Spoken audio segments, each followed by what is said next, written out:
what's up? What's up, everyone?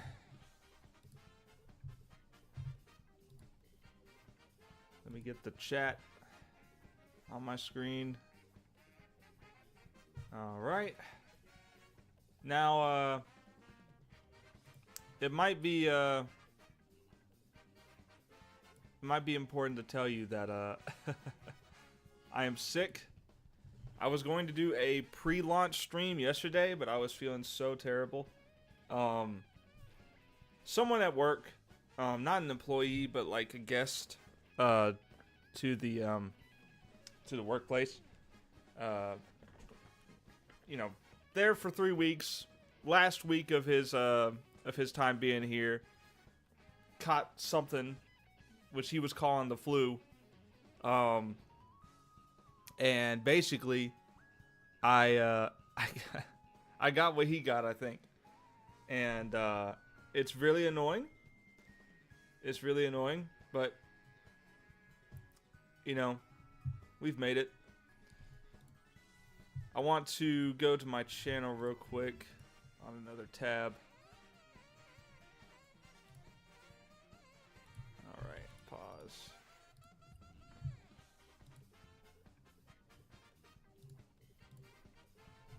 At everyone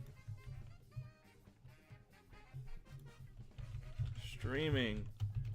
There we go. I'm gonna try and be as energetic as I can be, but like I'm just kind of low energy and drained. Plus, on top of that, like just being sick just sucks. I don't even have Dayquil. A lot of times whenever I get sick, I try to just not take anything so I can become a tank and become less affected by stuff in the future. But the cost of that is, of course, you feel worse in the moment. But you become less dependent on medicine. So that's cool. That's a cool trade-off to me. I'm fine with that. I would have taken a little bit of Dayquil yesterday because of how bad I felt. Today, probably wouldn't feel like it. Though for the stream, for me to be in top shape, I might have wanted to take it anyway, but I literally do not have any. I only have NyQuil, the dollar store brand NyQuil. And I can't take that during the day. I'll go to sleep. So, it is what it is. Anyway, I like the recommended comic Critter, the second best superhero comic in the universe. That's interesting. Source, I made it up. You won't catch me saying anything like that. You won't catch me saying this is the best comic in the world, or even if this is the second best comic in the world. You would never catch me saying something like that. Unless it was parody. Unless it was parody. Like, I think Little Miss Steel is good. But, man, I would not dare say it's, like, the second best in the world. Because then I have, like, Batman and Superman guys coming at me. So, I don't want to do that. And I love both Batman and Superman. So, I would not even want to arrogantly claim that. But, with that being said, I've made the announcement. Let's go ahead and get started. So today, what I have planned, and let me actually pull up the planned document. I have like a little document that's going to help me get through stuff. By the way, I have Mario Kart 8 music playing in the background just because it's Mario Kart 8. It's one of the best soundtracks in modern gaming. Changed my mind. But yeah, so I've got quite a bit of things I want to talk about this. This is a spoiler free stream. Like I'm not gonna go over like the details of what happens in the comic, but I'm gonna talk about like some vague things that you can guess from the images I've released of the comic so far, because I have released quite a bit of like teasers in the past, You can find all this stuff on my Discord where I have like actual, like I actually had the pages shown. And on DeviantArt as well. I post a lot on DeviantArt, and that's probably one of my talking points for later on is DeviantArt as a whole, because I think it's actually very good, despite the fact that it's kind of known as the degenerate art sharing website. It's really not as bad as Tumblr. I swear, you just gotta know how to navigate it. You just have to know how to navigate it. But I post a lot of stuff. If you go to my gallery, you can actually see Lil Miss Steel. I have this whole thing here with a bunch of different teasers, including like, you know, character banners and stuff like that, which is a novel exclusive. You won't find these artworks in the actual comic of Lil Miss Steel. You know, it's only going to be in the novel that you see these. But all of these characters will appear. All these characters will appear in the comic. It's just, you know, they'll appear as actual comic pages instead of just banners, right? And that's the thing about the novel too. The novel is basically a test run for me, and I kind of approached it like that, where I'm thinking, this is my chance to write stuff and figure out what works and what doesn't work. And I took that and went with it for the comic version, because there are some slight differences in the comic version of issue 1 compared to the novel version. Things are a bit more dialogue is a bit more punchy, not as bloated, which I don't think the novel version had bad dialogue at all. I narrowed it down a little bit more, because a comic is much more fast-paced storytelling than a novel is, simply because with a comic, if you want to have characters talking more, you have to draw them more, which is hard to keep interesting if a character is just, you know, if they're just like sitting down on a bus, right? At the beginning, they're sitting on a bus, and I make that interesting by having, you know, Amy get launched out of the seat, hit her head on the ceiling, and then, you know, slam her face into the back of the seat.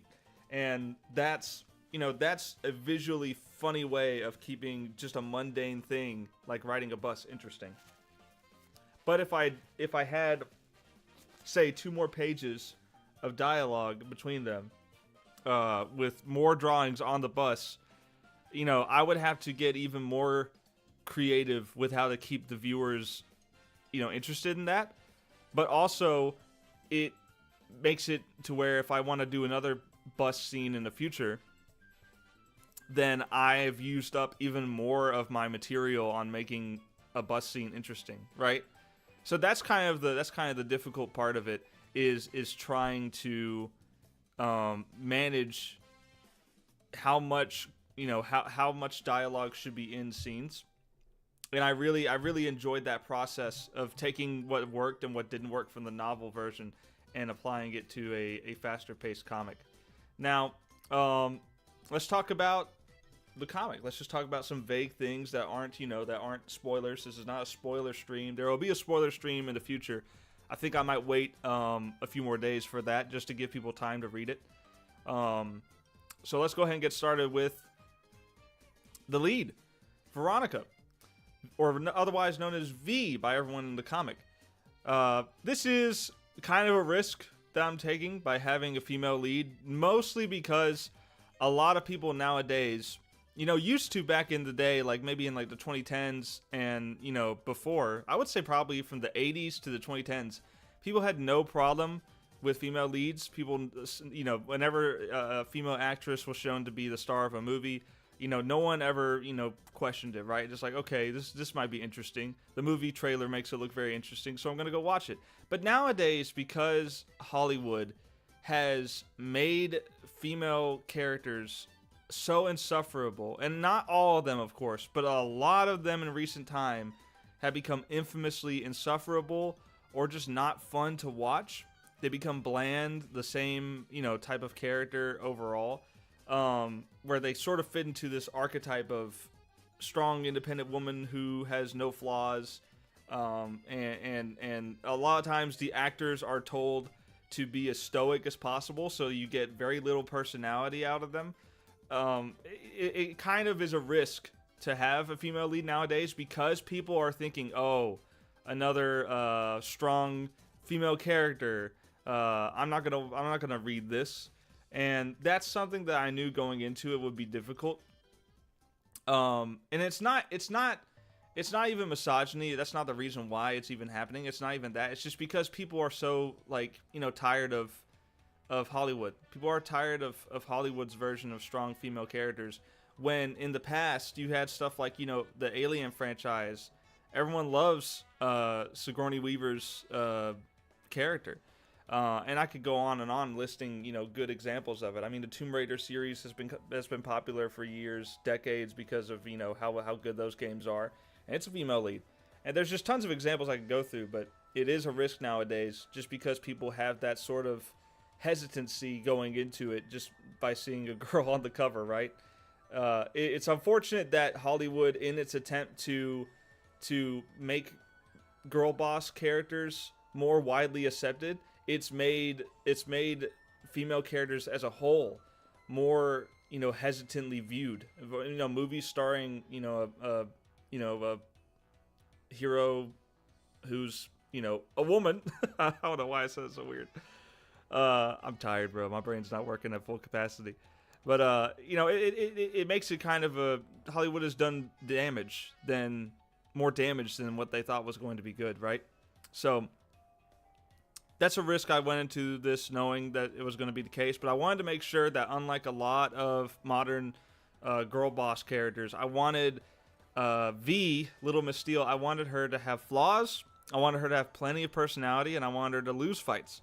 So as a teenager who's never used her powers for combat ever, she knows how to use her abilities, but she doesn't know, how to fight really, right? She's got, she can hit hard, and she's got, the teenager energy to her, but she just doesn't have the combat expertise like her parents do.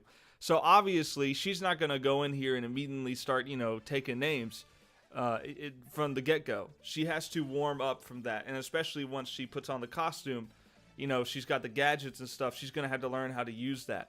So it's one of those situations where if I were to have her immediately win the fight, it wouldn't really make sense, right? Because it just makes zero sense whatsoever. So her mom has the ability of steel skin. She is an alien. And this is covered in the novel versions. The novel versions have the prologue, and I can go ahead and show you this first page. The prologue of the novels had full-on newspapers, full-on articles, right? This, I went ahead and just trimmed it down to the pictures and some of the titles. So this is the first one, Metal Martian or Russian Weapon. This is her landing on Earth, and the military is fighting her. She's fighting back. And then you've got, which by the way, this art is fantastic. This is from Sixus. You can check him out on DeviantArt. He does fantastic art. He mostly does anime and comic book artwork, but I wanted him specifically to try an 80s style for these opening scenes because it take place in the 80s. I wanted to show off, that era, and I think he did a fantastic job. Every time I talk about my comic, I gotta talk about him because I have to make sure that people know this is his art. This is not mine. This is very, very good. So then another one where she's fighting a burglar, punching him, knocking a tooth out, and he's got a crowbar. He's got the mask, so it's very clear visually what's going on here. She's fighting the bad guys as as a superhero at this point.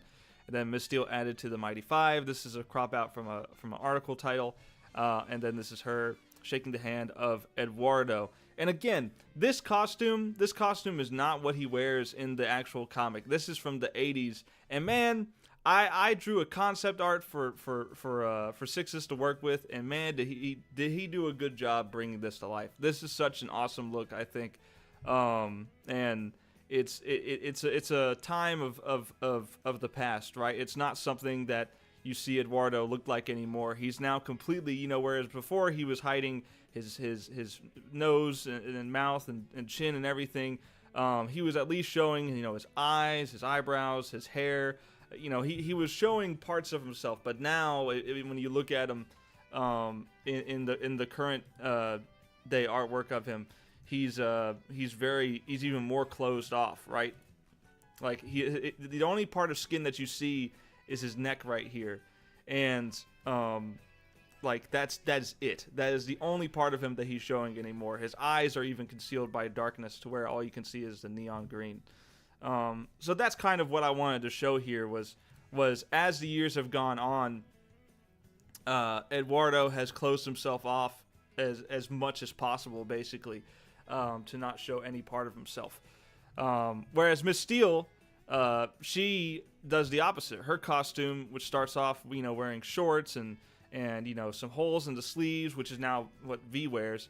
Now she opens herself up a little bit more because her costume nowadays, if I can find the artwork, nowadays she's showing a lot more skin in comparison. She's showing more of her of who she is than in contrast to Eduardo closing himself off even more. So that's just something immediately visual storytelling that I wanted to get across here. And I'm not going to go through every page. I just wanted to show that the prologue is still here. It's only the newspaper titles and the pictures going with it, because just those get the point across. You don't need all of the dialogue and all of the paragraphs of dialogue in the articles to get the story across here.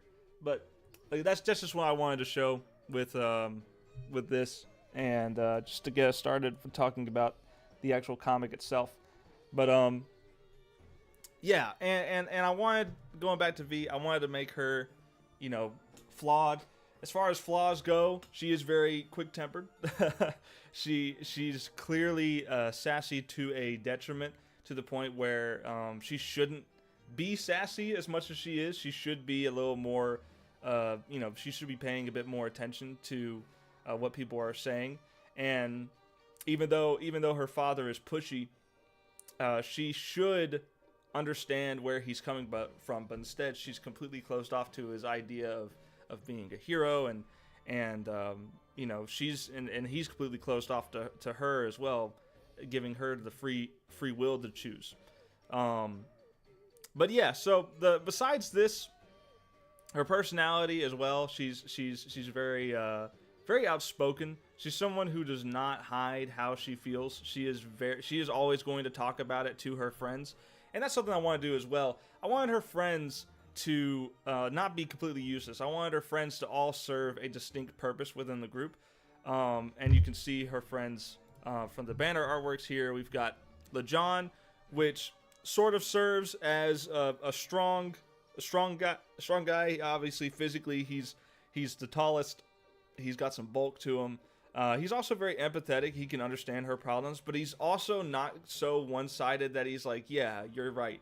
Your parents do suck. He doesn't just end it there. He also kind of acts as the voice of reason, that maybe he's got something. Maybe your father has a point to what he's saying, right?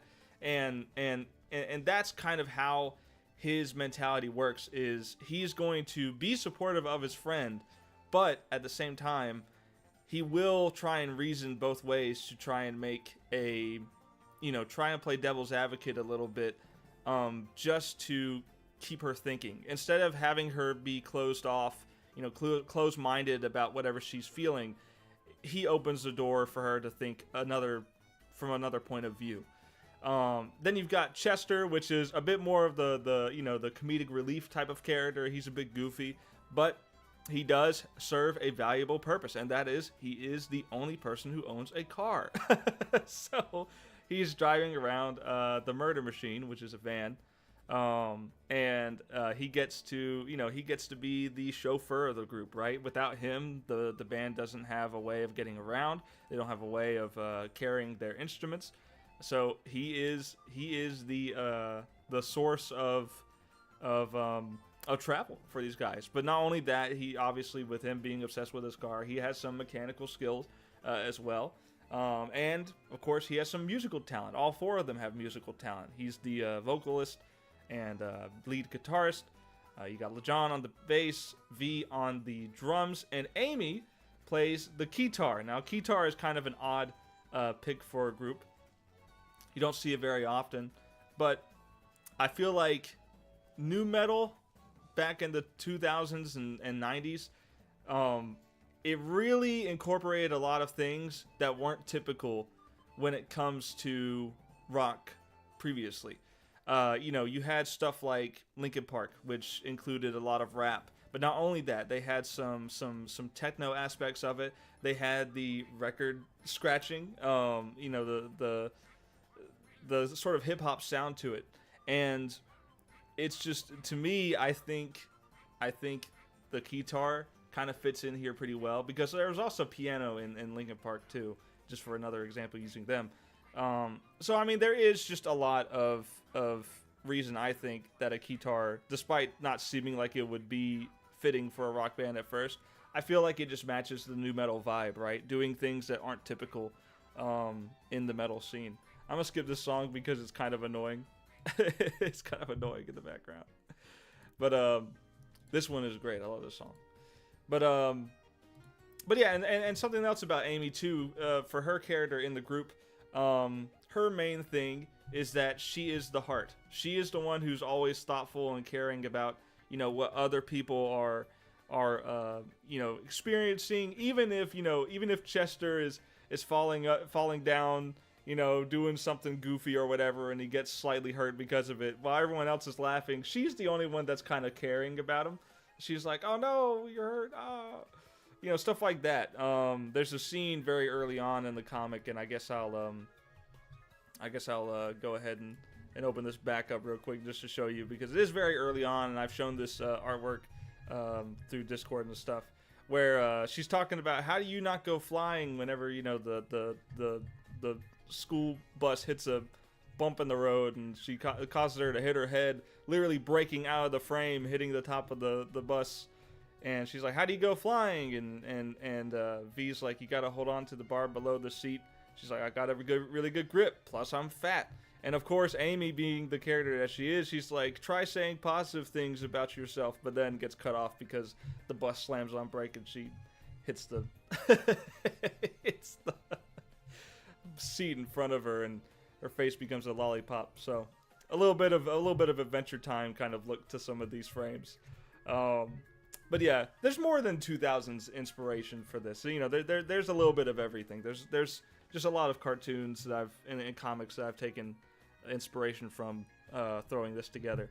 But yeah, so each member of the group acts as a certain aspect that you will want in a group friend, right? A group of friends. I still can't think clearly. I'm sick. Just for anyone just joining, I am sick, and not at full capacity. Let me tell you. Staying hydrated though. Staying hydrated. Gotta make sure I keep drinking.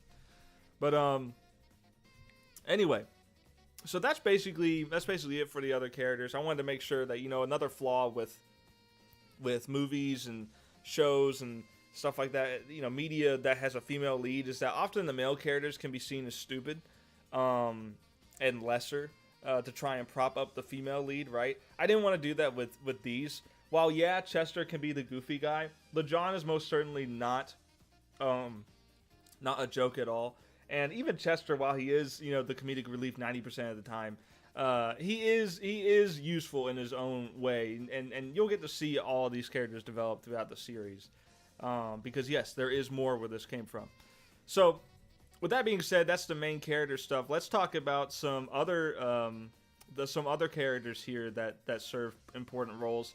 Night Vision. Now, Night Vision, as I've shown you with some of the artwork already, Night Vision is very closed off. His armor is concealing 99% of his body.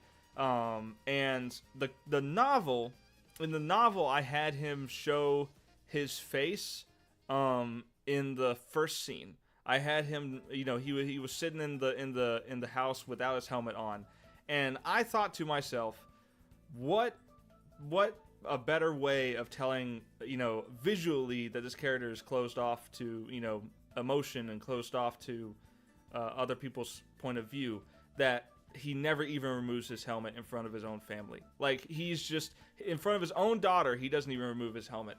That, I think, would be so much better storytelling. So I've decided to do that retroactively. I have gone through this comic, outlining it, and I have decided that Night Vision is not going to take off that helmet unless something really really convinces him to do so.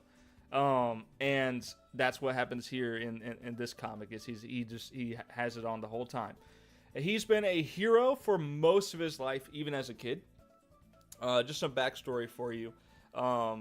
He's just been doing this longer than Miss Steel has. Miss Steel landed on Earth as an 18-year-old, and basically has been doing this kind of hero stuff for 20 years. Eduardo is I think he's like 3 years older. I think no, he's 1 year older. That's right. He's 41. No. He's 3 years, because Miss Steel is 38 and he's 41. Or 40. Yeah, he's 40. My bad. So he's been doing this stuff for quite a while. He's been doing this since he was like 13. And I wanted him to be very obviously cold and serious personality, due to all of his years in service, right? Doing this so much and still having to do it, the battle just seems to never end, and he's kind of closed himself off to it, to the empathetic side of fighting crime and helping people. Kind of similar to how Batman might be portrayed in some comics and movies. For instance, in the BTAS in the animated series, in the original cartoon of it, it's actually, people just think it's one cartoon. It's actually three, technically, but they all kind of fit into the same universe. So I'll forgive you if you think it's just one show. But in the original Batman the Animated Series, he's very warm and a little more jokey, right? He's got a little more warm-heartedness to him, right? Where he's more social as Bruce Wayne. He has friends, and he's just a very kind and caring individual, even for the criminals that he's busting and putting in Arkham. But as the series continues, you go into Batman and Robin adventures. You go into that, and he's still kind of the same. But then you get to the new Batman adventures, with Tim Drake and Batgirl, and then you get to see that over the years Batman has become a little more harsh, a little more cold, and I think it's logically told very well that he sees that all these criminals that he keeps putting back in Arkham over and over again, they're not changing, and it's because of this that he just kind of begins to feel a bit more like, well, I might as well just punch the problem and put them up, because appealing to their morality is not going to work, and that kind of makes him a bit more aggressive. There's a wonderful episode where Nightwing, years after leaving Batman's side, the new Robin, Tim Drake, confronts him and kind of says, why did you leave? And Nightwing basically tells him that that Batman had gotten too aggressive, too cold-hearted, and it basically caused a rift between them. Now, little did he know that the criminal that Batman was beating up in front of his family, he ended up giving that guy a job later on as a security guard at Wayne Tech. So the full story wasn't shown there, but it definitely, seeing Nightwing leave, definitely made Bruce think, he's right, I was a bit too harsh there. And he ended up giving that criminal a job later on, and it straightened his life out. But the main idea is I'm using something similar to that with Night Vision, that he's, after years of doing the same old thing over and over and over again, he's just kind of tired of it. He's just kind of tired of caring, and he's made himself closed off because of it. And so, with that being said, let's move on to Miss Steel. Miss Steel, obviously the mom of V. She's definitely not cold-hearted like Night Vision, right? She's definitely more caring. She's she's trying to talk with her daughter and trying to reason with her about using her abilities. She's not being as forceful, but she's also not willing to go to war with her husband over what he feels like their daughter should be doing. Like, she will voice her opinion, but she will not straight up say that, I'm not going to let you force our daughter to do this. Because ultimately, she agrees that V should use her abilities. Because she has these supernatural abilities to harden her skin, she should be using that to help people. And that's something that she agrees with Night Vision on. She doesn't necessarily agree with how he's going about it, and she knows that it's never going to get V to do it. It's never going to work. And basically, she's got some abilities that can give her she's got a heart link with Night Vision, which is covered more so in the novels than it is in the comic. She's got obviously she's got beams of light. You can see that in her artwork. She summons beams of lights from her hands, as well as the fact that, of course, she's nigh indestructible due to her steel skin. Not completely invincible because the skin can crack, but it's not. It's very difficult to beat her in a brute force type of battle, right? Now moving on to the main antagonist, Death Metal. Now, Death Metal is not really pictured here. Let me go on DeviantArt and pull up his artwork. Yeah, here he is. This is Death Metal. So obviously you look at this and you're like, hey, wait a minute, that looks like Iron Man. And yeah, of course it looks like Iron Man, because you can't make a mech suit character that's a dude and not be compared to Iron Man. I'm sorry, it's just not possible. Anytime you make a mech suit, a guy in a mech suit, it's going to be compared to Iron Man.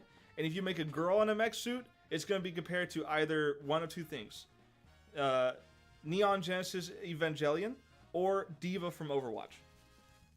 So I'm sorry, it's just impossible to escape that. I did make him different enough to stand out, against from Iron Man, of course. Obviously, he's got the gold, but he's got black and gray with some red glowing lights from his power source. And little things like some practical design elements, such as the missile coming out of his right arm by pushing the button on his palm with his ringed finger there. He's bending it back and hitting the button on his palm so he can open up the chamber with the missile. And then you've got his left arm, which, as you've seen in some of the fight artwork, is prone to just leaping off and doing work for him. And basically, he's got this AI assistant that's fully autonomous, and he can just launch off his arm at any point, and it just goes and grabs her. That's the difference between him and Iron Man right there, is that he is, while he's a man in a mech suit, he's also a cyborg. And that, I think, is a little bit different than a lot of other mech type of characters. Sort of a blend between cyborg and mech suit characters. But yeah, just like some fun stuff. This action sequence is the one I'm most proud of. I just think it flows so well. You've got the arm, you see like the fire, flowing back from where it started, and then now it's like it's breaking through the frame. That's how fast it's going. The frame can't even contain it. You got the POV of the arm reaching V as it gets closer and closer, and then dragging her face through the rocks and stuff. I'm telling you, this comic is good. You should go read it. But yeah, I mean that's basically. That's how Death Metal operates. Is he's very mechanical, very methodical, and strategic, compared to V, which is just pure emotional instinct of running and punching the problem. But yeah, Death Metal is also hinted at having a closer connection with the characters via his dialogue. There's a few moments where You know, you'll read something, and if you really think about what he's saying, it's like, oh, okay, this guy has some history, and he's not just a random guy who appears. No. There's definitely a reason for him appearing now, especially as well, which will get unraveled as the comic goes.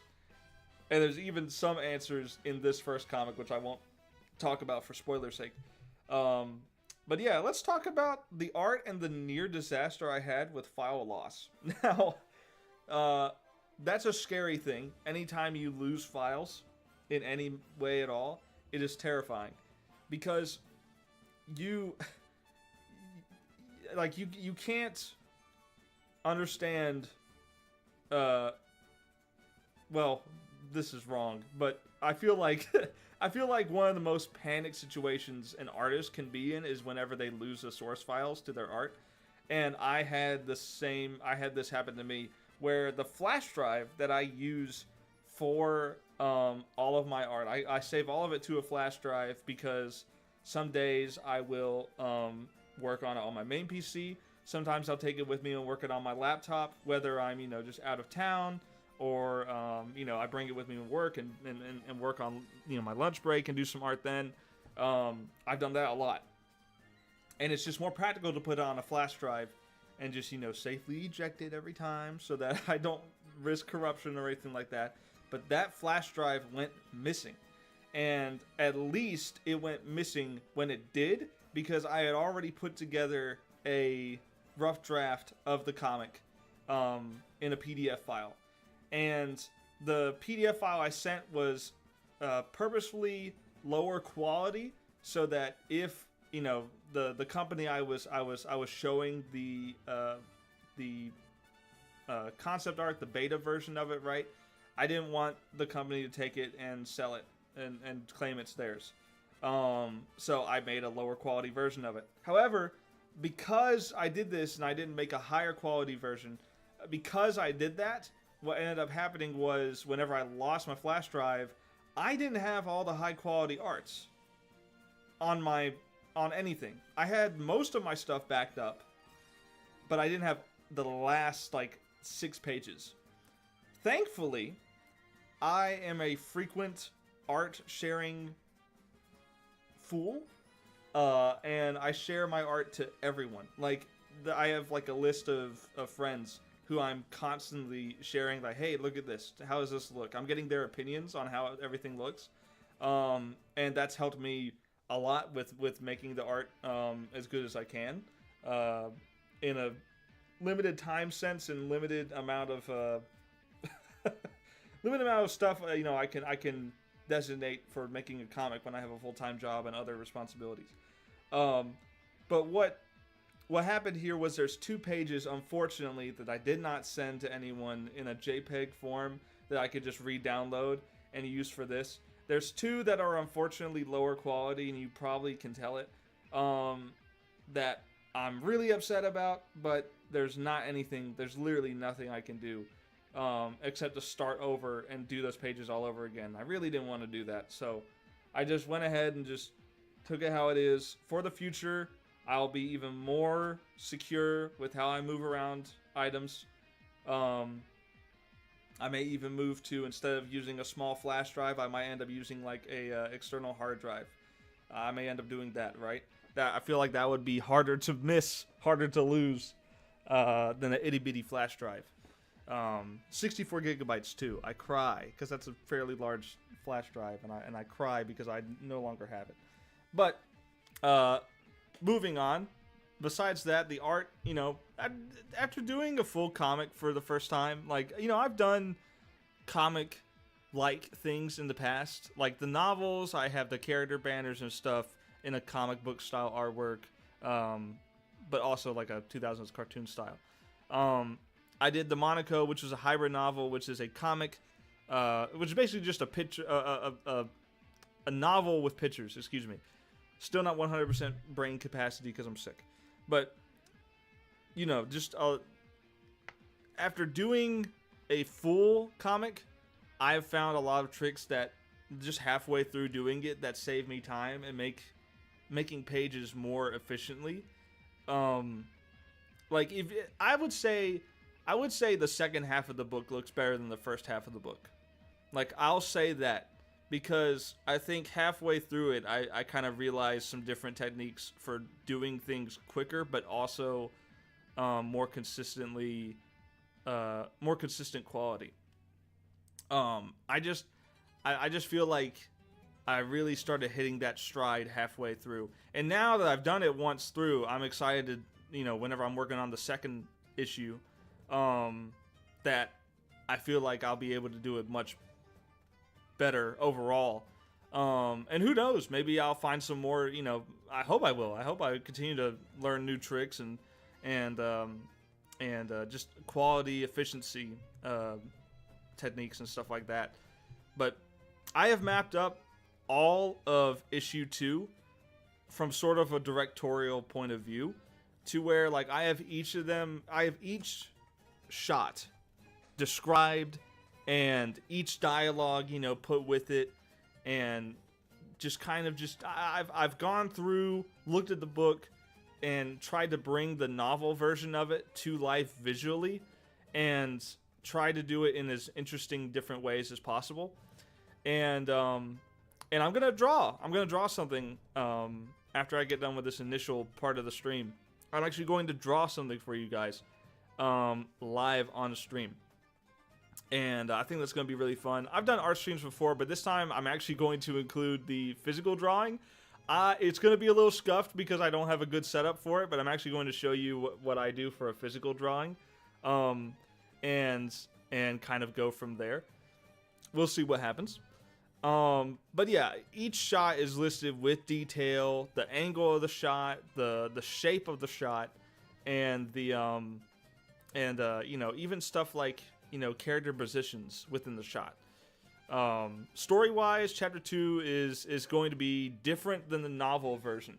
And the second chapter of Little Miss Steele, the novel, is it goes straight into V learning the gadgets and having to use those gadgets to free LeJohn whenever he's falsely arrested, because I don't want to spoil it.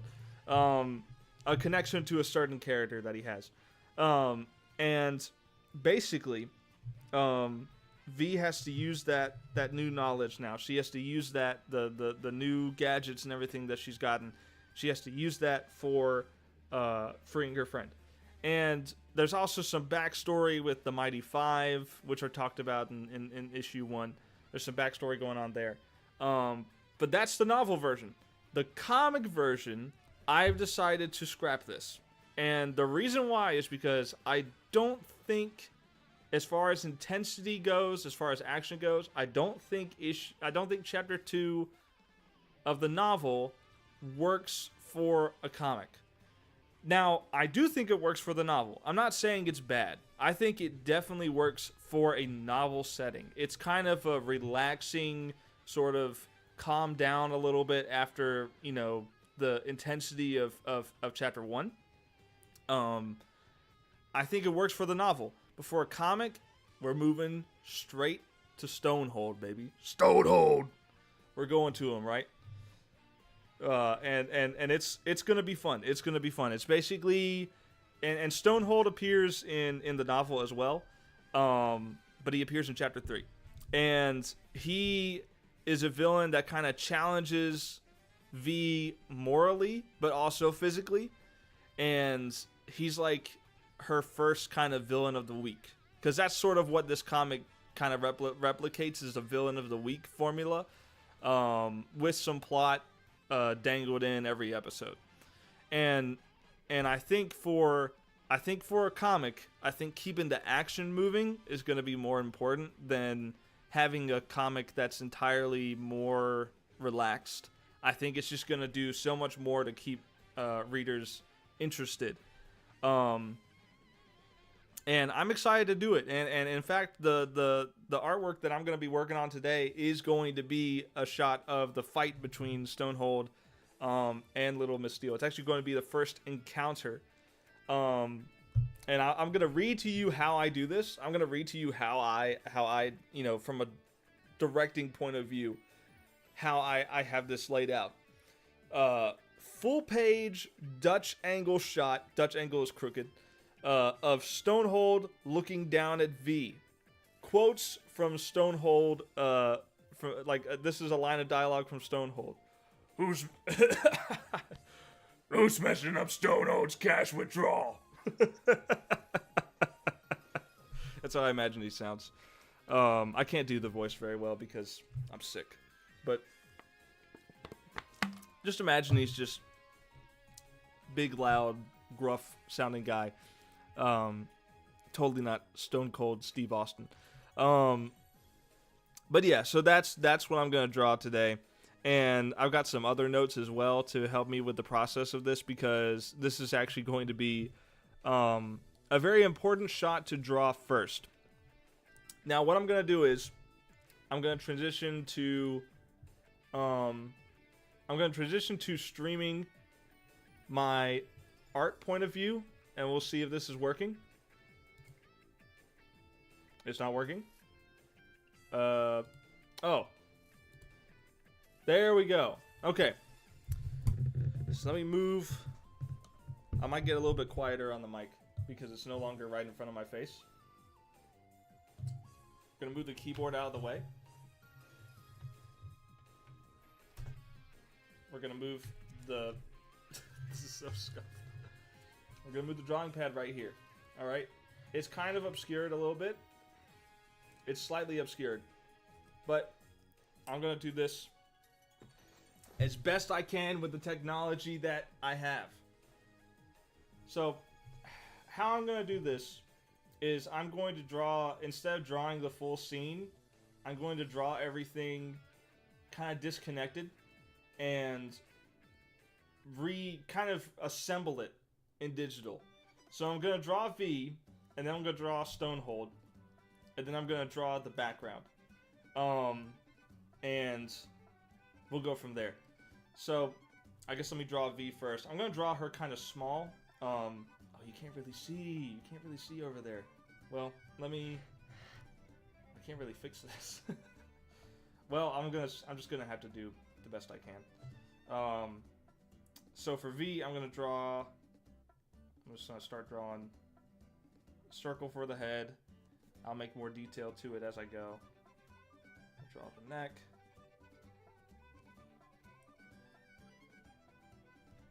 Shoulders. You can very barely see it, but I'll make it more. You'll see it's more pronounced as I go. So, shoulder. I don't draw like a lot of people. First of all, I'm right-handed. It looks like I'm left-handed because of the camera, but I have it mirrored. I have it flipped vertically. Which just makes it even more confusing. But, yeah, I mean, it's just, I draw with my right hand, but I hold my pencil like a left-handed person. It's very strange. I cannot explain myself. This is just how I learned. And, I apologize. But, yeah, so then we're gonna come down here with the shoulder, do something like this. The arm. V's got some arm to her. That's something that I get to do with the comic that I couldn't really do with the novel as much. Guy is lawn mowing outside. I'm glad he decided to do that on a Monday at 1 o'clock.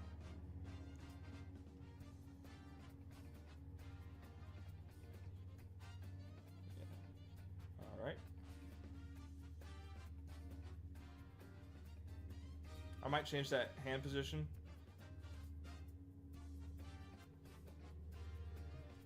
Back. And I actually, I kind of have I have a method of keeping proportions consistent.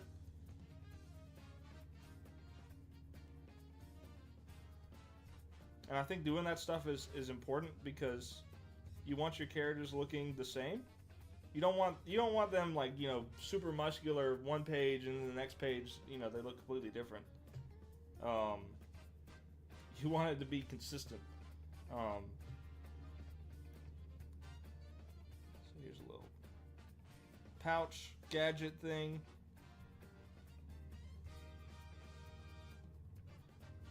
Belt's going this way. We'll draw another pouch right here. We'll color that in. Just for me to keep myself sane. Alright. Little butt. Leg. Other side of the hip. The stance is not dynamic enough. I'm going to change it a little bit.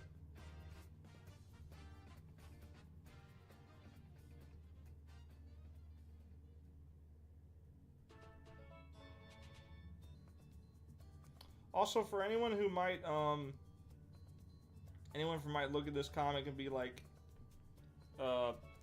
V is not hot enough, or like her costume is not sexy enough, or whatever.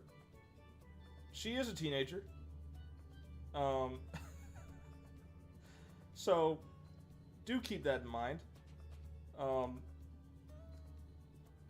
She has holes in her costume for a practical reason, to show where her body is sealed up and when it's not. And actually, let me pull up her costume so I can see it. There it is. Yep.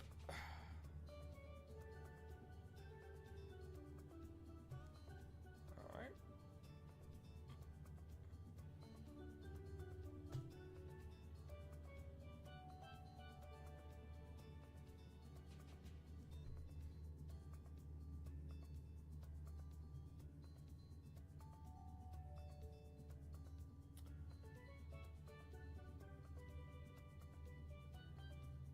So I'm going to draw her holding a gadget.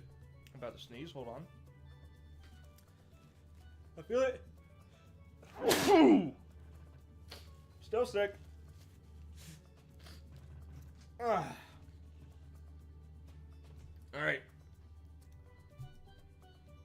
Guys, I know the framing of this is kind of bad, but I'm doing my best. That looks a little better, I guess. It's still just blurry. The camera is from like 2016? It's not a good quality camera. Anyway, I'm gonna have her holding a moon disc.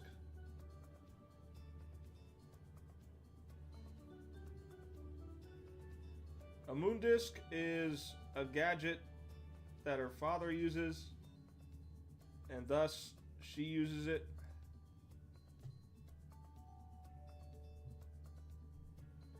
It's a crescent moon. It's a blade that she just throws.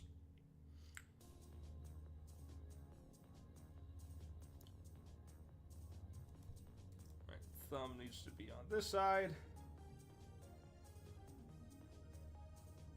You know, that's one thing I'll say about like AI art and real artists can get along with. We all hate drawing hands. It sucks, man. Alright, so there's the body kind of outlined there.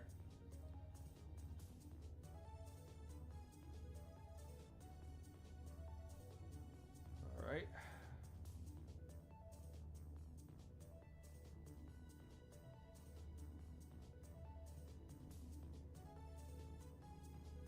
I get to show, I've never finished this comment, but I get to show V progressively throughout the comic get more muscular. Because in the novel I mentioned it that she starts off kind of a little on the chubby side. Like she's not fat. Like she calls herself fat. Because beauty standards or whatever. But she's not fat. She's just not really in good shape. She kind of just eats a lot. Let me make sure I'm getting the hair right. And that's something she has to learn to change, right? That's something as a superhero, she has to become better than that. She has to better her mind, her body, and throughout the series, you will get to see her do that. You will get to see her get stronger with every issue. All right, and I think I'll draw one more tactical box here.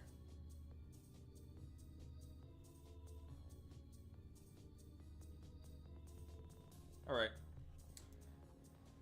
So that's pretty good. I think I'll enlarge this hand bigger. So I do this all the time. If I'm drawing something physically, like on pencil and paper, I will draw myself little notes on changing it digitally. And I'll just fix it in digital, right?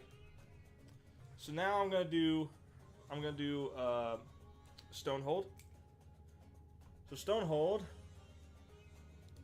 I've actually not done full artwork of.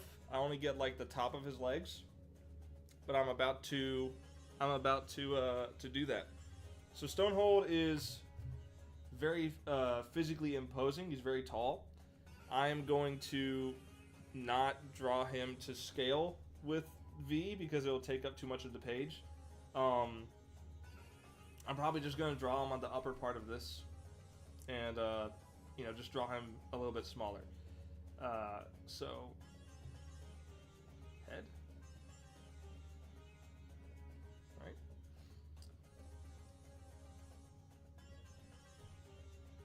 Yep.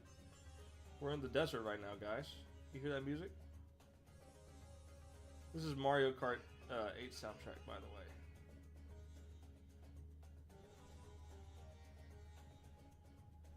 If you were wondering.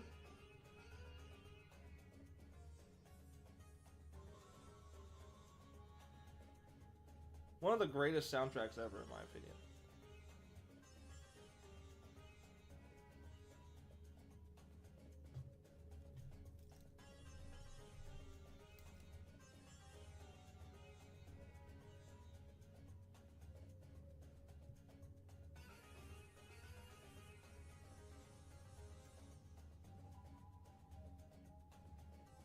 Kind of a shoulder there.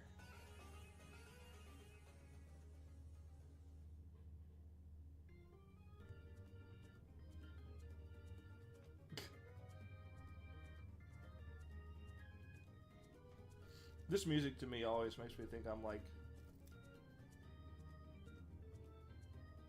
Feels like I'm chasing the museum through chasing a museum.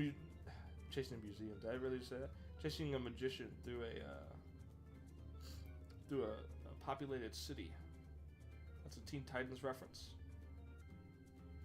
In case any of you did not get that, which I don't blame you. It's kind of a deep cut reference to Mumbo, the amazing Mumbo. Watch me pull a rabbit out of my hat. That's kind of where I get a lot of inspiration for like my villains and stuff is doing parodies.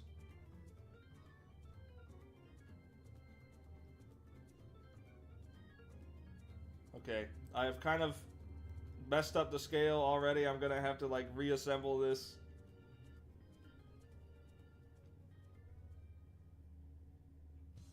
I'm gonna have to draw the hand somewhere else on the page. This is the beauty of doing things, doing the rough draft. Doing the rough draft on pencil and paper. Because I get to make all the mistakes here and fix them. This is the fun part, right?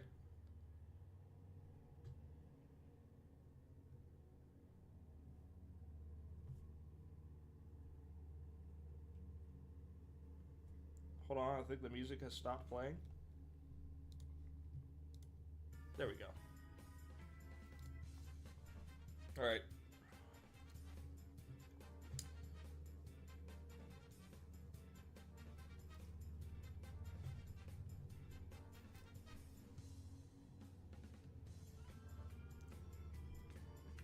Let's see, what other talking points? Oh yeah. So one of the main reasons why I wanted to do this today was I was kind of inspired to do a stream where I get to do art for you guys to see, you know, what I'm up to with Little Miss Steel. I gotta fix some stuff with this arm.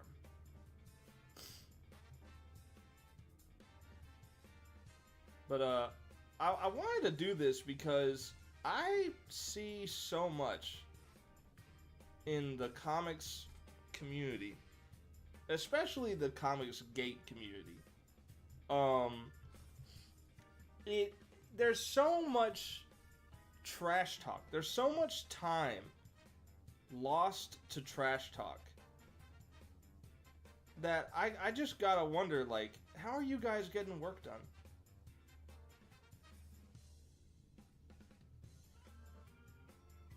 How are you guys actually getting any work done on your comics? You know what I mean?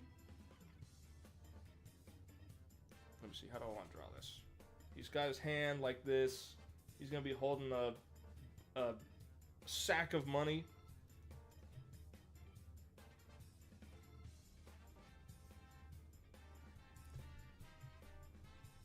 Maybe I draw like the end of the sack, sort of like this.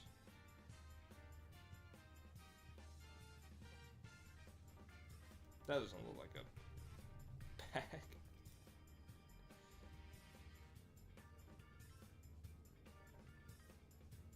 That looks a little bit better, I guess.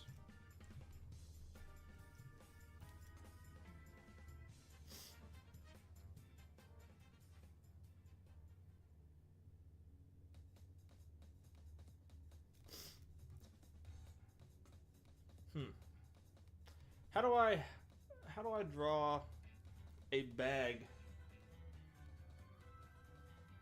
being bundled up?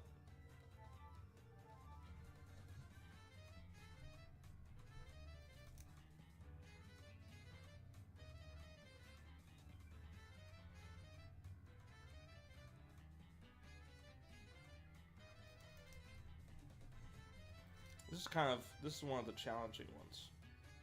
I'm trying to get this right.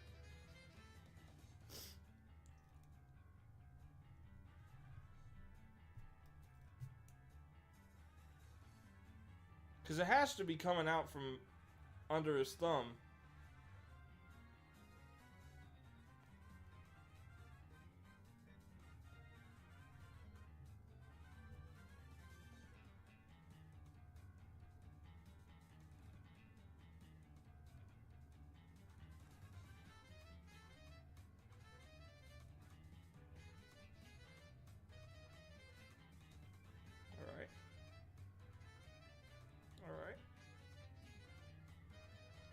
See, this is the fun part, though, is trying to figure out how to do stuff. This is what makes doing art fun, is the process of learning. The process of figuring out how to draw something. So I've got his fist. Let me use a real example. Let me find, do I have just like a bag? I don't think I have a bag like that.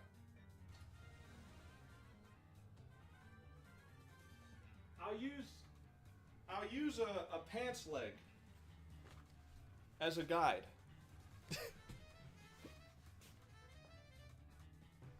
This is how it looks. If I hold it like this, which is how the character is holding it, the thumb is obscured, but the fingers are fine. And then the end of it spreads out from where I'm constricting it. So, my initial idea was wrong.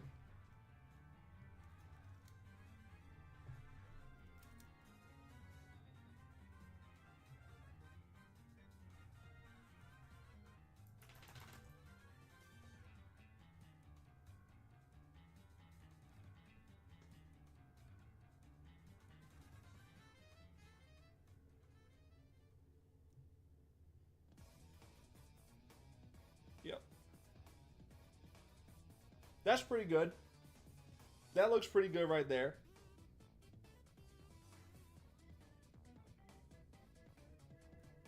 This one's kind of hard. I'm not gonna lie. This one's kind of hard, but I think we've got it.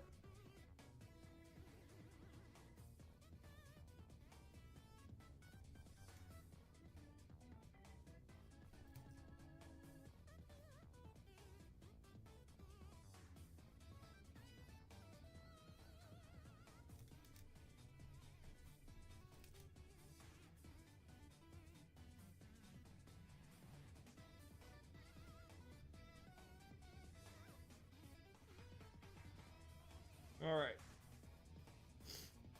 There we go.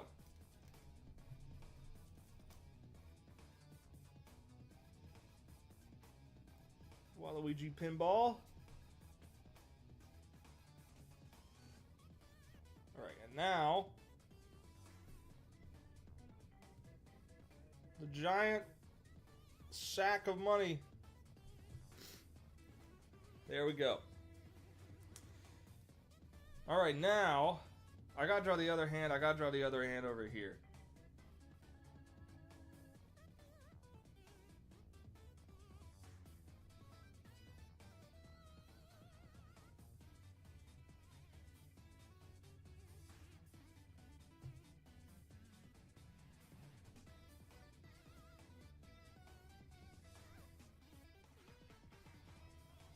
Something like that.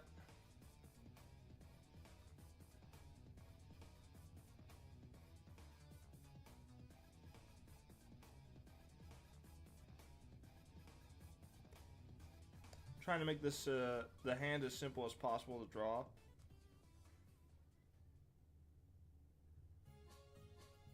right.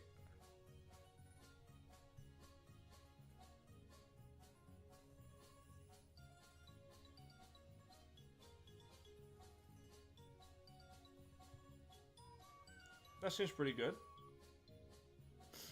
That seems pretty decent. Pretty decent start there. I'm sorry if it's blurry. I literally cannot do any better than this.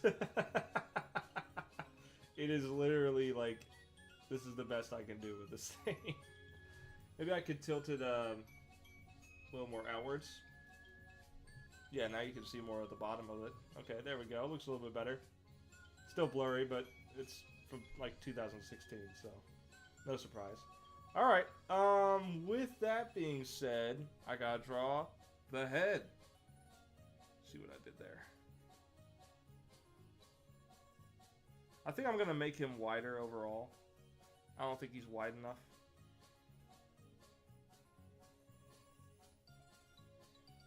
I think I'm drawing his head too big. But that's fine. I can fix it in post. That's kind of my mentality whenever it comes to drawing. Traditionally, it's like I can just fix it in post.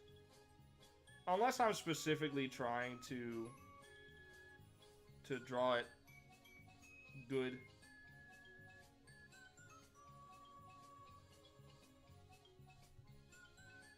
Like, you know, if I'm actually trying, I'm going to actually try.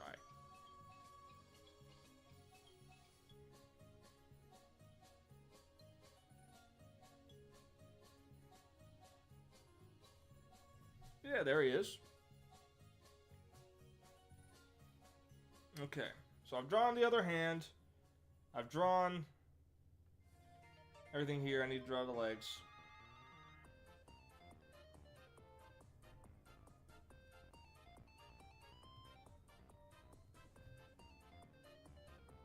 Stonehold is not a leg guy.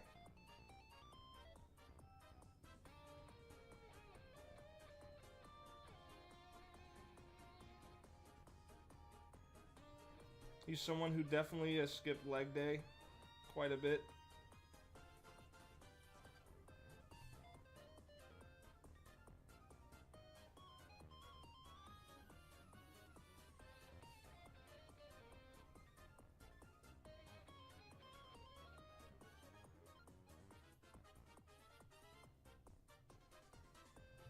I might even make his legs even stumpier than this. And honestly, I think I'm just gonna like duplicate his leg. I think I'm just gonna duplicate his leg and flip it horizontally, and just draw the same thing over there. But yeah, so that is Stonehold. Now I need to draw the bank. Now this is gonna be the fun part because I'm actually going to look up. Let me actually pause the music real quick. I'm going to look up Spider-Man 2 bank fight scene. Oh, bank fight reaction. Yeah, that's what I want. Good job, YouTube. What a stupid platform, man. God. I hate React content.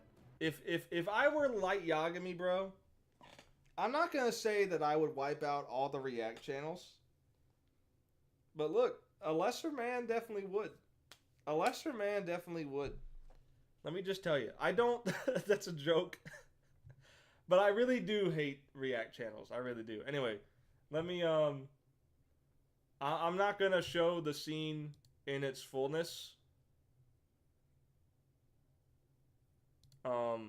Because obviously, but I'm gonna show you what I'm looking at. So I'm looking at this scene, right? This scene is going to be my inspiration for what a bank looks like. This is going to be like, you know, the kind of where the first fight with Stonehold takes place. And now I'm going to kind of draw that here. Just a basic outline of how I want to do stuff. I'm not going to do a super highly detailed background for this, but I am drawing this with the purpose. Rippaverse Detractor here. I'm reading the comment from Samurai Showman. Rippaverse Detractor here. Good luck with your comic, bro, and keep up your unbiased reviews on the Rippaverse. Yeah, I mean that's kind of where my whole recent YouTube views have come in. Has been making videos on the Rippaverse, and I don't want that to be my main thing.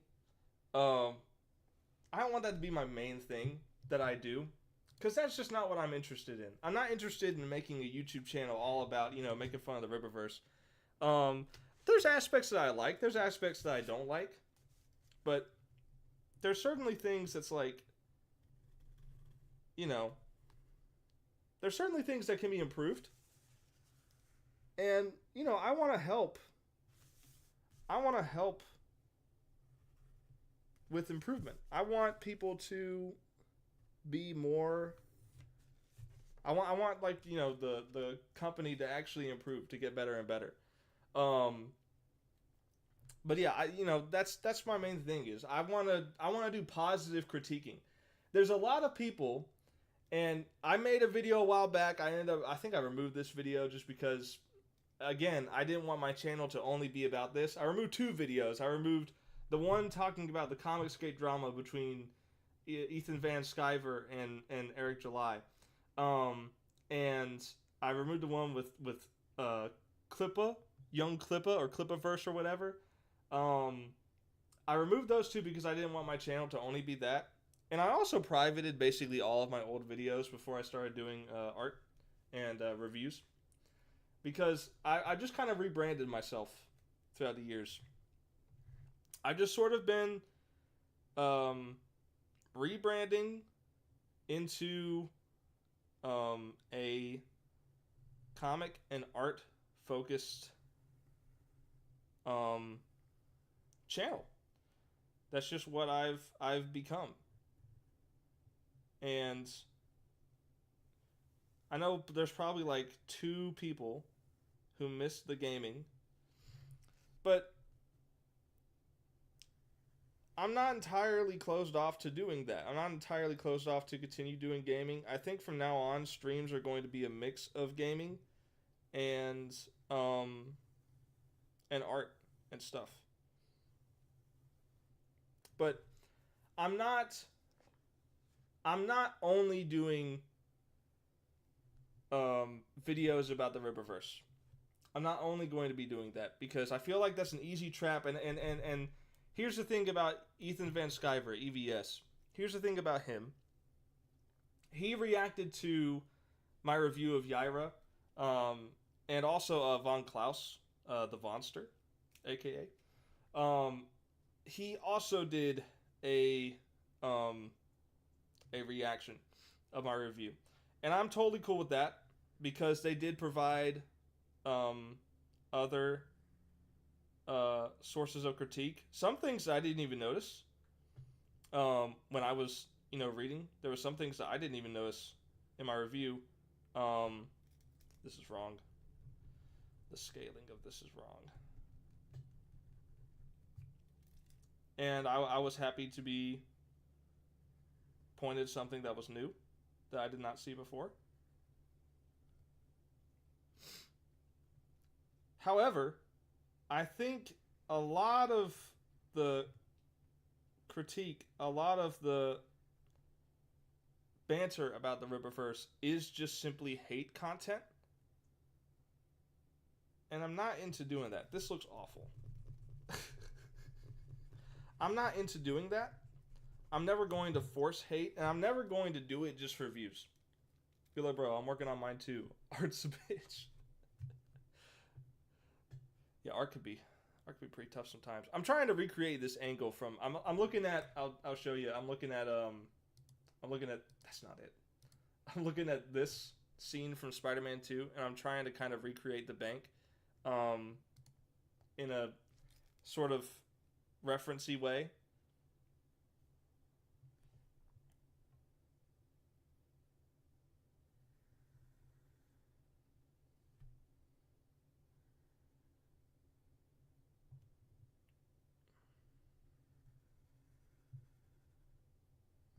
I'm not caring about the lines being straight, by the way, because I'm just going to fix it in post.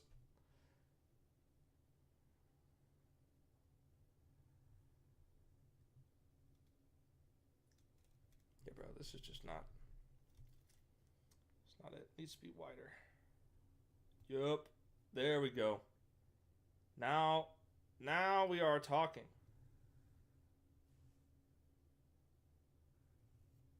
Yeah. Now we're talking. Now we're actually looking. We're actually starting to look like a room here.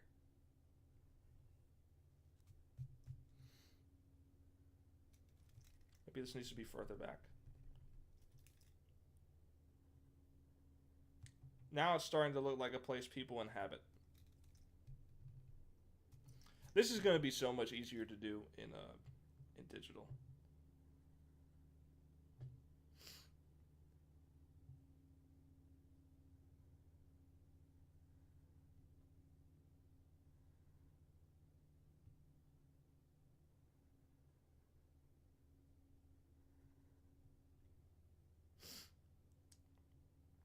But yeah, it's going to be so much easier to do this.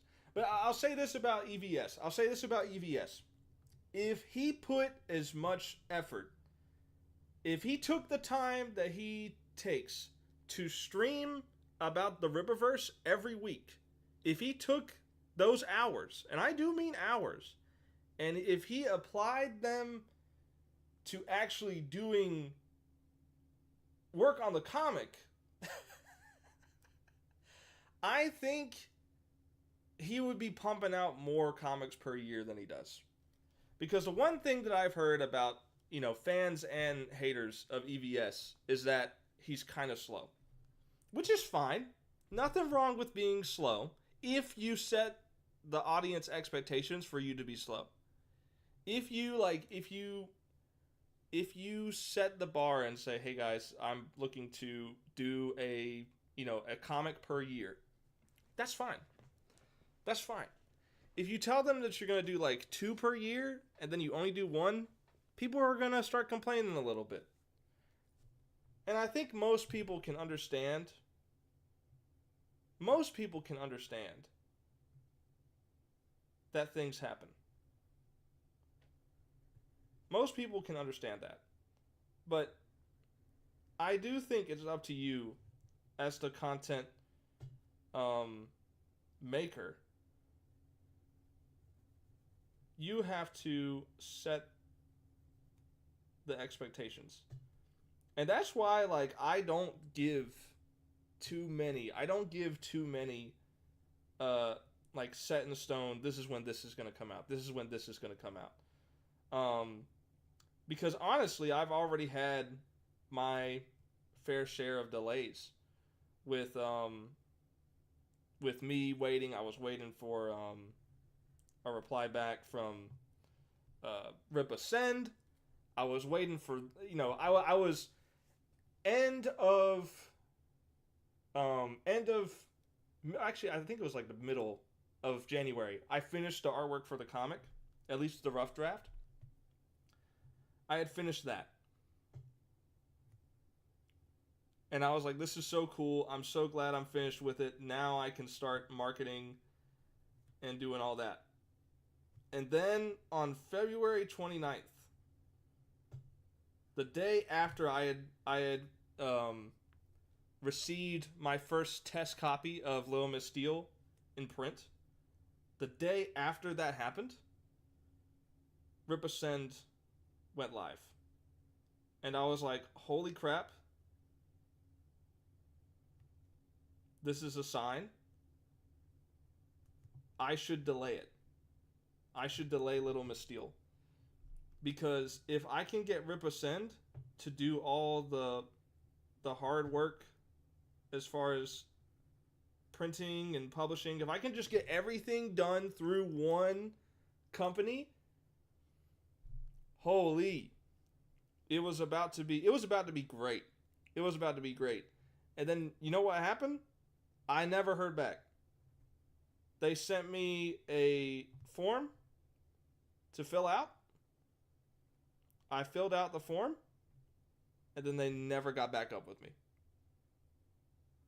And I was like, and especially because in the announcement video for Rip Ascend, it was me who asked the question to Eric July about if they would ever consider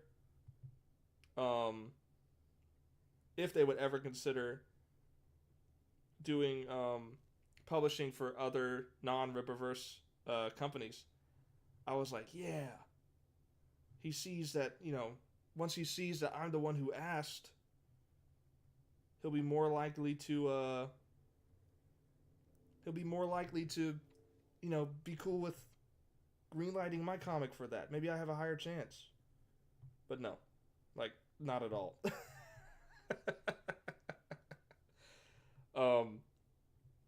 And that's kind of like that. That was kind of the harsh truth of the matter for me. Was like, I kind of should have expected that it would not mean anything, but I at least expect for a company as successful as the Rippaverse has been, I expect the company to at the very least respond. Like maybe that's too much to ask. I just expect them to respond. I have not gotten an email back yet, and I don't expect one. And at this point, I don't even want one. But man, I was really hoping to do all of my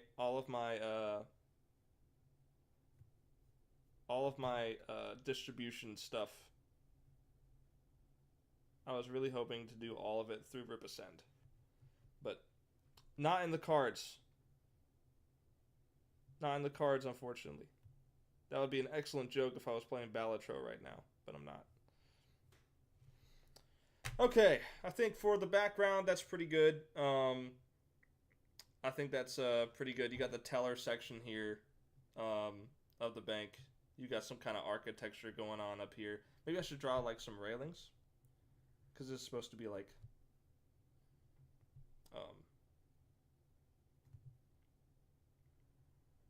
this is like an elevator, and then this is like some railings. But yeah, I think I'm good with the background. I think I'm good with the Stonehold pose. I think I'm good with V's pose. I think I've got it. So now, what I'm going to do is, I'm going to grab my phone, wherever that may be. I got the Z Flip 5. It do be bending. I went back in time to 2004. I got a flip phone. I'm in the wrong scene. Sorry. There we go. I went back in time. I got a flip phone. Also, I already mentioned that I'm sick. My mom, as soon as like she found out, she was already bringing something to the house anyway. As soon as I found out though, she immediately left work and brought chicken tetrazzini to my house. I may be a grown man, but that woman, she is still very, very much my mom. I appreciate her. But I'm gonna take a picture of this artwork I just drew. This page. I'm gonna take a picture of the whole page, and then I'm going to send it to myself on Discord. I have two Discords. And practically it made sense at the time, but now it kind of doesn't make sense because now it's like I just have everything on my my comics account anyway. But used to, I was like, I want to have my personal account and I want to have my art account. And then as time went by, I just slowly became just more like, okay, the comics and art is not just what I'm doing on the side. It has now become my entire personality. And I want to do more of it. But anyway, I would like that video because that fight scene is great. I would love to just sit here and watch this fight with you guys, but not today. Not today. Let me move the webcam over here. All right. Let us open Little Miss Steel pages. Actually, it probably would be better if I just opened it up in artwork. Yeah. We'll open this. And we'll just start deleting everything.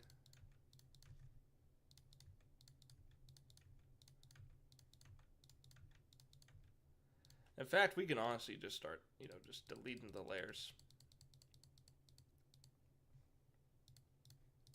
You can see, like, this is what I started with this page, was just drawing the characters, and I drew the background digitally. Entirely digital. Bad sneeze, I can feel it.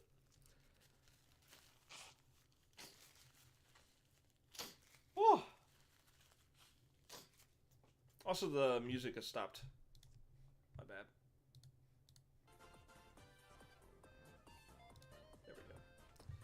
All right, so this is the page. This is the page size. Put my art pad over here for a second. There we go. Oh, guys, I'm feeling tired. The sickness is getting to me. I'm starting to feel a little fatigue. I'm starting to get a little hot. I need to turn on the fan.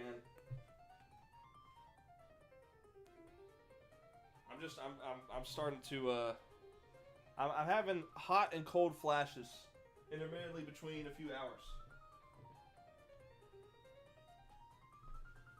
And now I'm having the I'm going through the hot flash phase. This is what happens when you have a fever, man. It's crazy. Anyway, I hope the fan noise isn't too bad. Let me move the mic closer to my face. All right.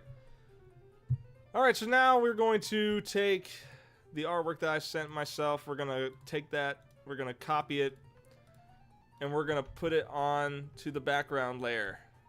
So first up, I'm going to take V.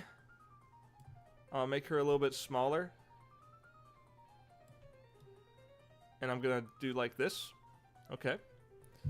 The bigger is not referring to her butt. The bigger is referring to her hand.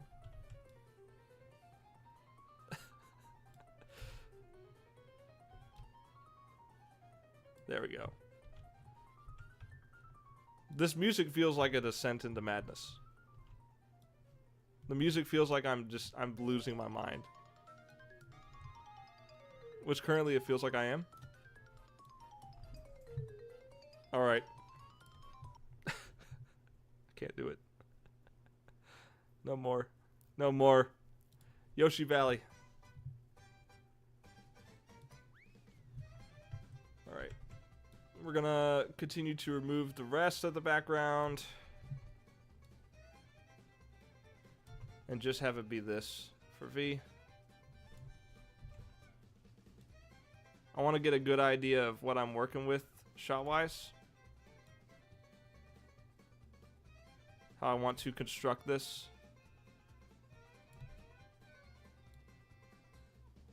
And for those of you saying, why not just use the magic selector tool? It doesn't work. It doesn't work. I've tried it. It doesn't work. I'm using paint.net, by the way. Oop. Paint.net. Maybe a little bit of an odd choice for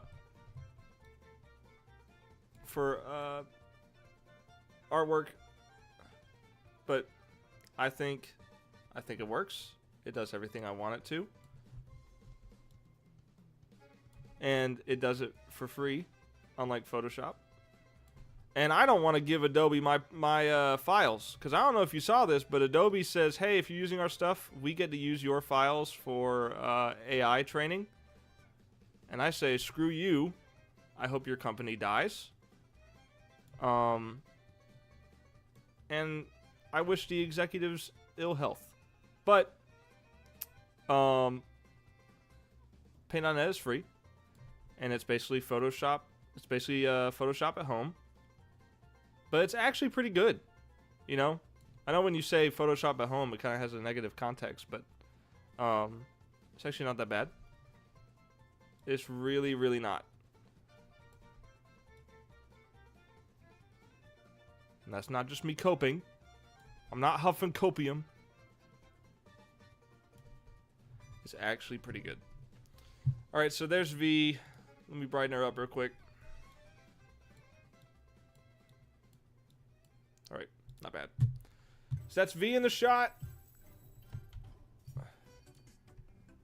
Copy and paste again. This time we've got Stonehold. And I'm going to have to do a little assembly for Stonehold here. Because his hand. There we go. Stupid circle. Circle selector tool. No, thank you. Alright. Let's attach your hand.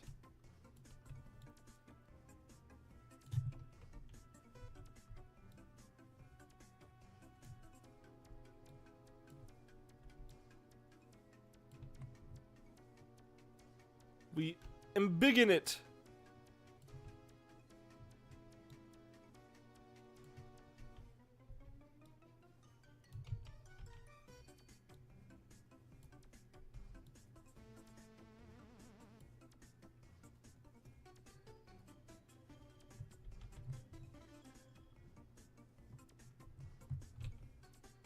We make it wider. Yeah. Yeah.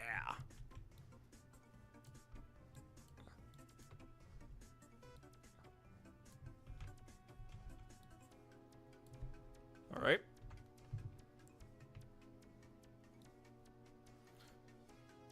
But to finish up what I was saying earlier, you know, just imagine a world where EVS and everyone else who streamed about Eric July, imagine a world where instead of streaming so much about them, they streamed about doing artwork.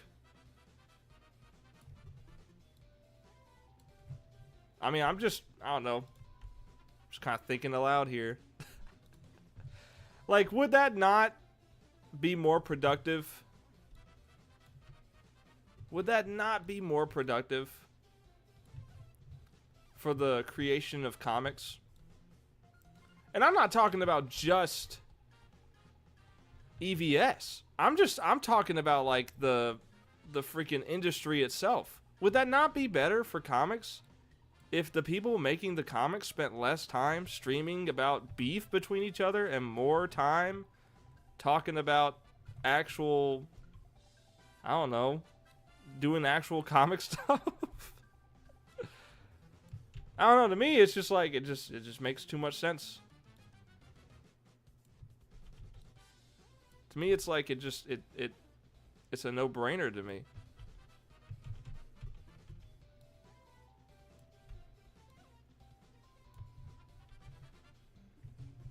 Yeah. That's pretty good.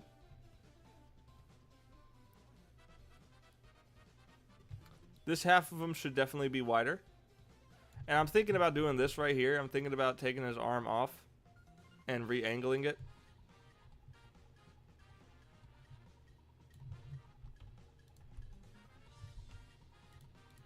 And then taking like this half of his body. Honestly, I just need to do the upper half.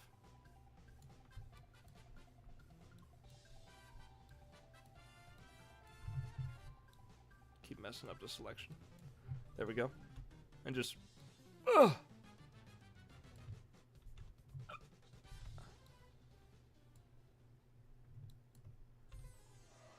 Make his head a little smaller.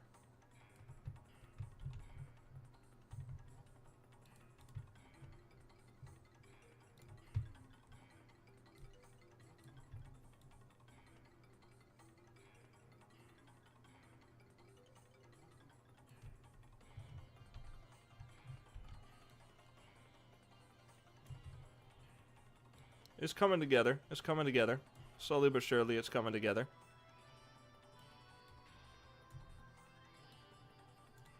Right? We're getting it. We're getting it. The sack is too big. Be when my nuts.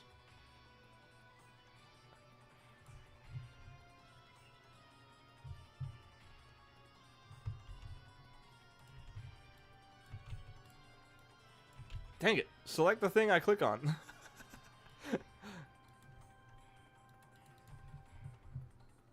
Okay. That's not bad. That's not bad.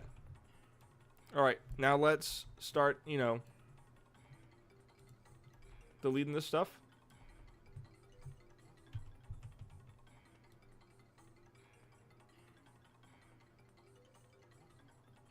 Let's start cropping around them. And again, the magic selector tool does not really work. Otherwise, I would definitely be using it.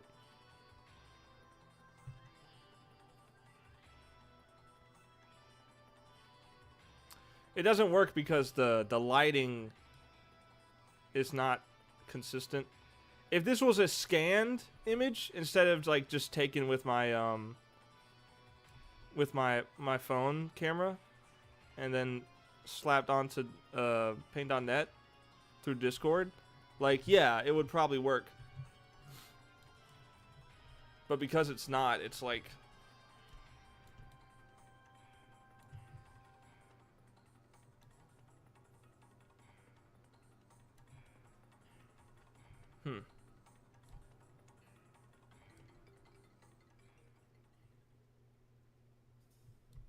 Maybe I do this drawing a little bit zoomed out. And then I just tilt everything in post. Like...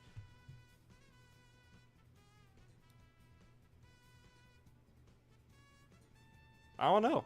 I could also just,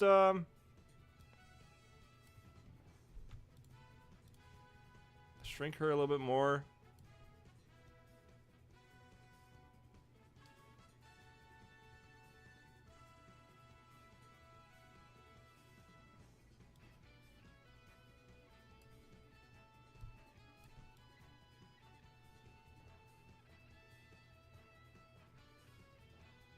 Stonehold is like 11 foot tall.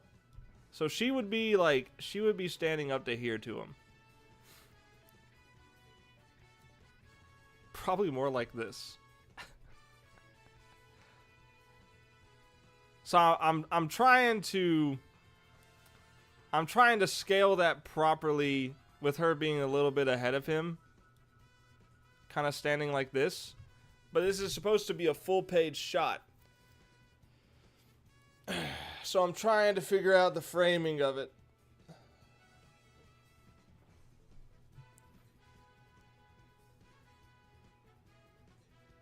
I'm trying to figure out the framing.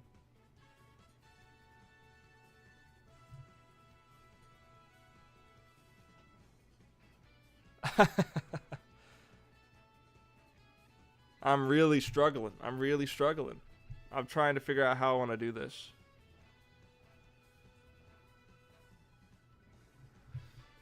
And that's not even the end of it, because I gotta do one more time. I gotta do the background. And I definitely didn't draw the background vertical enough.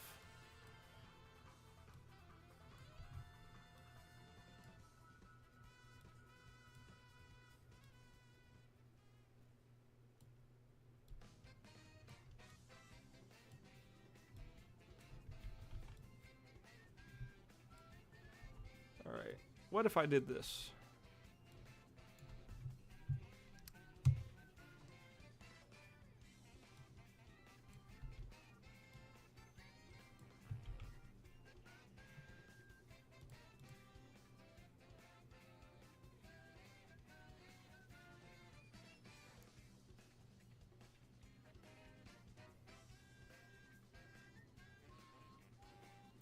Trying to put this together in my head. I'm trying to put this together here.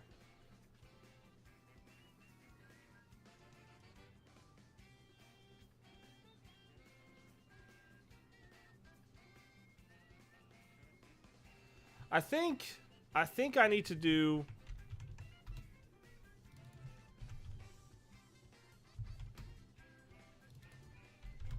I think I need to do the background first, and I think I need to change how the background is handled.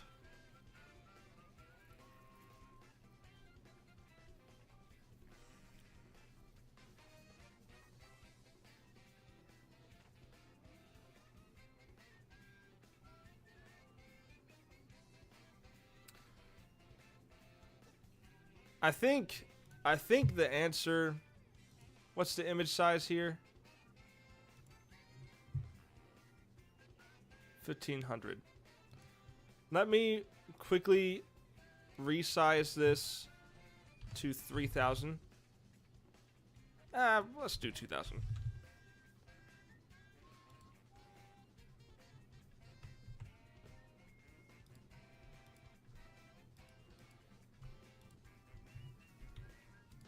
New image. We're going to save this as bank interior 1. Or say this is a PDF. PDN, I mean.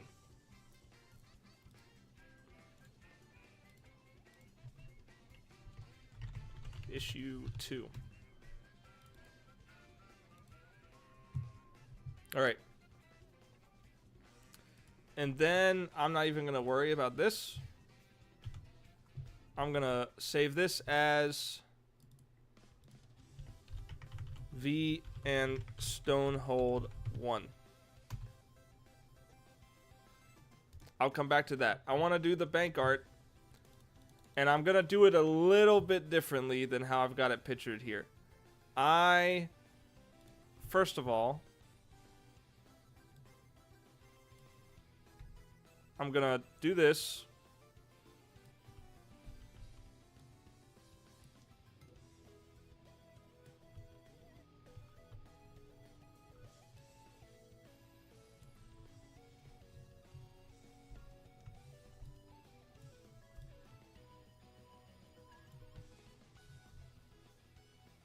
Copy, paste.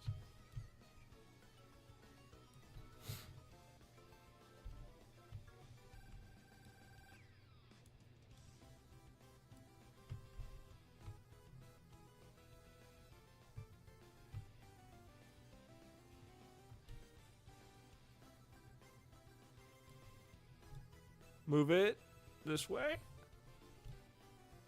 Nope. Nope.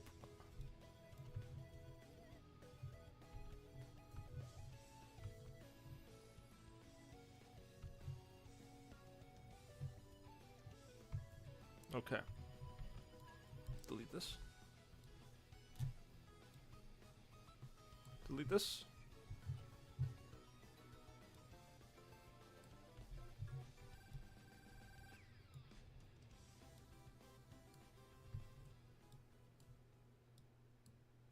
There's a little more this way.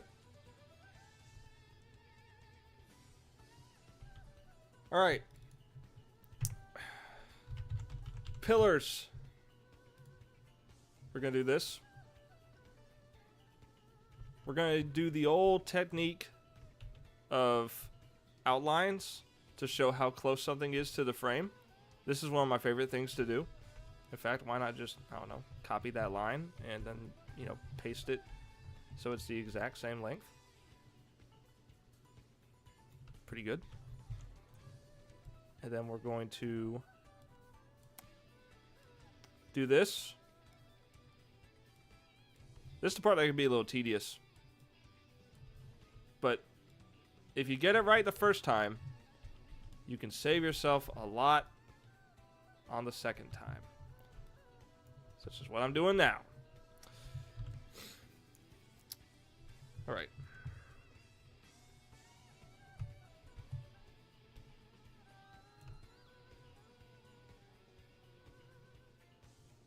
I'll shrink it to 10.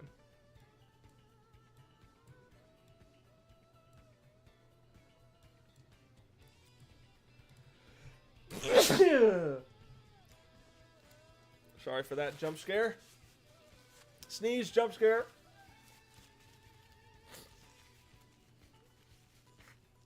Also, yeah, I don't have my webcam on because I am unpresentable.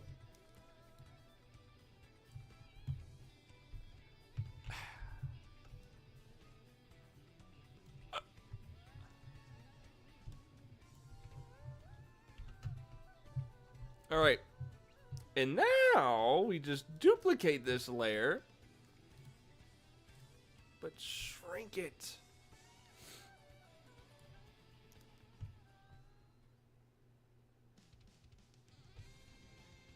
Even more.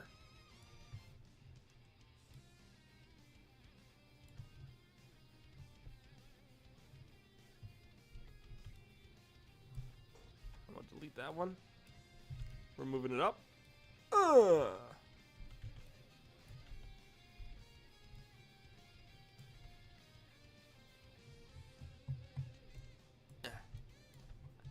There we go. All right. So we've got our pillars with everything kind of laid out. I do think I want to move this one a little bit more uniform with the other. A little too close. How about now? Too far. Just about right. So that way you got a little bit more kind of idea of space. Of spatial awareness. And I actually think I kind of want to move these up a little bit. That looks pretty good. Floor. With one O.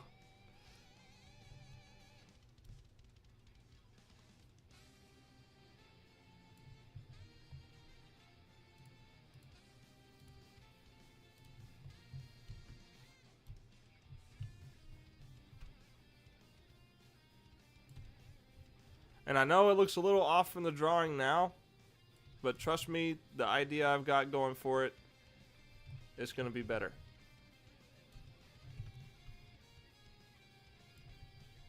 It's going to be better for it, trust me.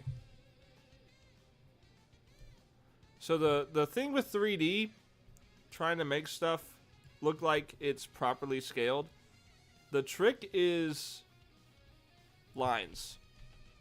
So you know that, so the floor is going like this.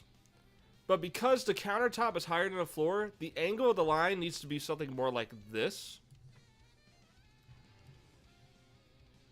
for it to look right.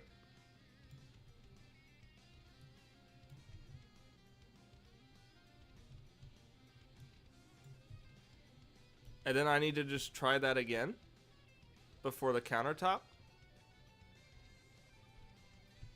So it's somewhere in between those two. And then for the ceiling, it could be even more. It could be even more highly angled. But I kind of think to get the upward angle shot that I'm kind of looking for, I think I need to go higher. I think I need to make the floor almost flat like this. I think I need to do something like this maybe. And I can reposition the pillars later. Oh yeah, we on the farm now.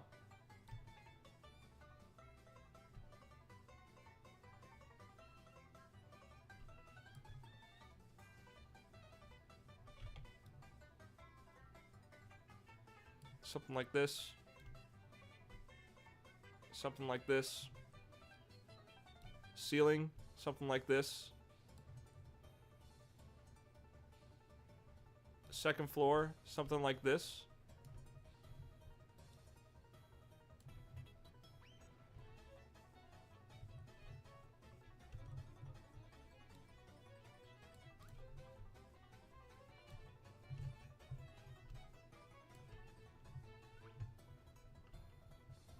Right? Let's look at this with the pillars. I think the pillars need to go up again.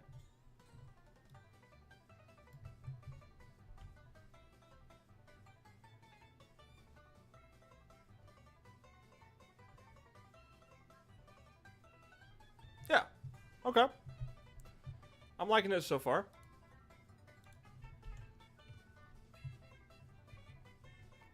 I'll definitely have to rethink some of the arches.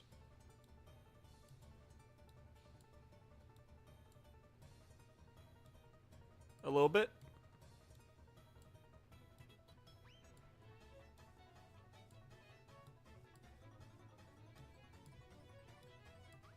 I mean, I really would love a world where, you know, everyone in Comicsgate got along, everyone not in Comicsgate got along, everyone just doing their own thing.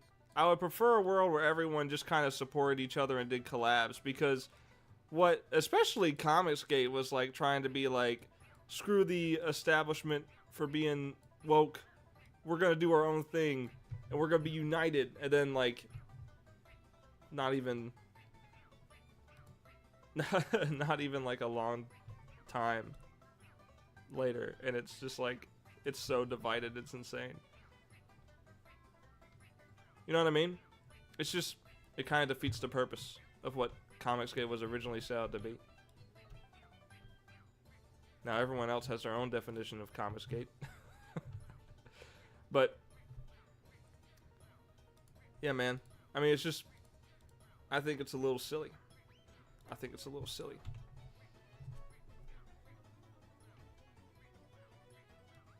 To just be arguing all the time. Yeah, like if there's an ethical thing, if you think it's an ethical thing, yeah, bring it up, make your case. But don't make it your sole personality, man. Like you're a comic book artist or writer. You have to understand that there's an expectation for you to be more focused on your craft than what other people are doing.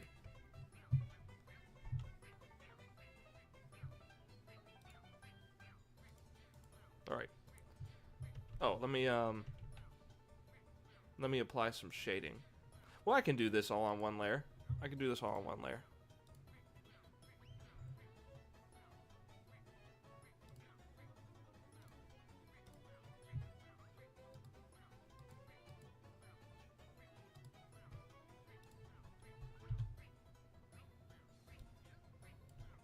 Why didn't it work? Oh, it's because my font size is too small. There we go. Oh, that's right. I also got to select these.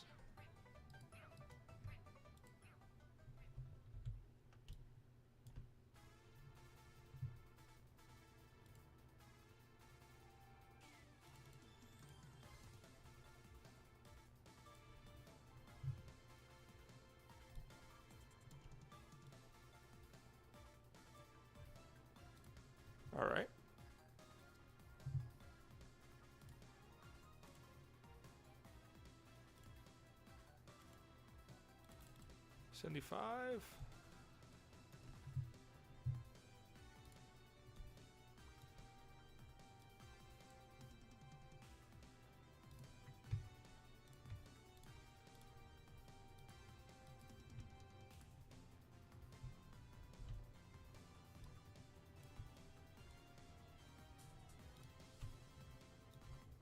Kind of giving the illusion of 3D with the shading here a little bit.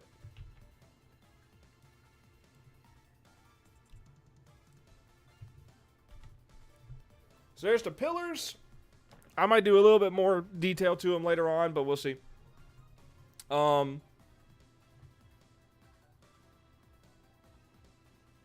far as the floor goes, we can go ahead and do some coloring for the floor.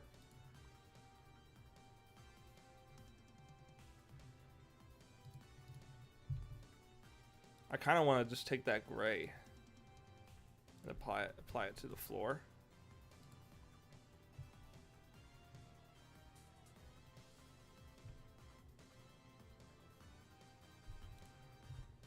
Let me finish. Let me actually finish doing the wall.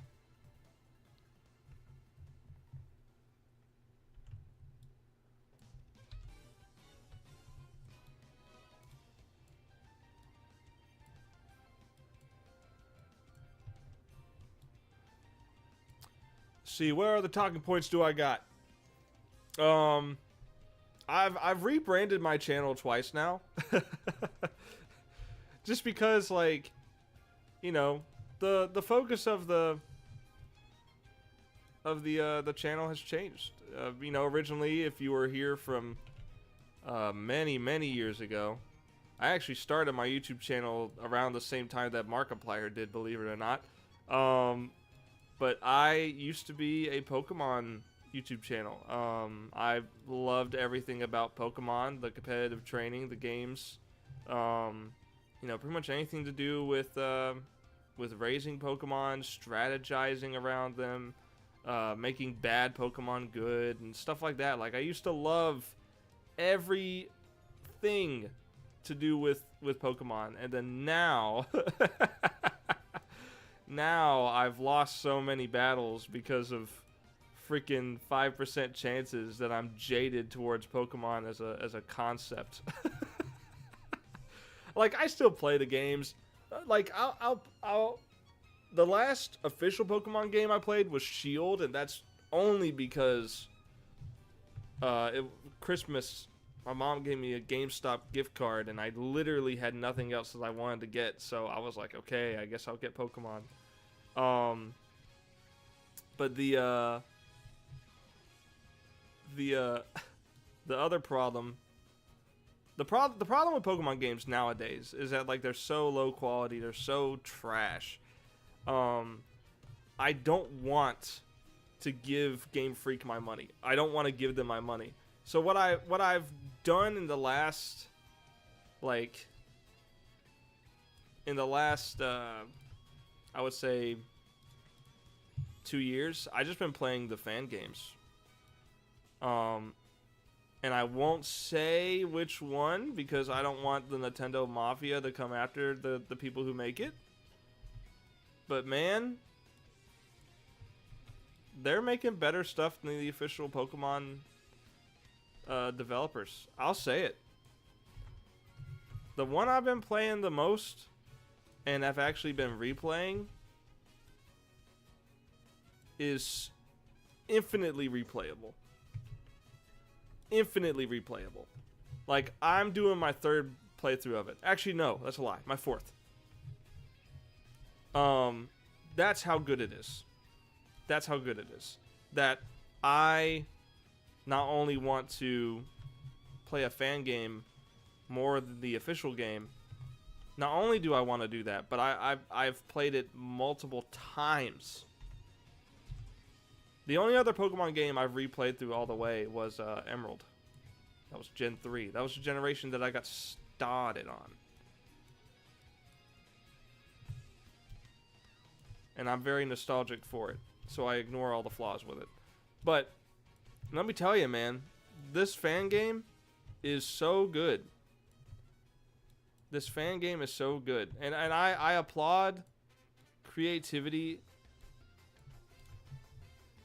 in the fan base, dude. I applaud stuff like that. I think it should be celebrated. I think Nintendo should celebrate fan games. As long as they're not trying to make any money and obviously, you know, infringing on Nintendo's profits. I don't understand what the big deal is. I don't understand what the big deal is.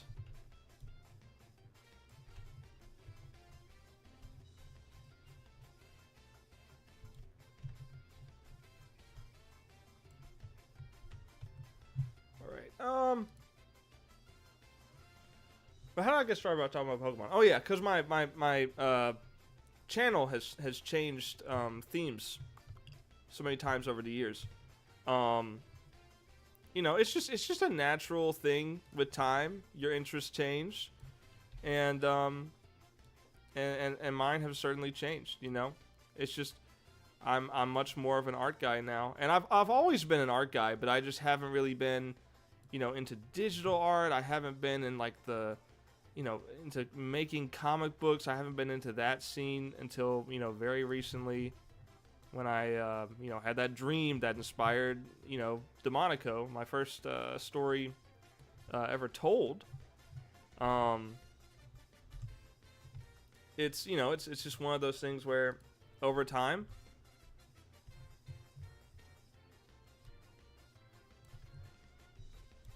it just became more of my focus. Instead of making video game content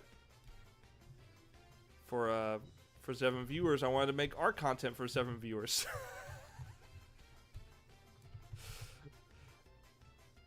But unironically though, since I've shifted my channel to be more about reviews and art, I've gotten more views than ever. Like I have been more successful doing what I love currently than what I was doing what I loved previously.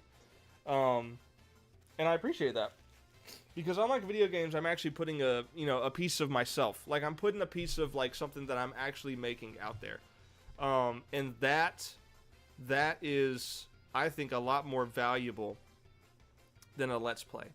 I think it's far more valuable to actually be putting something out that's creative than to just be playing a game and commentating over it. Though I'm not going to say that, you know, people who do that are you know, creatively bankrupt. I'm not saying that. But I'm just saying, like, you know, it takes more skill to actually be... Oh, I messed up. I need to hide the pillars. It takes I think more creativity, more risk as well. More courage maybe to be actually creatively expressing yourself.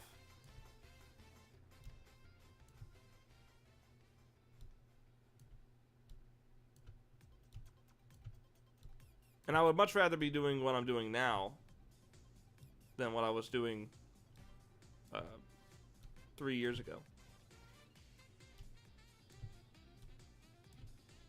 I'm much more satisfied and fulfilled being creative than I am making Overwatch compilation number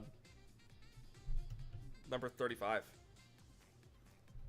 And I might not even be exaggerating with the number. I did a lot of Overwatch content whenever it was actually good. That's right, I said it.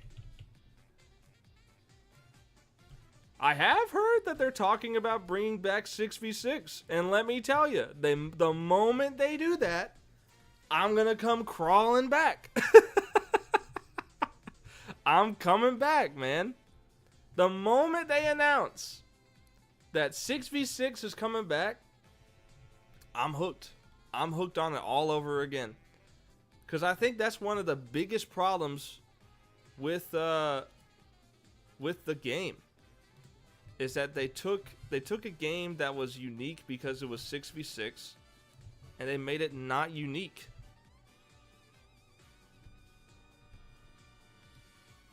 They made it 5v5. They made it Valorant. They wanted to be Valorant so hard. And I and many others ask, for what purpose?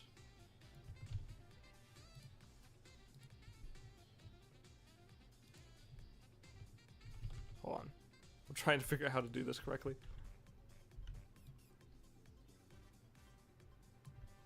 Yeah, you ever wanted to find out how to do like a circular object within a circular object? This, man. This, what I'm doing right now, when I learned about this, man, this is a lifesaver right here.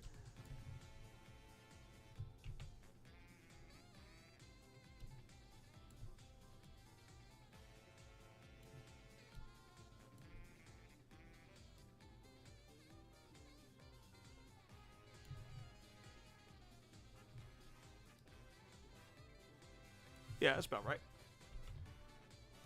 And then just select the interior of it. And I'm just gonna do like a bright yellow circle.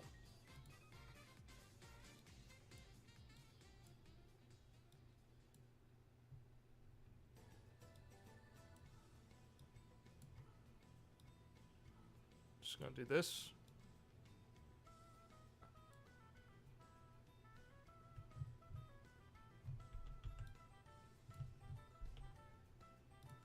See where I'm at with the pillars?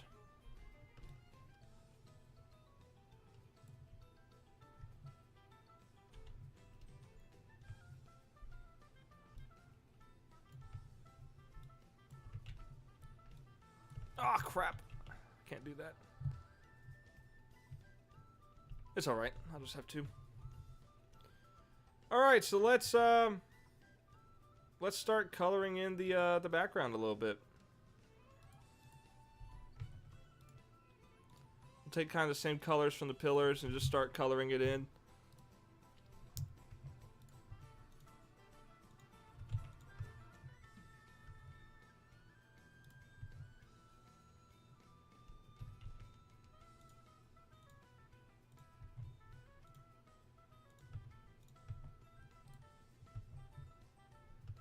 Oh yeah, I guess I need to finish that. Let me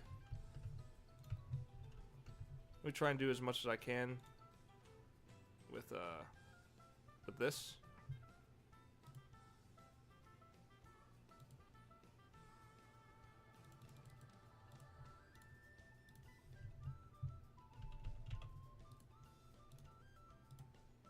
And then I'll fix that gap in a minute. Hup, hup, hup, hup. Don't forget you.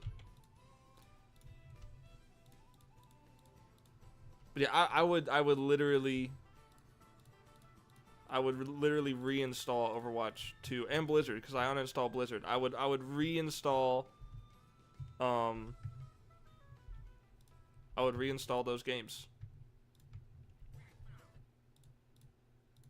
Just to play Overwatch 6v6 again. I miss it. I miss it badly. I do. I genuinely do. I have longed to play Overwatch 6v6 since they made Overwatch 2. I have longed for it. A piece of me was taken away when Overwatch 2 came out and deleted Overwatch 1 from existence. A piece of me was stolen.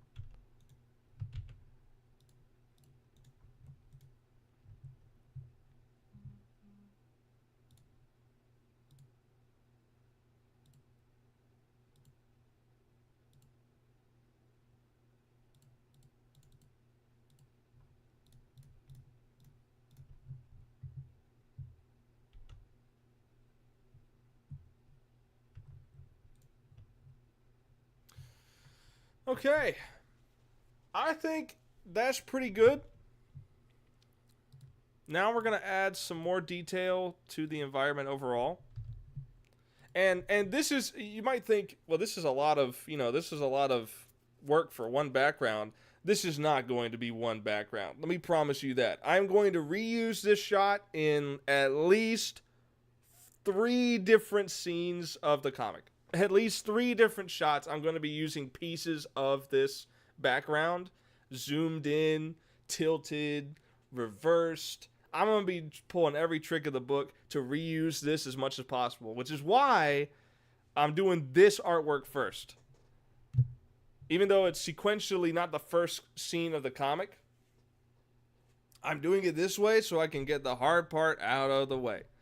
So next what I'm going to do is I'm going to do some like lines in the floor to show its tile.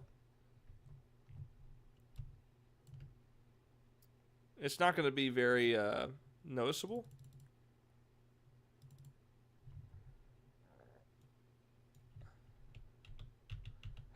But it will be from here. Me saying you will be made me think of a funny Facebook meme. I had to give Facebook credit on this one. They don't make many good memes, but every now and then they do, and it's funny. It's a picture of Yoda. And it's a picture of Yoda. And it's also, first it's Luke. Skywalker. And he's like, I'm doing this wrong.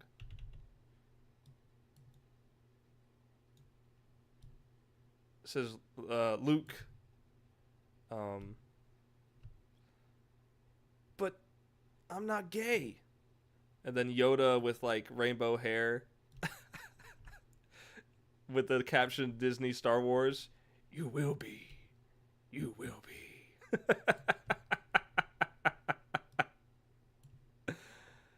I don't know. I thought it was kind of funny. I thought it was just kind of funny. Because you can certainly argue there's like maybe an aspect of truth in there.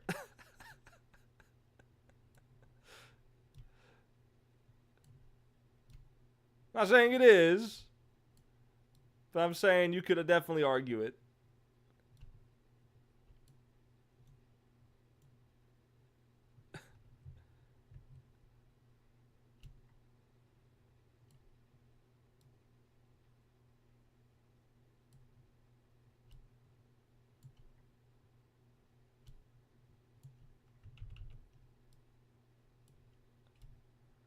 But yeah, what immediately made me laugh was Yoda with rainbow hair. That was just so funny to me. You will be. You will be. That was a very ominous scene in Empire Strikes Back. It's a very ominous line from Yoda there. All right, let me do a little bit of shading work. A little bit of shading. We do a little shading here, folks. We do a little bit of shading. I'm not going to get into politics, man. I'm not going to do it. But, dude, we are so cooked. Bro, that debate, I'm just like, we are cooked, man. Because, like, okay. Again, I'm not gonna get into the political drama of it, but factually speaking, Donald Trump is a convicted felon. All right, factually speaking. I'm not asking, do you think that's fair or do you think that's justice, or do you think he should have gotten more? I'm not asking that. I'm just stating a fact. Factually speaking, he's a convicted felon. And then his opponent, who's defending the heavyweight champion title, is an 80-something-year-old man who doesn't know where he is. That's factual.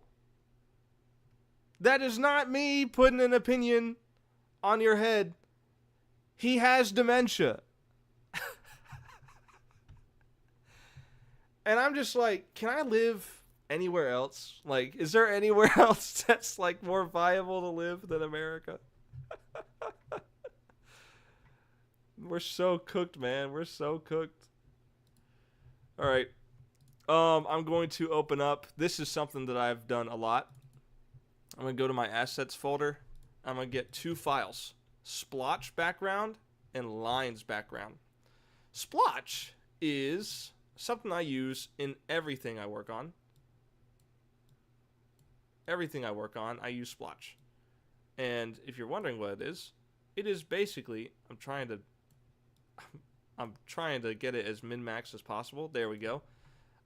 Splotch is this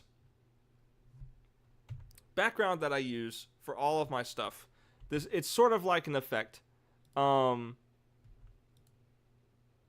It's sort of like an effect that makes the backgrounds look more textured than they actually are. So I'm gonna take this, right? I'm gonna take this. I'm gonna pop another layer on top of this. Bam. Okay. And then what I'm gonna do is I'm gonna take that and I'm gonna stretch it. I'm gonna stretch it across here. And to be honest, I think I'm also going to mirror it over here. Like this, because I just like the way this wall looks with that on it. And what I'm gonna do is I'm gonna turn the darkness all the way up. Turn the opacity down to like 30. Honestly, I might even turn it down even lower. 15. And then I'm going to select specific areas like this and start removing it.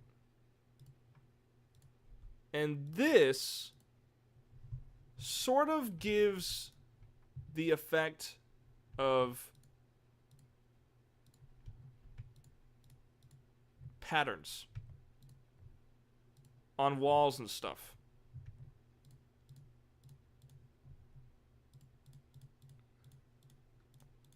Because I don't do soft shading, I do hard shading. Very rarely do I do anything with soft.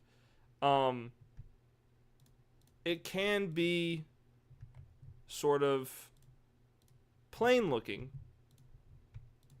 The backgrounds, they can be sort of plain looking. Oh, my bad. And so to counteract this, I do stuff like this where I have different visual effects. Oh, that's the wrong file. Different visual effects on top of things. Like, for instance, this, what I'm going to do with this, I'm going to apply it to the glass back here.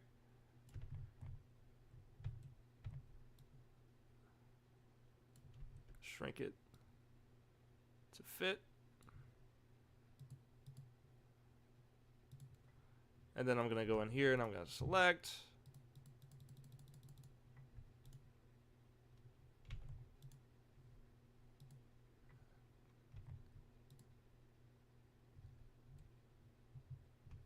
Then I'm going to come here and delete.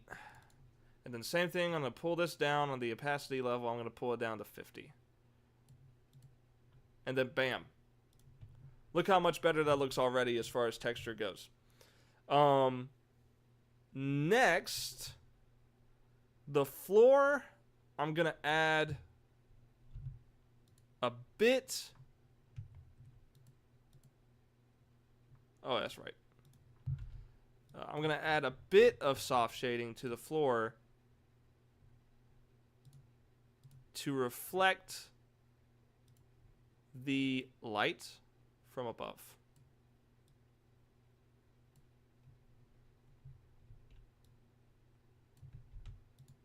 I'm going to take Gaussian blur and just blur the heck out of it. And maybe I should do another one.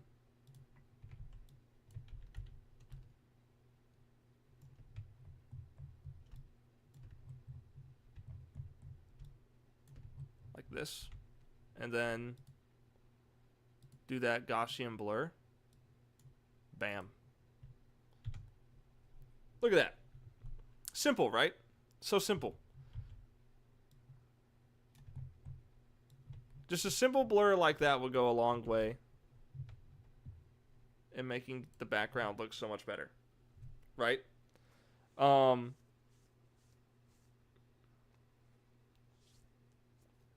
I'll keep that as a separate layer. Glow. Lines. Color. Pillars. And that's looking pretty good so far. That's looking pretty good so far. I think that's a good background. This is a good fight set piece. The music has stopped. Continue. But we will skip the Shy Guys.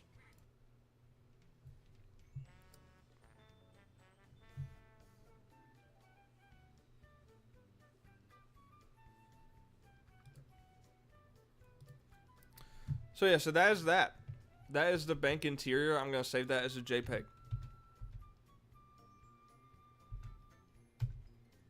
Awesome. Okay.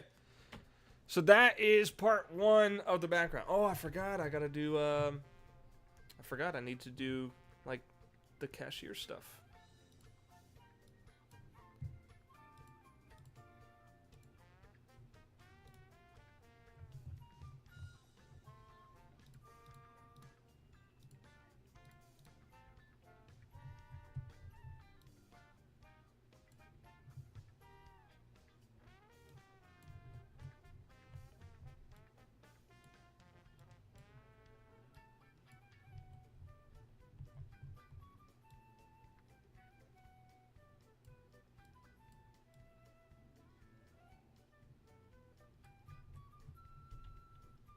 Yeah.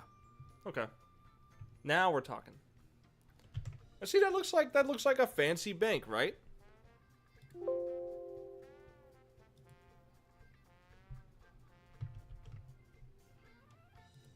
JPEG. And there we go. Talking about social media, DeviantArt, very good. DeviantArt right now. Let me just pull up DeviantArt. Very good. I have been having some great success on DeviantArt. Let me refresh the page and see if I got any notifications. Yeah, I can. It's gotten to the point where I can, and I'm so thankful for this. I can refresh the page about every hour, and I've got at least one notification. That is so good. And it's not like notification like, oh, this person made a post, or this person retweeted, or commented on someone else's post. The only notifications that DeviantArt gives you is when it interacts with your stuff. That is so good. That I love that so much. Any of your comments, any of your posts, any of your artworks, if people like your stuff, if people comment on your stuff, it's so streamlined and simple. I love it so much. And what I do is like a mix of, you know, just fun OC stuff, some contests. As you can see, I just did a contest, and this one's, you know, been doing pretty well. 21 favorites, that's not bad at all. 18,000 views. Oh, no, excuse me, 1,800 was correct. It's not anything insane as far as numbers go, right? But even this one, Stella, which is a little fun OC I do, she's got 6 favorites, 444 views 6 hours ago.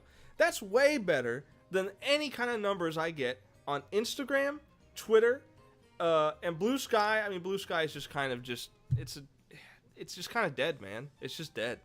I can't get any kind of traction on that site. I tried. I gave it an honest try. But I've done so much more work as far as growing my name in the art sphere on DeviantArt than I have anywhere else. And let me tell you, the people on DeviantArt are going to be more likely to view your stuff, like Little Miss Steel, than people on Instagram, Twitter, TikTok, whatever. You're just not going to get as much views, as much interactions. Like, you just don't get it. The people on DeviantArt, they will comment. You want to know why people on DeviantArt comment? Because they have zero shame. So if you know anything about DeviantArt, it's probably that it's, you know, a little unhinged. It's a little unhinged, and that totally is the case. But at the same time, while it is a bit unhinged, it's unfiltered. So like people will straight up say like, you know, if they like an artwork, if they don't like it. In fact, on my post channel, I have like, you know, I have votes for people to say like, you know, what they think of stuff. And you know, 3 people said they 10 out of 10 love the outfit. 7 out of 10, you know, it's cute, I guess, but I don't love it type of thing. And people have straight up said meh before, you know, whenever I give people the option. People will be honest on this website. It's strange, right? The people they have no filter, no sense of like holding back at all. They like this is a website where they go. Most people on here go on here to find stuff they can jerk it to. But the few that are actually into art as a whole and will go to your page and like follow your art because they like art, those are the people that stick with you. Those are the people that I would call true fans, and I'm thankful for every one of you. I don't need to know what else you use DeviantArt for. Keep that to yourself. But it's like it's a place where I consistently get views. I have 1,532 followers on here. That is way more than anything else that I have. That's more than my YouTube subscribers. That's more than Instagram, TikTok, Twitter, Facebook, even though I don't even have a EV Comics Facebook. But that is more than all of my other social medias combined. Alright? This website is freaking great. It helps if you're consistent, and I'm consistent. I've uploaded one artwork per day for the last, I don't even know. I've been consistent for so long. I think it's been like a year, maybe over a year that I've done daily post. And it's like eventually that will have to slow down because you know, I'll be doing more comic art stuff, so I won't be able to share everything that I do. But I mean, it helps to be consistent, and I have been consistent.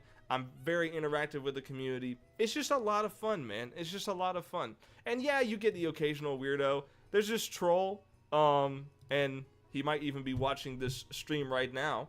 And I will not name him because I don't want people to harass him. It would certainly be funny, but I don't want people to do it.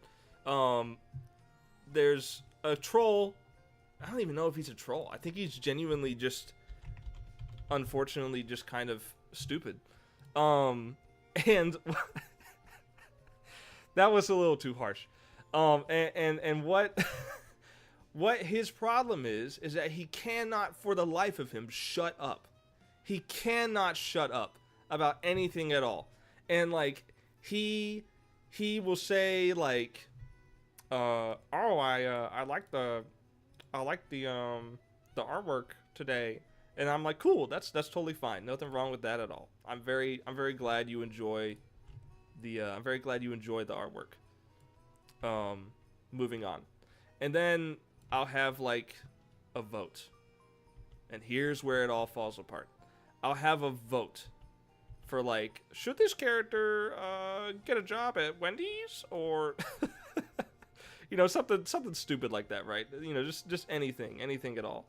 And, you know, the vote results will come in, and I'm like, okay, this will be done soon.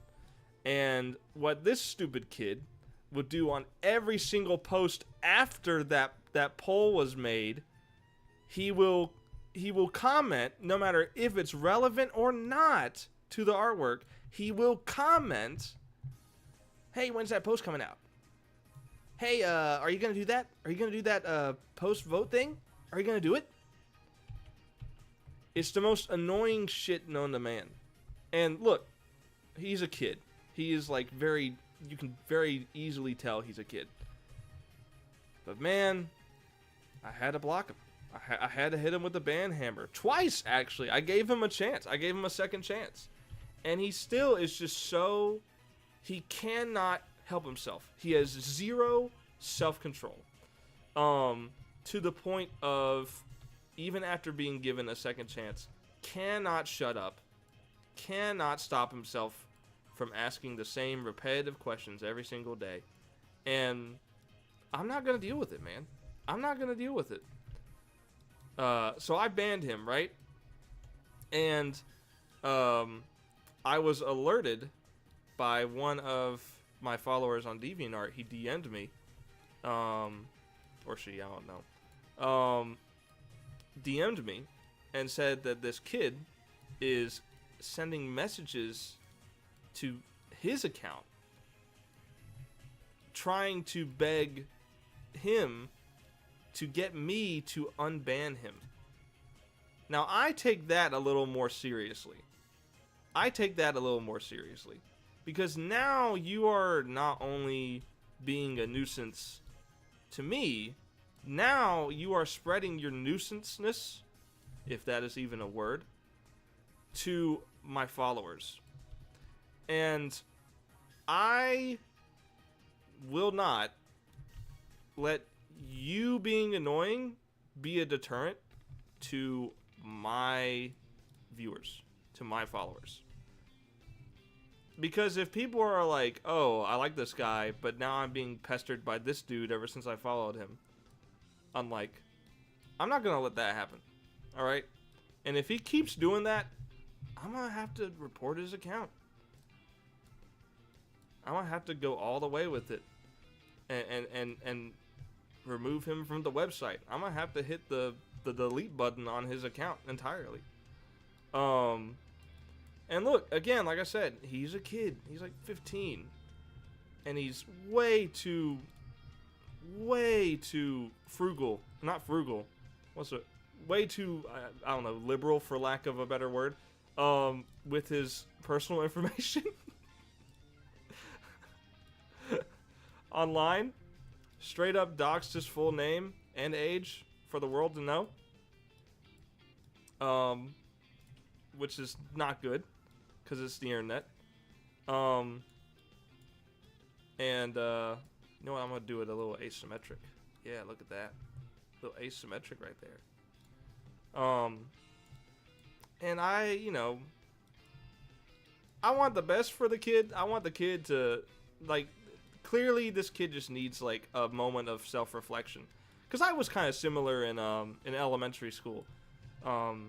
Keep in mind that's elementary school and not high school age, which this kid is, but I digress. In elementary school, I was kind of annoying. I was an annoying kid, and I spent 2 years in homeschool, and in those 2 years, I had like a moment of clarity. I had like a moment of, I was really annoying, wasn't I? And in that moment, I was like, yeah, you know what? I probably deserve to be bullied a little bit. I'm a firm believer of we do need a certain amount of bullying in society to function.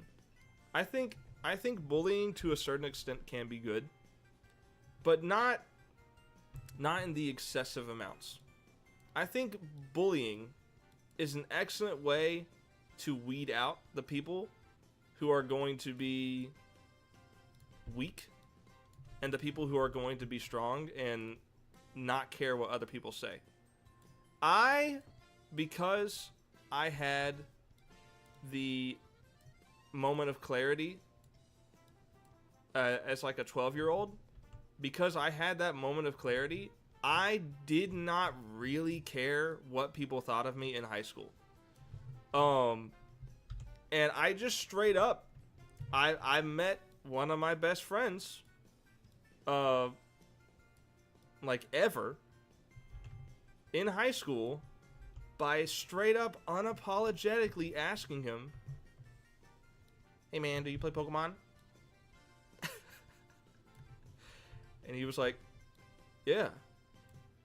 And we played, I think it was like Platinum or Heart Gold, Soul Silver or whatever. No, I think it was Gen 5 at that point. But we played Pokemon during like our breaks.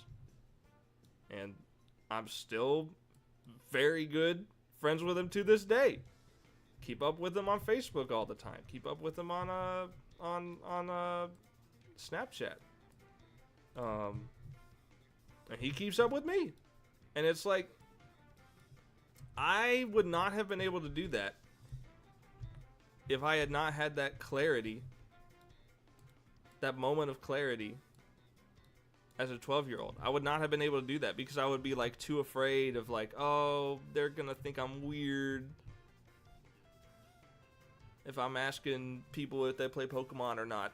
I would have been too afraid to be myself. But I had that moment of clarity, man.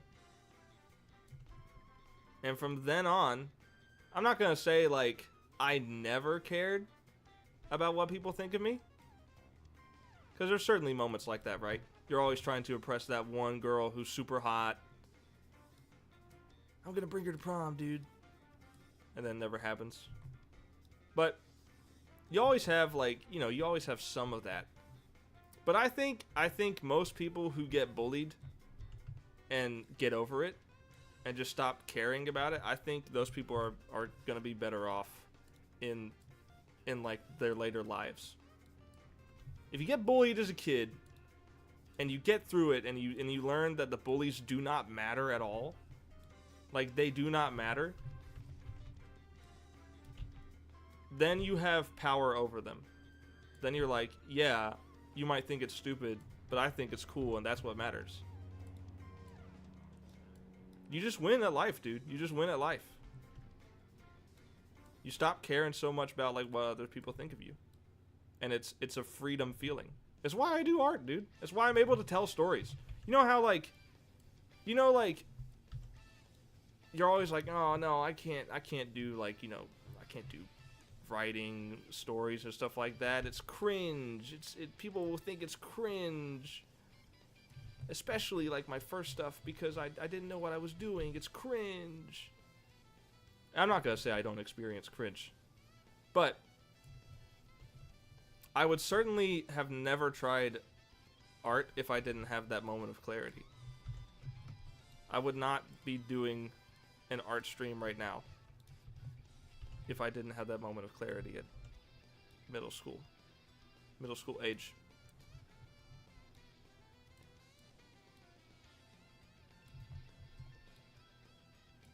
It just is important, I think, to have a little bit of bullying. A little bit of bullying. I'm not gonna say it never hurt anyone, because obviously it has. But obviously it hurts in the moment. But years down the line, you're like, yeah, you know what? That really strengthened me and made me a tougher person. It made me a more confident person today. And I'm actually kind of appreciative of them. There is one instance where I was being picked on in high school, for playing Pokemon, and I'm like, whatever, man. This guy's annoying, but I don't really care. And then, you know what happened? This guy was like, hey, Pokemon. He always called me Pokemon. Why is there a V in the title, in the T for title? What?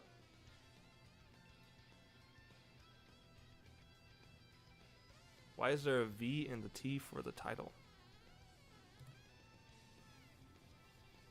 The stream title?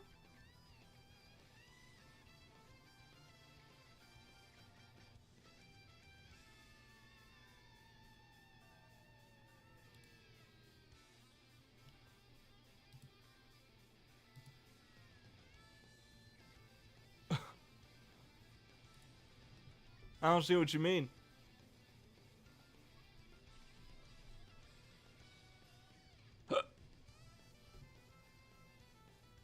Studio mode? Nah, that's not it. How do I find this?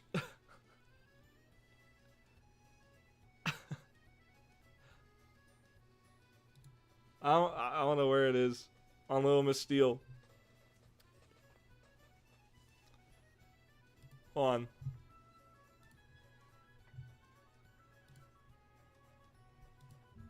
My channel.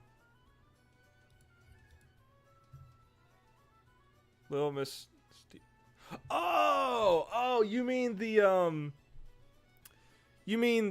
logo for Little Miss Steel. Yeah. So the logo is the logo is like it's Little Miss Steel, but the main character's name is Veronica. Her nickname is Vee. So the T in Steel is a T and a V. Because you can spell like you can see the word V in Steel. Because the way the T looks. That's why.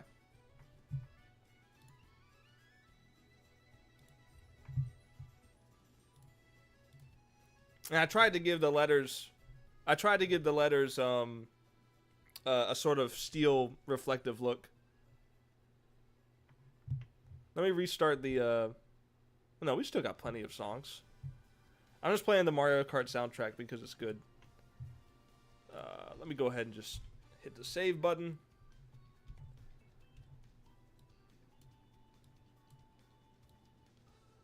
But anyway, as I was saying, the guy who was making fun of me, he was like, "Oh, look at that, it's Mr. Pokemon." I don't think he called me Mr., but he called me Pokemon. And it was like mildly annoying. And then, guess what happened? Pokemon Go came out. You want to know who was playing Pokemon Go? That guy. The guy who was making fun of me. All freshman year, all sophomore year for playing Pokemon. What happens when junior year rolls around? Pokemon Go, baby. And then everyone's a Pokemon fan all of a sudden. And then now, ever since then, everyone's like, "Oh yeah, I love playing the games. I got Scarlet and Violet. I love Fuecoco. He's my favorite." And I'm like, "You posers. Posers! You were not real. Where were you? Where were you in Diamond, Pearl, and Platinum when we were getting our DS's smacked and Game Boys smacked out of our hands for playing Pokemon? Where were you then? Oh, you were the ones making fun of us. Posers. All of them.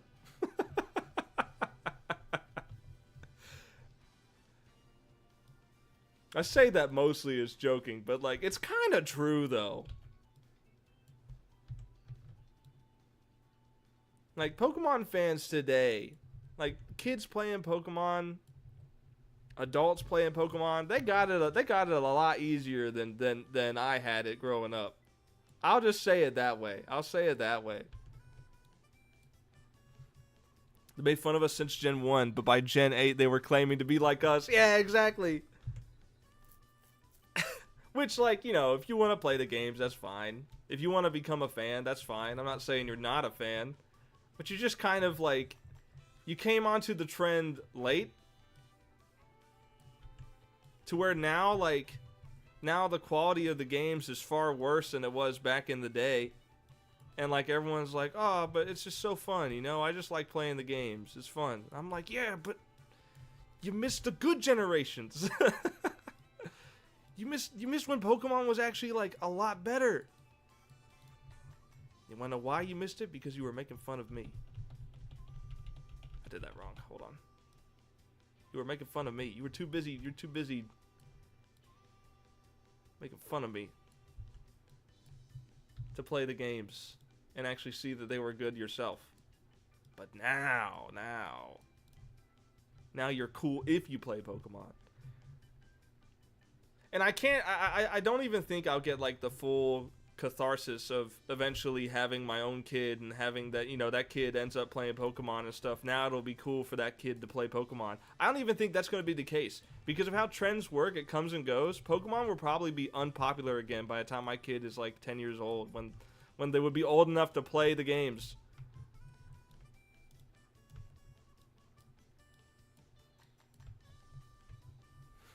I feel like that's what would happen. And I'm just like, first time, huh? Like my son comes home from school, "Dad, they're making fun of me for playing Pokemon." And I just sigh like, first time, huh?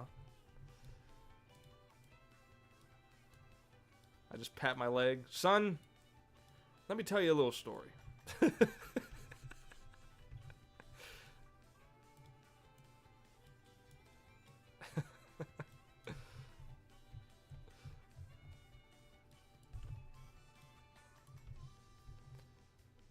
guys liking the crazy banjo music right now? Cocoa Mountain is such a cool track in the remake, man. I was so excited to see Cocoa Mountain back. I grew up playing Nintendo 64, and GameCube, as like a little kid. And man, seeing the Nintendo 64 tracks brought to life in like a new way is just so outstanding.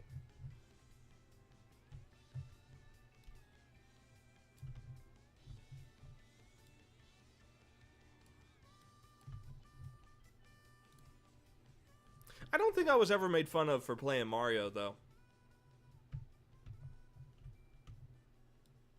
I don't think I was ever bullied for playing Mario.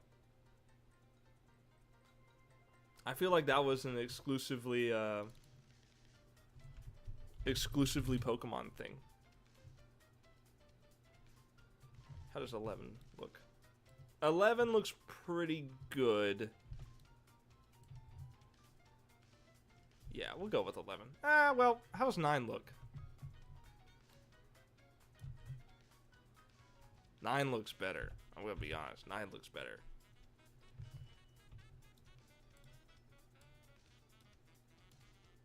Also, dude 357. What happened to the previous 356 of you? 356 of you. Are you like the 357th try and you finally worked?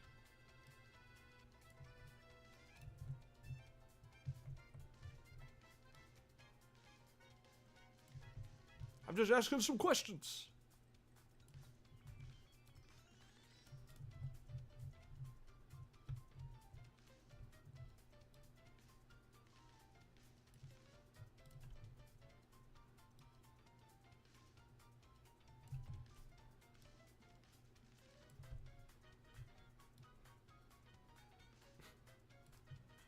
.355 is ammunition. Oh, see, I should know that.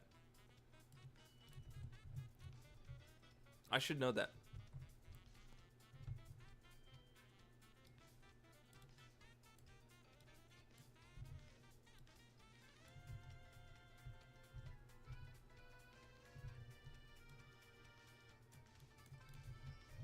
Magnum 357. Okay, okay. The dot should have been the clue for me.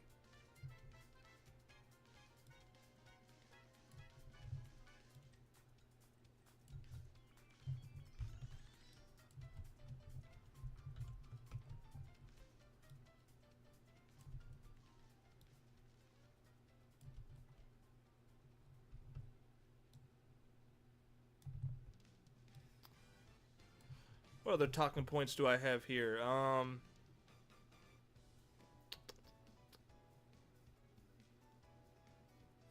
Tapas kind of sucks. I'm not gonna lie. I think Webtoon sucks too. It's mostly just K-pop style artwork. And look, you can like K-pop if you want. I'm not saying you can't like K-pop. Like, you're allowed to like bland cereals. You know, no one's gonna take that from you. If you like it, you like it. We're just gonna make fun of you a little bit. We're gonna do a little bullying. But that's fine. If you like it, you like it. But I don't even know where I'm going with this. But anyway, but with Webtoon, it's like the focus definitely shifted towards romance, K-pop romance style visual novels. And that's just like, that's not what I'm looking for. That's not what most comic people are looking for, man. So it kind of, to me, I think Webtoon kind of fell off, but Tapas is even worse. Mainly because like there's no viewership to it. Like, it's supposed to be the rival to Webtoon, but the company that owns Webtoon owns Tapas. Like, if you go up the chain of companies that own companies, you'll find that they're both owned by the same. So why would they try and make their platform good if they're just going to be competing with themselves? It's a monopoly. They have a monopoly. Well, not quite, because there's Global Comics, and I think Global Comics is actually kind of good. But Tapas just sucks. Now, Tapas is good for a totally different reason, because it allows you to do novels, which Webtoon does not. That is an area that I think Tapas has over Webtoon. But you rarely hear anything about it. Like, I follow Tapas on Twitter. I never see anything about the novels, man. They just do not advertise them. Like, most people, I would forgive you if you didn't know that you could do web novels on Tapas. But it's kind of my only medium for it. In the meantime, until until something else comes out that's better. But I'm not gonna say it's bad either. I'm not gonna say it's bad for novels. But just when it comes to comics, I mean, it's just, why would you use Tapas when you've got freaking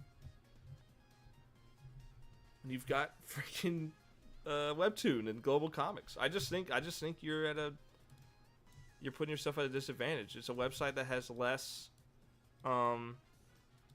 market, and even the name is not as marketable. Like Webtoon, you hear that and you're like, oh, okay, what is this? Some kind of a web animation place? Oh, it's a comic? Okay, close enough.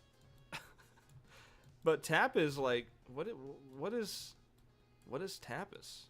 What is the main demographic of, like, people who don't know about Tapas going to think about Tapas? The name. What are they going to think? Probably not going to think much of anything. So they're kind of just at a disadvantage with the name alone. Global Comics makes it pretty simple. There's no mistake in Global Comics.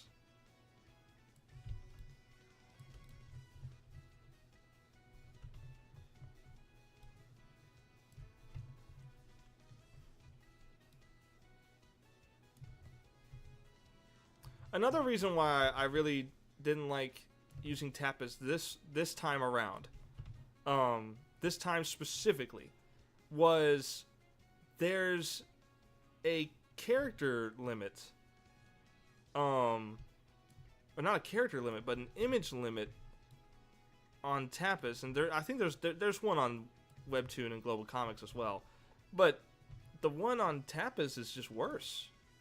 I had to cut the prologue on the Tapas version of Little Miss Steel, the comic version. I had to cut the prologue because it couldn't fit. And that prologue contains some important, contains some important information. So I kind of felt like I was a little cheated out of that.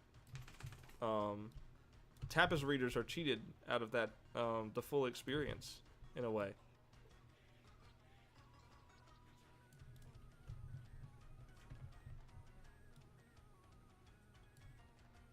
But yeah, in the future, I'm probably just not going to use Tapas. The only reason I'm using Tapas, Webtoon, and Global Comics is because I've heard that uploading to all three is just better in general. Plus, I mean, what do you lose? What do you lose by uploading your comic to multiple platforms, right? You're getting engagement on all of them, even if it's just a small amount. It's still engagement regardless.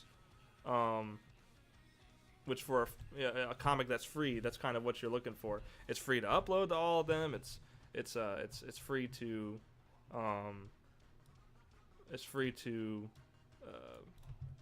comment on all of them and everything. So it's like, it's just, I think you're incentivized to upload to as many places as you can when it comes to free stuff. Like a free webcomic. I think you're just incentivized to do it.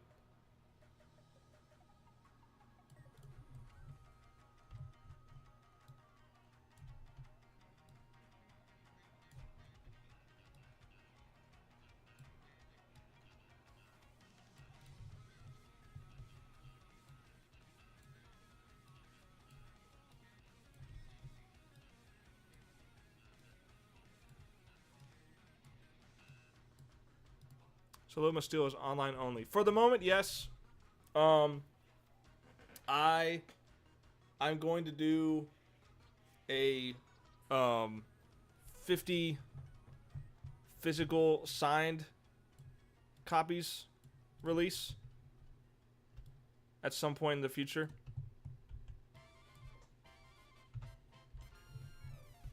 I think that would be a cool way to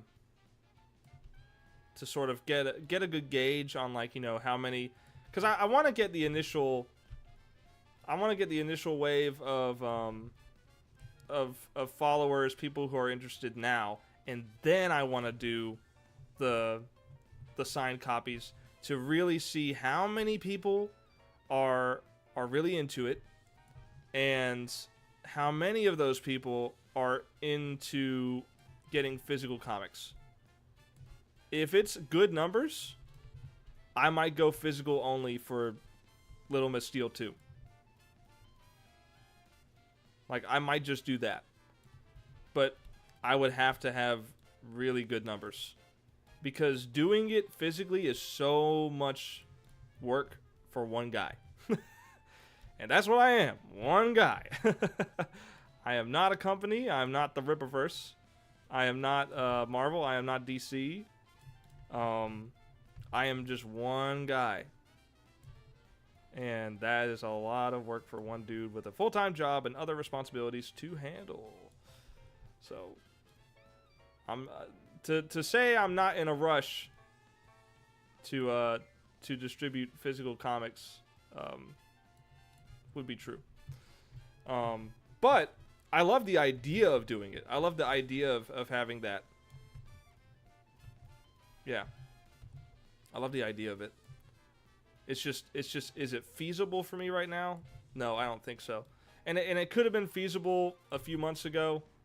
It could have been, well, not feasible. It could have been more feasible potentially a few months ago. My brother, who, if you're new to the channel, he was diagnosed with cancer last year in August, and he is completely cancer-free now, which is awesome. And he was out of work for a while, and maybe I could have, quote-unquote, employed him to do the packaging and shipping and all that kind of stuff. Maybe I could have done that. But now he's got a job again. He's basically starting over, and going from there. And I can't task him with that now. I had to do everything myself, like I said, and there's just so much. There's so much that goes into it. It's crazy. It's crazy. Because I've looked into the logistics of it. Like, I spent like several hours for like a full week just looking into everything that has to deal with comics, with distributing stuff. And I stepped away from that search, from that, looking up stuff. I'm like, this is a lot, and I don't know if I'm going to be able to do all that. And that's when, that's around the time that the Rippaverse announced that it was going to be doing Ripascend, which is like a fulfillment helping side of the company that's going to, help other creators do stuff. And I was like, cool, I'll apply for it. They finally sent me an email with a form to fill out, talking about my comic, why I think it's good, why I think they should add me to the program, and as a customer of their services. And then did all that, sent the form to them, waited, got tired of waiting, and just released it digitally.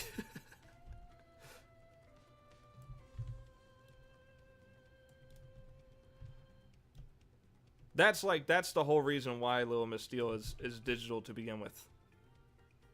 Is because I was like, I I said I was going to announce a release campaign in March, and it's May.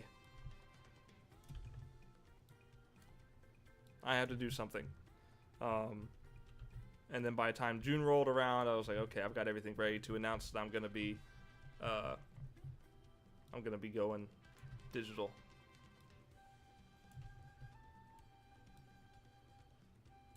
And like I've been saying, I'm not a stranger to doing digital comics. It's just not as profitable. If you're going for a profit, digital is not the way to go. If you're going for views, if you're going for like growing a fan base, like digital is the best way to go. Especially if it's free, because I mean, just look at games like Five Nights at Freddy's, I guess, wasn't free, but it was free to watch on YouTube, and that cultivated a whole fan base around that game, half of which did not even own the game. And that blew up into an entire franchise, getting a movie and very likely another movie. Dang, no response. Yeah, they sent nothing after I sent in the form. And I was very disappointed about that, because I'm a fan of the Rippaverse. I like, most of the comics they've put out. I'm not going to say they're the best comics in the world, but they're certainly trying, and I like that. I like the aspect of, there's a new comic book company in town. They're giving Marvel and DC some competition, which should encourage them to do better. Competition is always healthy. Competition is always healthy. And I like the idea of it. I like the idea of the Rippaverse. But man, you got to be a bit more professional than that. You got to actually respond. I shouldn't have to be hounding your team to get a response. If I did that at my job, I would get some complaints. I won't say I would be fired, but I would be getting some complaints, and my boss would be talking with me like, hey, you got to respond to emails. I'm like, okay. But yeah, man, I was really hoping that I could get on board with that, because I really did want to go physical with this comic. But it just wasn't meant to be. At least not in a widespread scale. Like I said, I will be doing the limited signed copies event. I'll probably wait to announce that for another week, maybe two, just to get an idea of the enthusiasm with Little Miss Steel. If there's a good response, if there's if a lot of people really like it and they want to, there's a lot of views to it, if they want to keep seeing it continue, if I see that, then I'm like, okay, people are interested, let's do a signed physical copy. And I'm thinking the pricing for it is probably, it depends on how much shipping cost is going to be. That's going to be the big, wild factor. The signed copy sounds good. Yeah. I mean, I think it's just a good idea overall. But it doesn't put so much workload on me. I could handle 50, right? I could handle 50 signed copies. If I were to open it up to hundreds of copies, I'd be completely overwhelmed. There's no way. But yeah, certainly the idea is to do a smaller amount of products to make it a bit more manageable for me to deal with.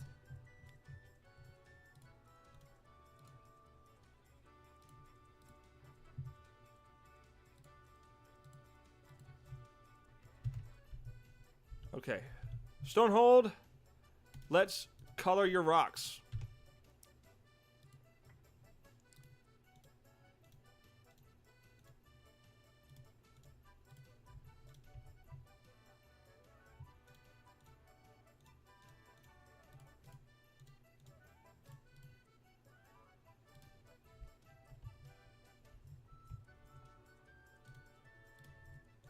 Okay.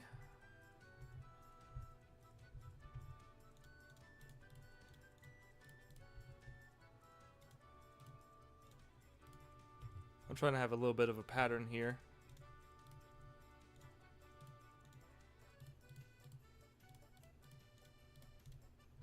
Okay. White eyes. Brown mud. Oh. I see a little mistake here. There we go. Yeah, Stonehold, he's coming together. He is a bulky dude. He is a bulky freak of nature. Alright, so for the mud, I'm not sure how I'm going to go about it exactly.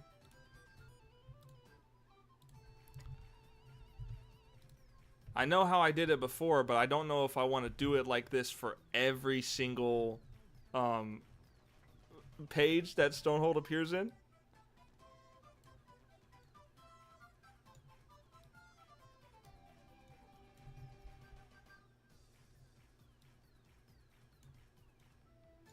This is what I did. This is like the initial layering of it. And then you'll see what I do to kind of tie it off to make it look a little bit better.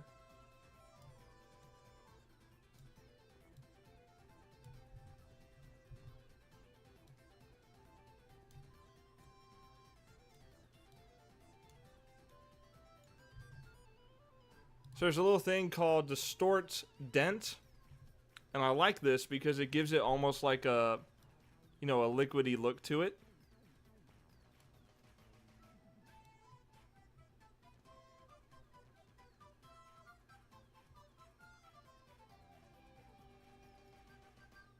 That's not too bad. I don't know why it's pulling in the gray from the surrounding rocks. I really don't understand why it's doing that. Oh, wait a minute.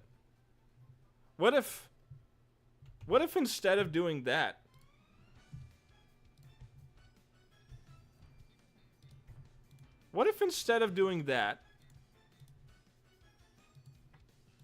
please select the layer whenever I click it. Thank you.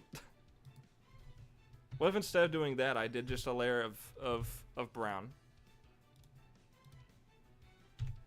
Golem types are cool. Yeah, I agree. I love golem enemies in video games. They really are, like, a lot of times my favorite type of enemies. I'm also just prone to, like, just liking big tough characters that fight until their last breath type of thing. I mained Reinhardt in Overwatch. I love the heavy weapons guy in TF2, though I never really played him that much. All right, now we do the dents. Oh, that's not the right one. Distort, dents. Now we do this. And now I come in here and I do this. Invert my selection. Delete it. Merge layer. There we go. That is a much simpler way to do it. So you'll be an Ajax main in First Descendant then. I'm going to be honest. I don't know what First Descendant is. I'm sorry. I don't think I've heard of it, but I'm going to take your word that I would probably be an Ajax main.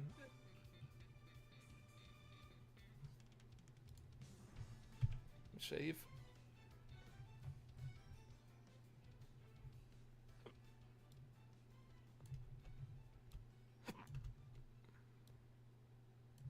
I'm assuming he's a big guy.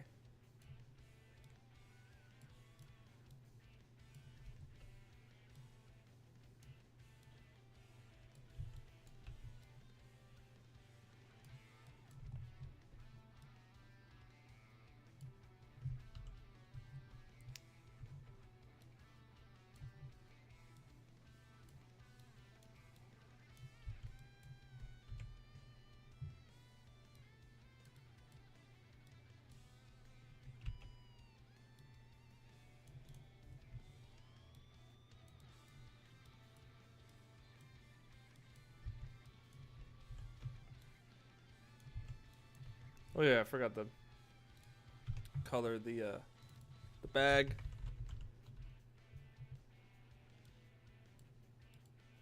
New looter shooter out tonight, free to play.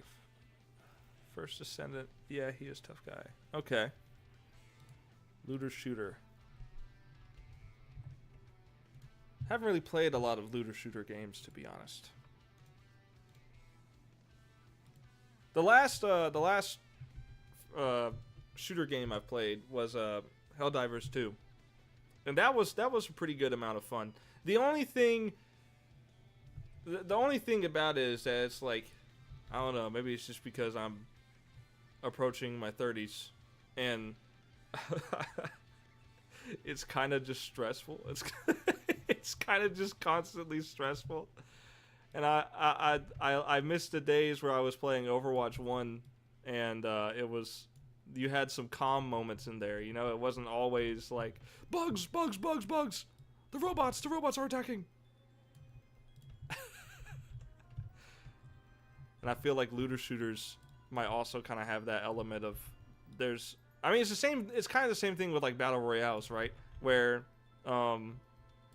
people can approach from any angle at any time. And there's a skill element to it, sure, and it's likely a skill issue on my end. But I just hate battle royales.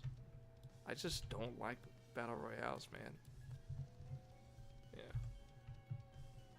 Tell you what, I don't think I'm gonna do as much detail, because if I do a whole ton of detail on the first artwork, people are gonna be like, why isn't it detailed all the time? Why isn't it like the same detail on every page? And then I'm gonna say, draw it for me then. Please. Please. I had a nightmare in real life when I made a 6-armed character with wings. My God. Why did I do that? I had to draw that, man. This one is PvE only and no friendly fire. Oh. So it kind of is. It kind of is very similar to Helldivers. Interesting. Interesting. Also, despite the fact that I'm sick, it did kind of work out perfectly today because I'm able to stream this. I would not be streaming if I was at work.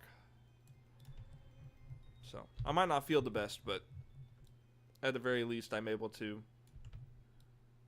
interact and do some art, put out some cool stuff, get people excited for Little Miss Steel 2.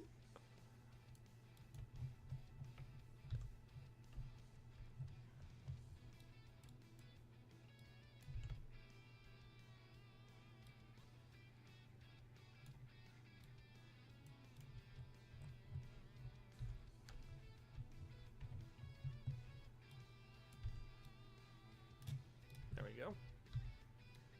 One here.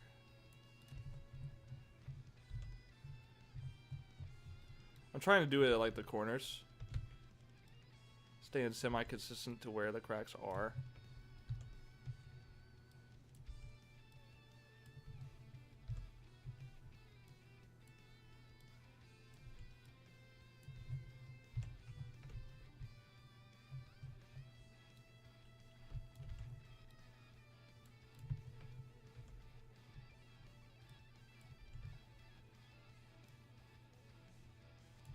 Sir, we need you to make a Mario Kart track soundtrack. Okay. Pulls out the electric guitar and has an absolute masterpiece just pop out. You need soup and Gatorade. You know what? I didn't have soup, but my mom did drop off some chicken tetrazzini, and I'll be honest, it made me feel better.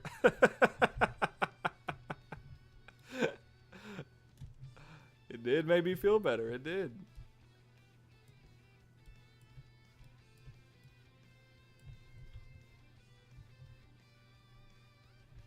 All right. That's looking pretty good. A little more shading.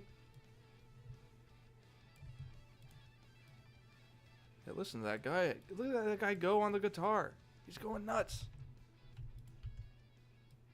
Sir, this is a Mario Kart game, not a Need for Speed game. I'm sorry, I do not care. I will go crazy on the guitar.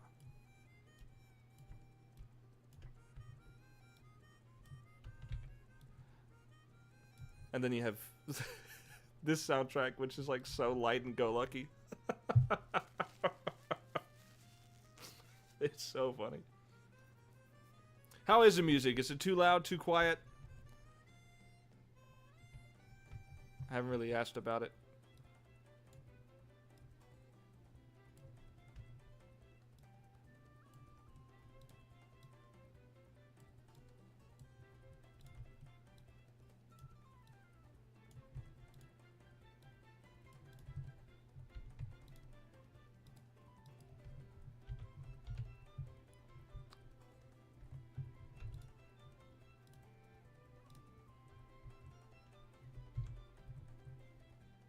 I think it's fine. Okay, cool.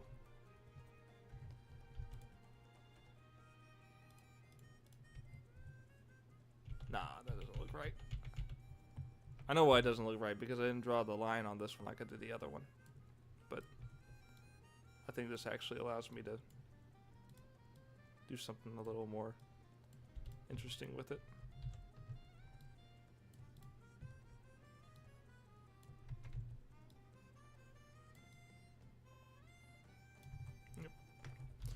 You might have missed the part where I was drawing this on a pencil and paper. I drew everything so far, like the background, the character. I drew everything on paper first. Streamed my horrible quality webcam POV of it, and then sent the picture I took with my phone to myself so I could put it in this. And while that may seem redundant, while that may seem a bit unnecessary, it makes my work so much more consistent to do it that way. Because I'm a traditional artist at heart in a digital artist world. And I have taught myself how to adapt. And that adaptation is basically just do it physically, traditionally, and then do it digitally. And that actually, like, it speeds up the process for me as far as like actually drawing it on pencil and paper, because I don't stress about drawing it perfectly anymore, because I'm like, I can just fix it in digital. You know, there's no undo in traditional art. But if my goal is I'm gonna make it digital anyway, I don't really care about getting it right the first time. I'm not afraid to make a mistake and just fix it later. Which I think has been good for the process and quality of the art as a whole. Which I'm not gonna say I'm Picasso over here, but I mean, like, you know, my art design art style wise, it's supposed to look like a cartoon. And from everyone I've asked, without, you know, mentioning what my art style is supposed to be, I show them a picture of it and they're like, yo, this looks like Teen Titans, or yo, this looks like Danny Phantom, or yo, this looks like the Clone Wars animated show from 2003. That's a more specific one. But anytime I get told any of those things, I'm just like, yes, yes. I try not to freak out whenever people tell me that, but it's kind of difficult. I'm like, this is exactly what I've been trying to do, and I'm so glad that people understand what my art is supposed to be. All right, man. There's his bag of money. Should I put a cartoonish $sign on it? I think I want to put a cartoonish $sign on it.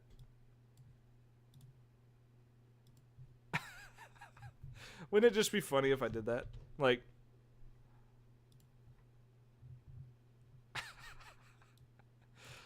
Oh man.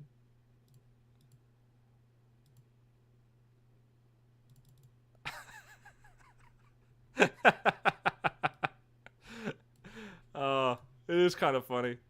It makes it more clear what's in the bag. Yep. There he is. That is Stonehold. 11-foot rock and mud monster beast.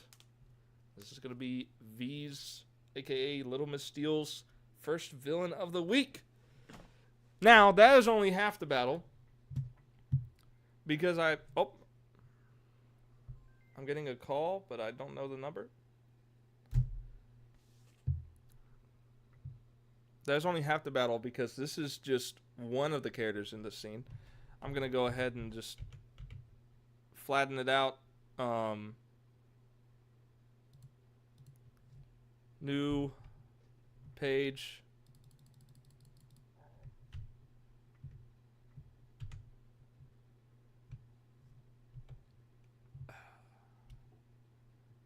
We're going to make him big. We're going to tilt him a little bit. Because it's supposed to be like a Dutch angle shot. Maybe we tilt it this way? No, because that obscures the money bag. And then we're gonna take the bank interior, throw it here, embiggen it, tilt it, embiggen it some more, embiggen it a little bit more.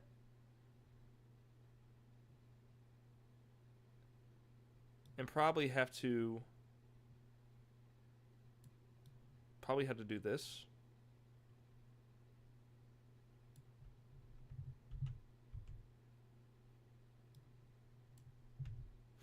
Probably had to do this a little bit. Oh, no, that looks bad. No.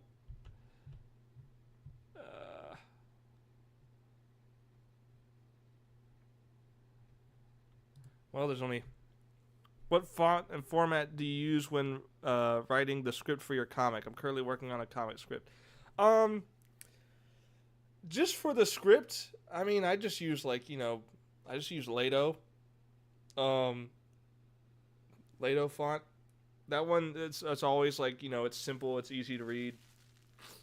And what I'll do is, for different characters, whenever they speak, I'll color code the text to identify which character is speaking. And if they're thinking it, I'll put it in italics and color it as well, color the text. If I'm, if it's supposed to be if it's a yell, I'll put it in bold. If it's a whisper, I'll make the font small. And stuff like that. Yeah. The font, I will say, the font of scripts don't really matter too much.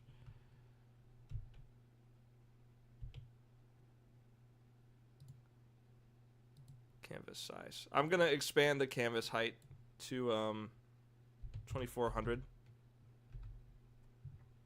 And I'm just going to have to eat this one. I'm just going to have to add more to it, man. It's just what I gotta do. It's what I gotta do.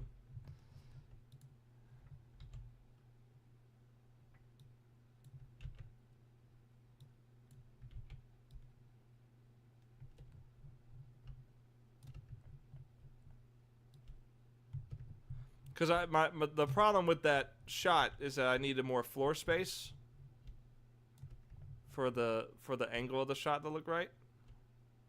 Oh, this one is not even... Oh, this one's going to be a little bit more difficult. Okay, not bad. And then this. Okay, not too bad. Not too bad at all. Let's I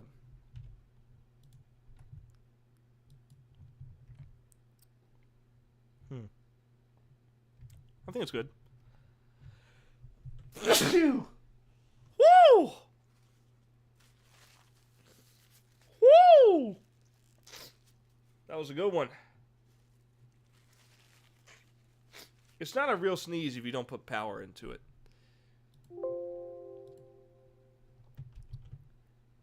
A good sneeze is when you shake the whole building. That's a good one.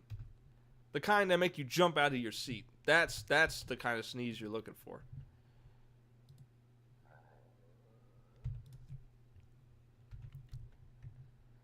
All right. We're going back to this. We tilt it. We expand the shot. We expand the background a little bit more so that it's not getting cut off by the corner of the canvas. All right. We shrink it down a little bit. Well, no, I didn't want to do that. We do like this. And we keep doing like this until we got it. So that's a good angle right there. That is pretty good right there, if I do say so myself. So that's how the shot is looking. Let's add in a shadow of 150 opacity. Softness of the brush at 0, and we're gonna make a big old, oh, it's the same color, my bad. Big old shadow of this guy right here. Menacingly so. Kind of erase the shadow from behind him. And there we go. That's a big boy. That's a big boy. Very menacing. There he is. So that is part of page 1. Or just, it's not page 1 of it, but the first page. How do I even name this? I'm just going to name it Bank. I'm just going to call it Bank for now. There's still one more thing I need to draw. I need to hide all of these layers. V.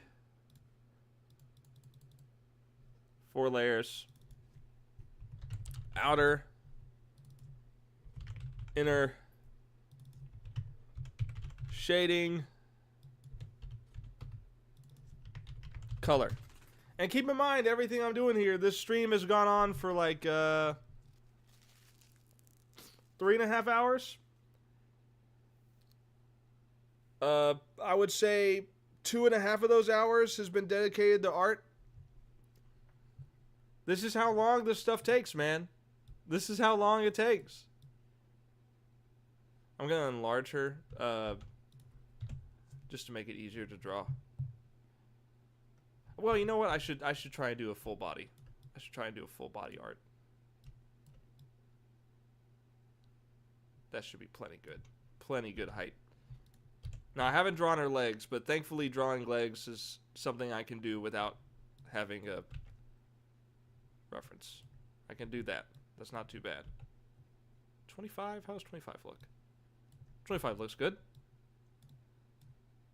Oh, let me, hold on. I about made the same mistake. Let me show you a little trick. This is going to be a really good advice, I think, for you, dude. Since you're starting out. A little something called proportions consistency. This is the official artwork of V. Let's sneeze again. Woo!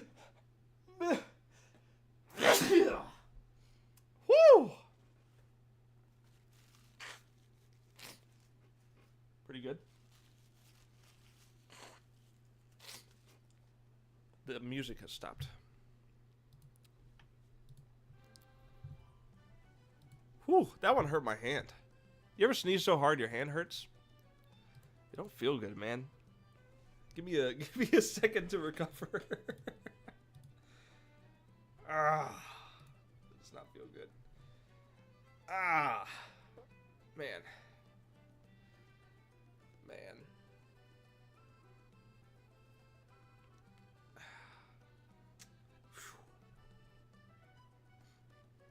I don't know if you've ever done that. Okay, I'll go ahead and just walk you through the process of this, what I was talking about. You want to take this artwork, right? Copy. Man, my hand hurts. Why does it hurt so bad? That was a powerful one then. Yeah. It was too strong. Oh, dang it. Opacity 50. God knows. That one actually did hurt. All right, so what I do is I match up like the head size to the so like her head is about like this big. You know, counting her hairline, counting her hair. She's about like, you know, her chin is probably around down here. And so what I'll do is to keep the proportions consistent, I'll bring that layer in at 50%, at like 50 opacity. I will then draw lines from key points of the character's width. So this is basically width of her shoulders, width of the chest, width of the skinniest point of the waistline, width of the widest point of the waistline, width of the hips, width of the legs. And then for V specifically, because she's supposed to get stronger as the comic goes, width of the arms. So her arms aren't quite as strong at the beginning here, but they will be, right? And I'm gonna draw an additional line because that one looks a little messy and weird. There we go. So what I do then is I draw a line from the top of the shoulders to the hips. And now I will size that up to this drawing.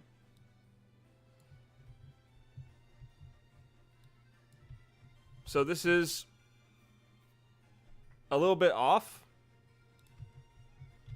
And I'm going to be honest, it kind of looks weird. I think I undersized the head. I think I'm going to take these and just expand them just a little bit. Not a whole lot, but just a little bit. And that looks better. So now I'm going to try and I'm going to take those proportion lines and I'm going to match them up to the parts of the body that they belong to.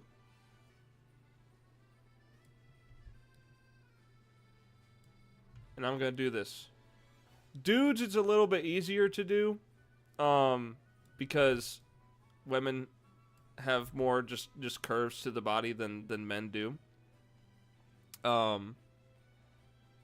So it's a little bit less tedious to do this for male characters. Unless you're Yu-Gi-Oh!, in which case your male character waistline is like insanely skinny.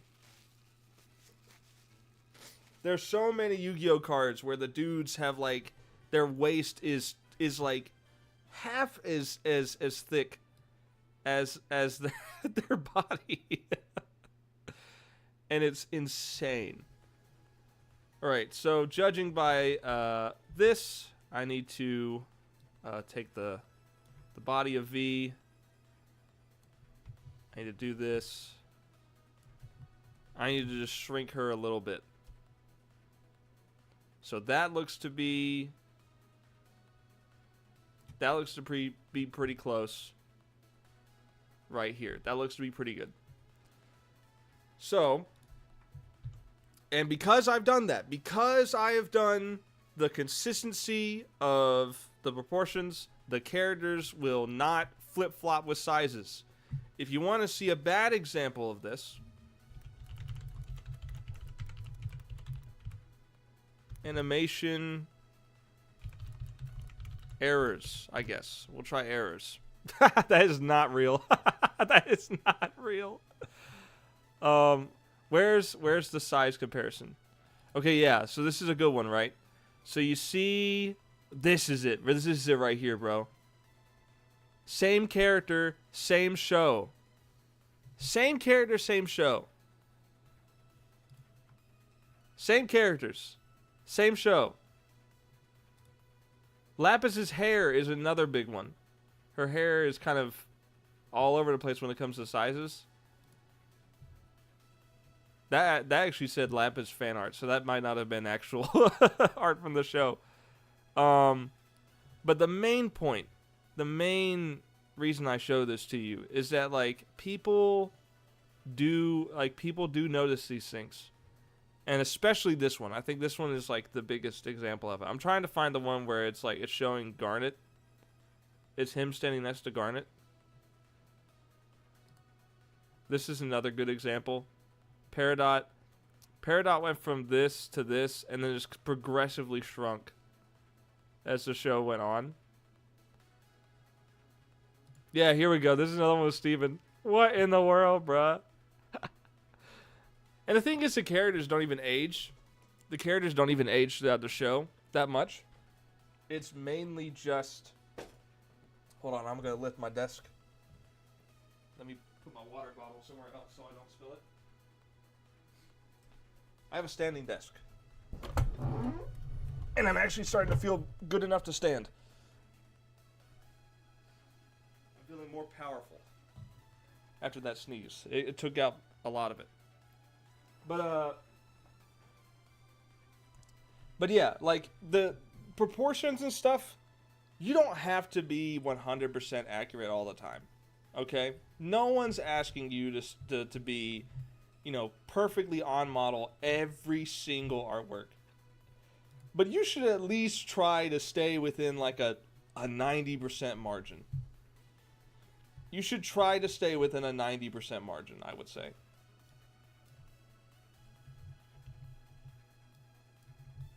Like you should at least try that.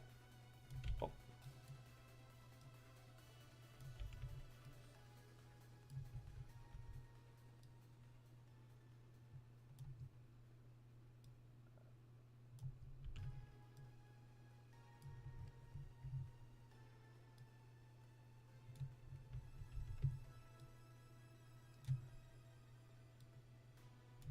I do go mouse and keyboard. For a lot of the fine tuning, but hair is one of those situations where I found that just you know, just going with mouse instead of the line tool, that sometimes can work. Now for other situations like, you know, the shoulders and stuff, yeah, I will go with the line tool just to keep it consistent, right? Just to add that extra level of consistency. People, you know, one of the most consistent compliments of my art is that wow, the lines are so sharp, and it's because I do this that keeps it sharp.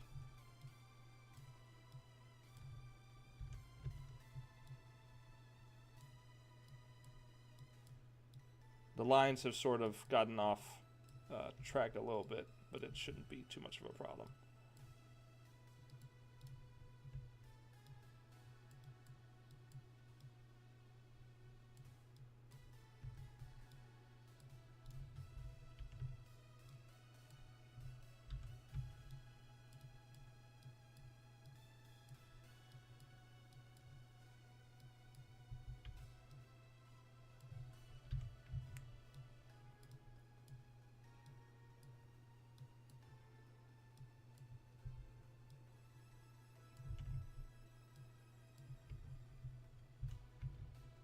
Oh yeah, I forgot.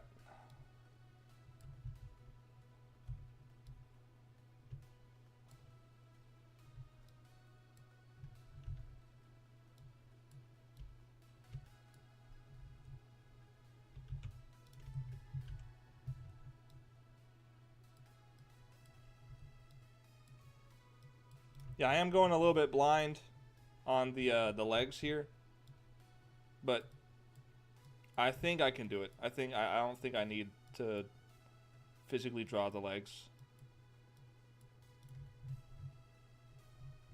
I think I can get away with this.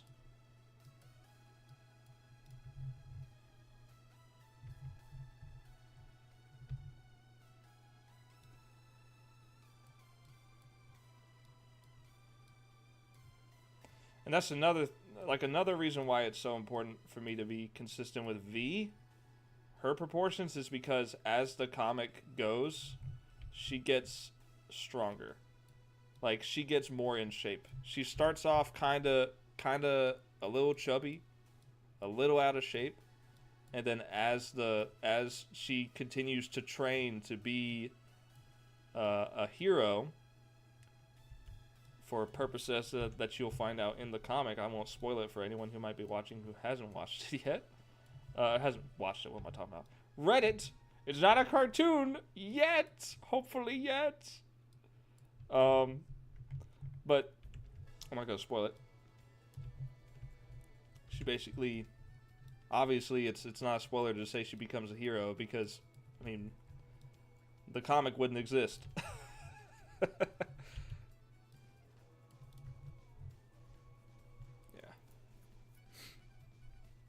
Yeah. Excuse me.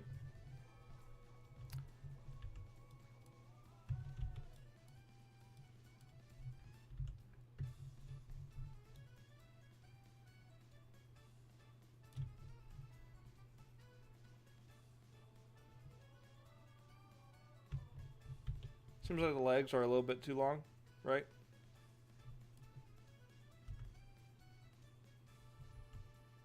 Live action trailer coming soon. I made a joke back whenever the Mario movie and the Garfield movie were announced nearly back to back, and like it was the peak of the Chris Pratt voicing every animated character known to man phase. And I made a joke with my first comic, Demonico, that for Demonico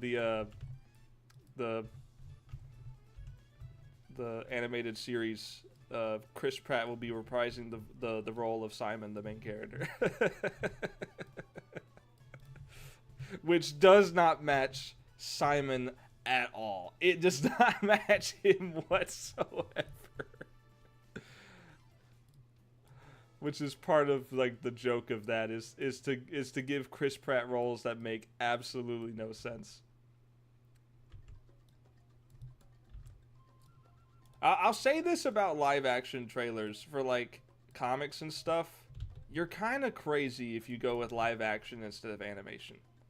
I think as a comic book, if you're advertising a comic book with a trailer, if you're hyping up a comic so much that it's earned a trailer of some kind, and you're like, and it's like a full blown like actual trailer like production and like everything, you gotta go with animation.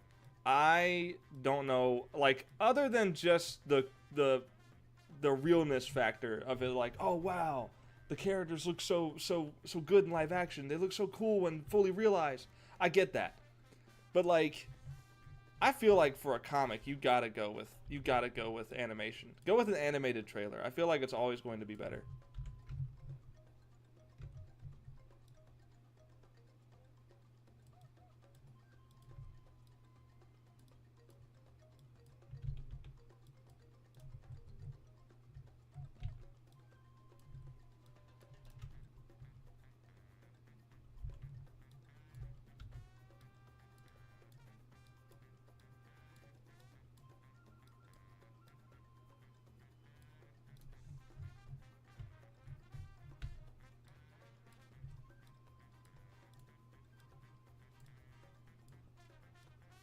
There was I don't know if anyone watching is really into the Rippaverse. Some people I'm sure that are watching it probably are. If you've subscribed to my channel in recent time, it's probably because of my reviews. My recent reviews. That foot looks a little weird. But the Rippaverse did a live action trailer for Yaira, their most recent comic that released. There's a new one now that's for pre-order, and I'm actually excited for that one. But because it got Mike Baron on it. Mike Baron is a comics legend. But anyway, they did a live action trailer, and it was not good. No one liked that trailer. No one liked that trailer at all. And the poor girl who was given the role of Yaira Like, she didn't know what she was getting into, man. She didn't know what this was. And it's like very clear that, you know, she's not the greatest actor in the world. I think I'm gonna extend her arm.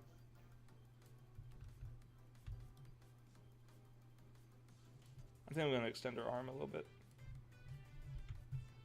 Looks a little too short, in my opinion. Maybe a little bit more.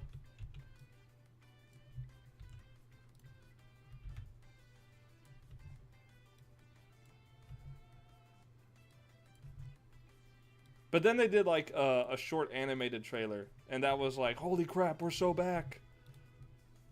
Like, that was much better. I just feel like animation is just like, I love it. Have you heard of Ethan Van Sciver? I have. I've heard of Cyberfrog. I've heard Cyberfrog is a pretty good comic. I have not read it, but I have watched a really good review on it about the strengths and weaknesses of it, and I thought it was, you know, just looking at it, I thought it was a very good comic. That being said, I think Ethan Van Sciver streams too much.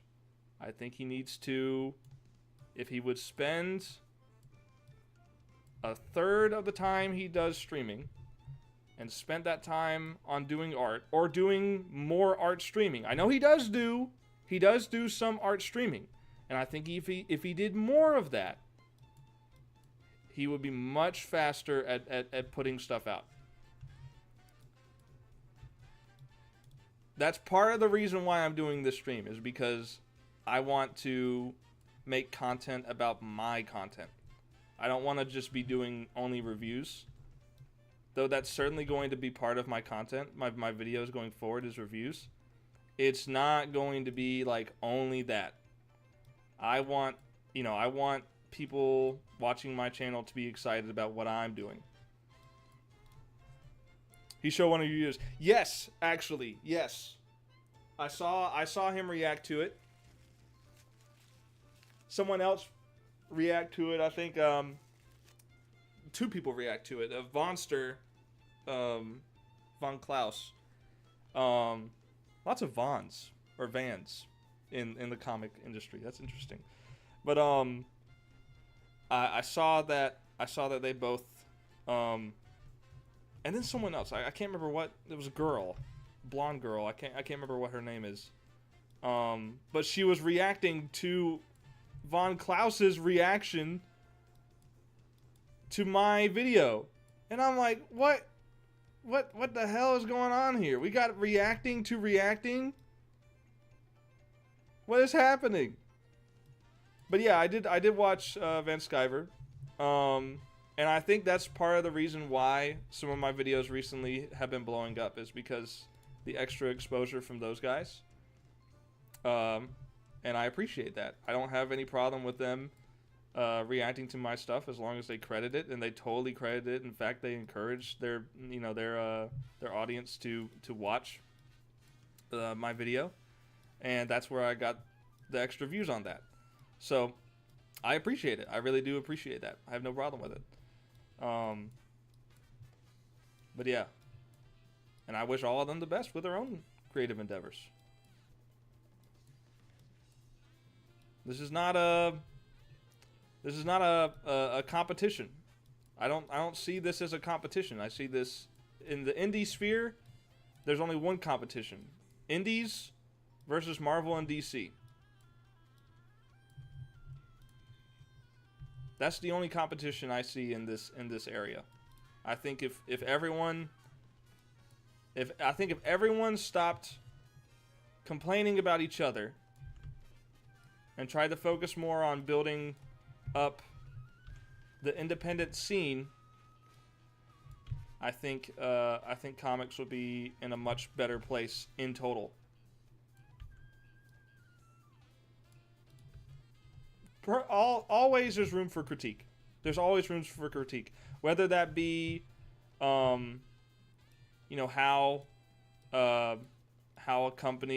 an independent company handles its shipping, or how the prices of stuff is, and stuff like that.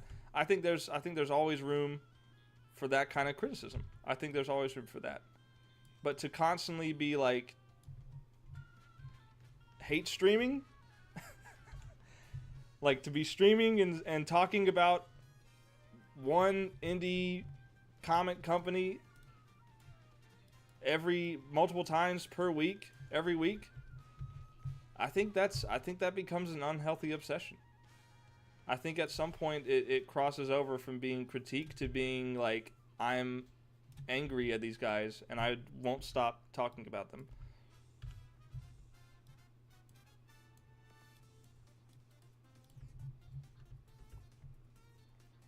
And I think you can get lost in that sauce. But a man without sauce is also lost. It's a delicate balance. It's something that you must every day strive to balance.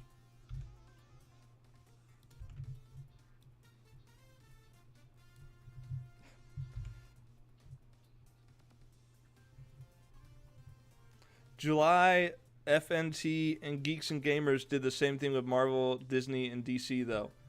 Yeah, but they're corporations. and two, the thing with July is that he is very much actively doing something to fix the problem. And Ethan Van Sciver is doing it too. Ethan Van Sciver is making his own comic, and from everything I've heard, Cyberfrog is really good. So I mean, like,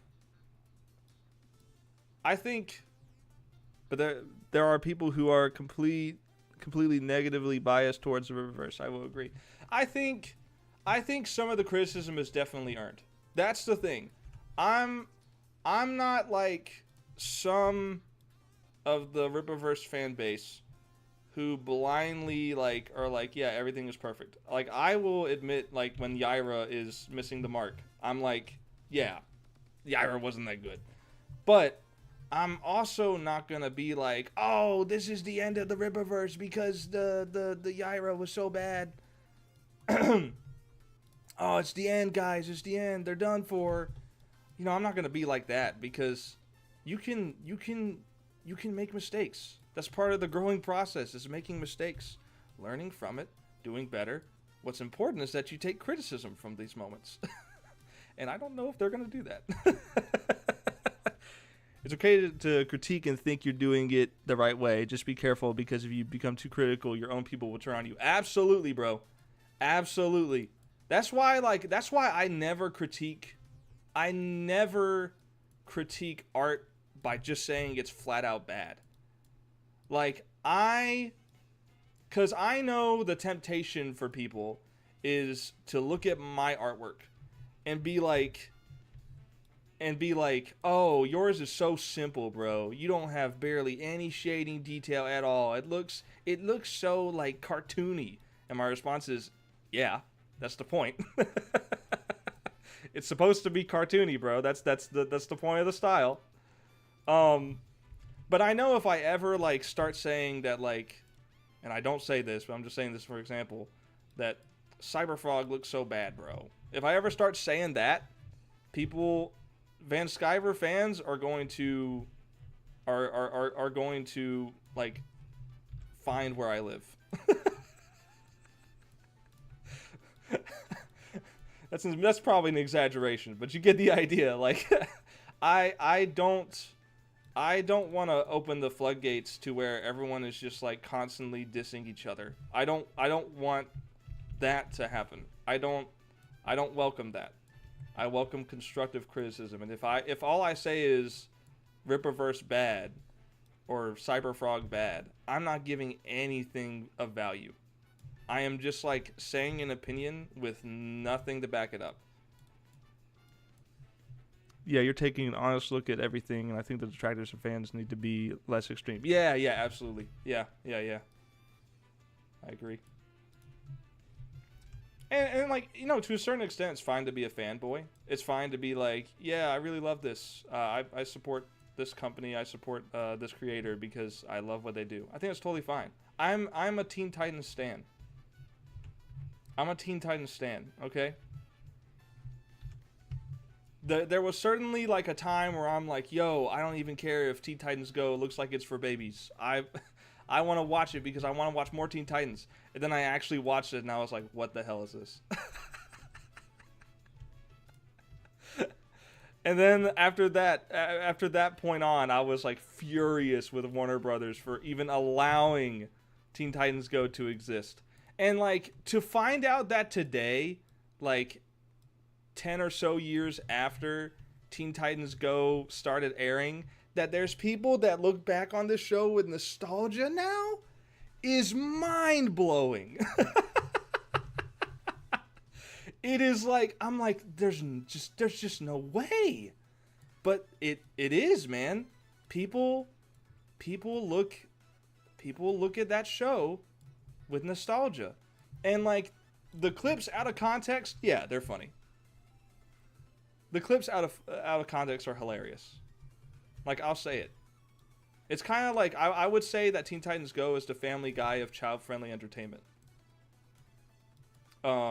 Out of context is funny, but is anyone actually sitting down watching Family Guy? No one I know.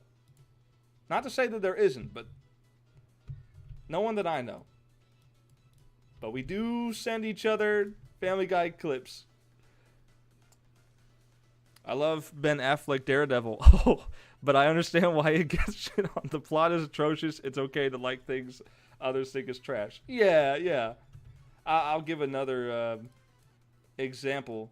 I love Mario Sunshine. Super Mario Sunshine is my favorite game. It is regarded as the worst 3D Mario game. And while I love Super Mario Sunshine, I acknowledge that part of the reason why I love the game is that it's broken. Is that it's a buggy mess, a buggy unfinished mess. That's part of the reason why I love the game. And that's like, that shouldn't make sense. But I was a 5 to 6 year old kid.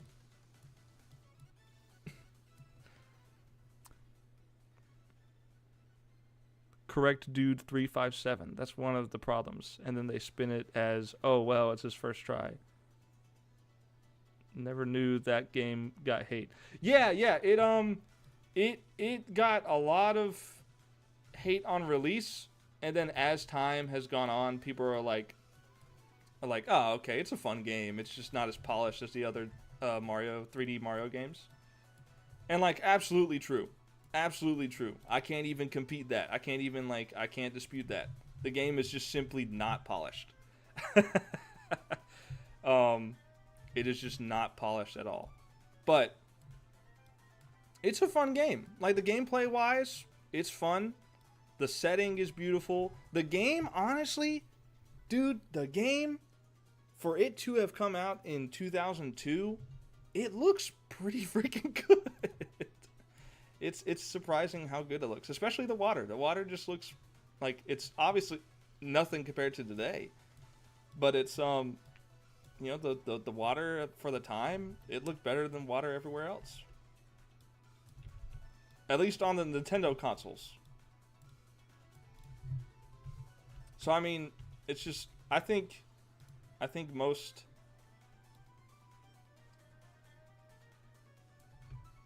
people have warmed up to Mario Sunshine in recent years, but yeah, there was a lot of people who did not like it.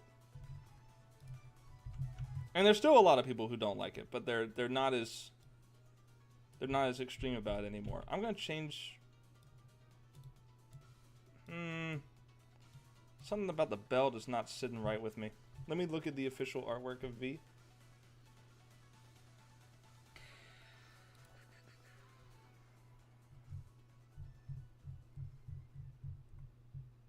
Let me pull up the DeviantArt page. Okay, her belt is pretty thick. Is it this thick? No. No. It's not that thick.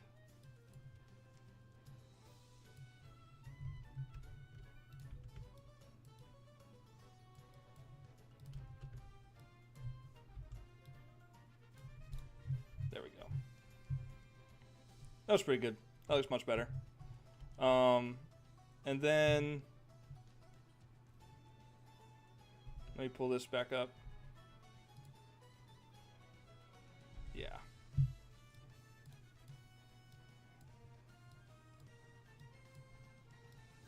There we go.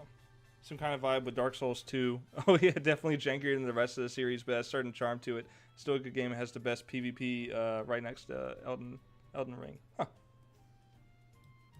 I've never played any of the Dark Souls games or Elden Ring simply because, like, I am prone to getting very frustrated. I am prone to getting very frustrated at games, and I know that if I get that game, I'm probably gonna have fun.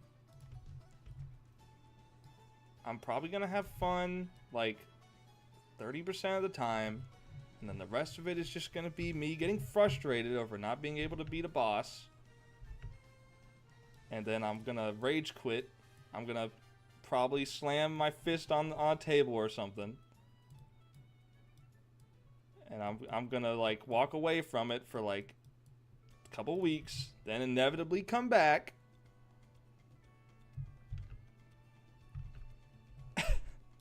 And then I'm going to be frustrated because I'm rusty and I'm not as good as I was a couple weeks ago. And then I'm going to get even more angry. And then I'm going to rage quit again.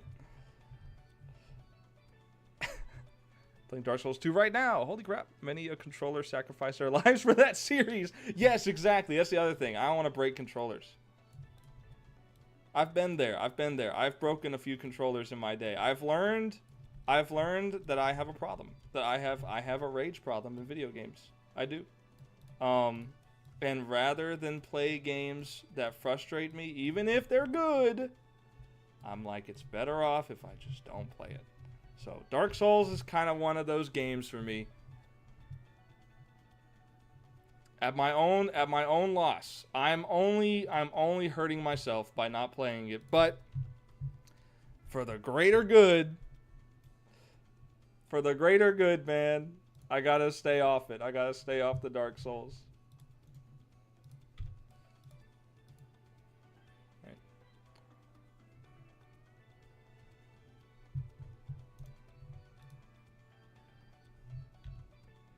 I think I also have, it's, yeah, black here in the middle, and then it turns blue again. I think the shoes are black.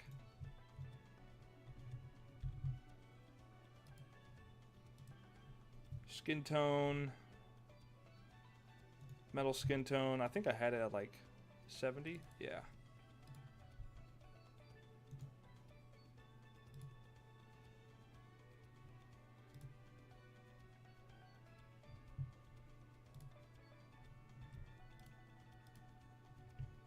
I think I want to have half of her arms be steel.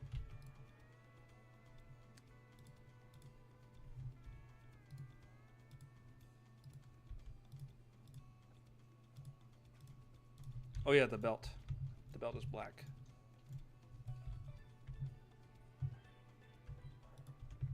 Bop, bop, bop, bop. Bop, bop, bop, bop. And have this be sort of a kind of a teal tint to it.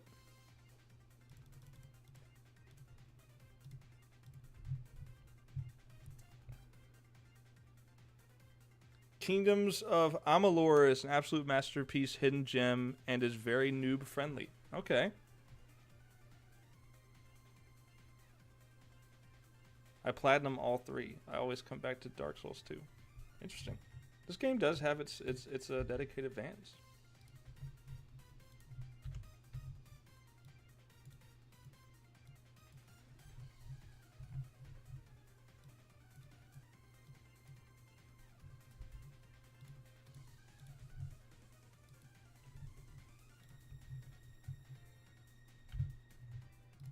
Alright, I can delete the references now. I can start doing the sort of glow effect. Oh.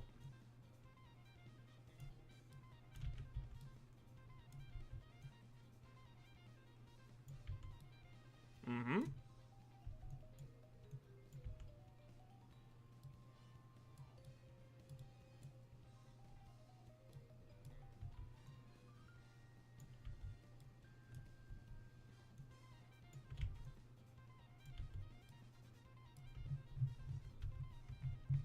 Okay. What are some of your artistic influences? I am very glad you asked. I talked about Teen Titans a lot. Obviously, that is a huge inspiration. I strive to not only for art, I strive to not only make my art make people think of shows like Teen Titans and other 2000s cartoons back in the day. I strive to mimic even a fraction of the quality of the writing that show has. There are still, and I'm very happy about this, there are Zoomers on TikTok today that still make fan cams of the Teen Titans characters. And I'm like, that's amazing that this show has transcended generations. I grew up with it. Kids these days are growing up with it, despite the fact that it's over 20 years old now. It's incredible. But besides Teen Titans, Danny Phantom is a big inspiration visually. The thick outlines might have given that away. And the Clone Wars 2003 cartoon, Star Wars The Clone Wars 2003, by Genndy Tartakovsky. And even more so, I would say, is a lesser-known show by him, Symbionic Titan. That is a very, very good cartoon. That is one of the best stylized animations of a cartoon from 2010. Like, the time period, you gotta keep in mind that the time period was like action cartoons were on their way out. They were making room for stuff like Adventure Time, for Regular Show. Just action cartoons were just going away. And yeah, Danny Phantom and Genndy. Yep, those two. Very good art styles. And I say Genndy because like you can kind of look at all of his cartoons and they all kind of share some visual similarities. But the thing with Cartoon Network at the time was that they were pushing action cartoons away. They were trying to dip into some live action shows and people weren't really fond of it. But then they got Adventure Time and Regular Show and they're like, holy crap, these are huge hits. Huge hits. We gotta keep it going. And then they made Teen Titans Go and it was over. No action cartoon would ever appear on Cartoon Network ever again. And that's not entirely true. But man, everything after that, even stuff like Steven Universe, which has some action to it, it was just watered down in the slice of life crap, which has its own place in shows. I'm not saying slice of life as a genre is bad, but like for kids, you're trying to entertain kids. What entertains kids? Going around your local town and making people feel better? No! It's action, man! You gotta get their attention with, like, explosions and stuff. And I would even say adults. Adults love action. It's stuff blowing up. You're not gonna get everyone with Slice of Life. But you can get everyone with funny, and that's what they did with Adventure Time and Regular Show. Those shows were so funny. And even Gumball, I would say. Gumball was hilarious. And so, like, you got all these comedy cartoons that are doing well, but they're not even trying action cartoons anymore. And it's so painful. Because there's stuff like X-Men 97, which I think was very good. Despite what some people have said about it, I think the show was very good. I thoroughly enjoyed it all the way through. And it has not gotten good viewership. Mainly because Disney. I fully blame the fact that it's on Disney Plus and people are starting to trend anti-Disney right now. I blame that on the failure of this show because the show is not good. The show is a financial failure, but it's an entertainment victory. And it's unfortunate that it's sort of, I think it's become a martyr in the culture war kind of thing that's going on right now. People are turning against Disney, and I have canceled my Disney subscription because of the Acolyte. It's a shame. What is it, Butterbean? What are you barking at? What are you barking at, baby? Just one random bark. Okay. It's a shame, brother. AI, CGI, and tech is destroying creativity, in my opinion. American animation in general is nothing anymore. The beauty of old Disney, yeah, man. Tim and Brad Bird is gone. Oh, it's so true, dude. It's so true. I think Disney animated shows, or not shows, but movies, I think they still look, like Pixar still looks pretty good. Pixar still looks good. But there is definitely, I think we've lost the art form of 2D animation. I think we've gone away from that, because it's sort of like, you mentioned AI. It's sort of like this, because AI is the trend right now. Everything is doing AI. Every company is doing AI, whether you want it to or not, and it sucks. And it's because it's trendy. It's not because it's functional, because Lord knows none of the AI bots are really doing anything good right now. It's not a functional thing. It's a trend thing. It's a how can I profit off of this as much as possible type of thing. And with 3D animation, when Toy Story hit, holy, everyone had to jump onto the 3D animation trend, because Toy Story blew up for multiple reasons. One, it was the first fully 3D animated movie, which is incredible that it still looks not too bad today. It still looks pretty decent, except for the dog. But yeah, I mean, it's like it was a trend to jump onto 3D, and that's why you don't see any 2D animated movies anymore. That's why I'm putting my nose to the grinder and learning how to draw, and my comic will be fully handcrafted and wholly by me. Hell yeah, man. Keep doing it. Keep doing it. Don't lose faith, man. Do it. Do it for the craft. Do it for the craft. If not for anyone else, do it for the sake of doing art and feeling proud in your improvement and your ability. Be proud in what you do, man. Like, you don't need anyone to tell you, let me be careful how I phrase this, because it's going to sound very anti-criticism, but, like, don't let people who say your art is bad make you not do art. It's like I was saying earlier. I was talking about bullying and how it's kind of in small doses it can be a good thing because it toughens you up. People will say that, but you have to learn to, like, if they're not actually giving proper criticism, they don't really matter.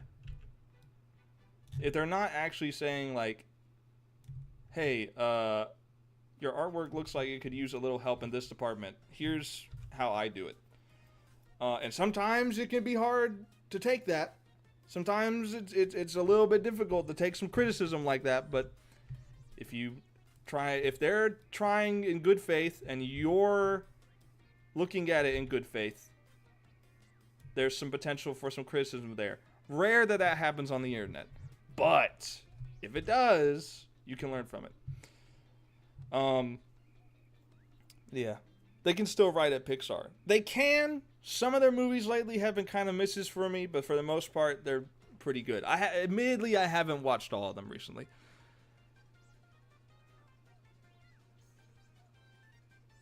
Rippa fans have already crapped all over my art for how critical I was of Rippaverse Lamau. So, yup, I take the critique and make sense and laugh with the rest. Yeah, there's this guy called, I'll tell you my funny interaction with a Rippaverse stan.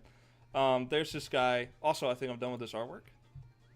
Oh, no, I need to do a little more shading on the steel parts of the hands. There's this guy called, what is it?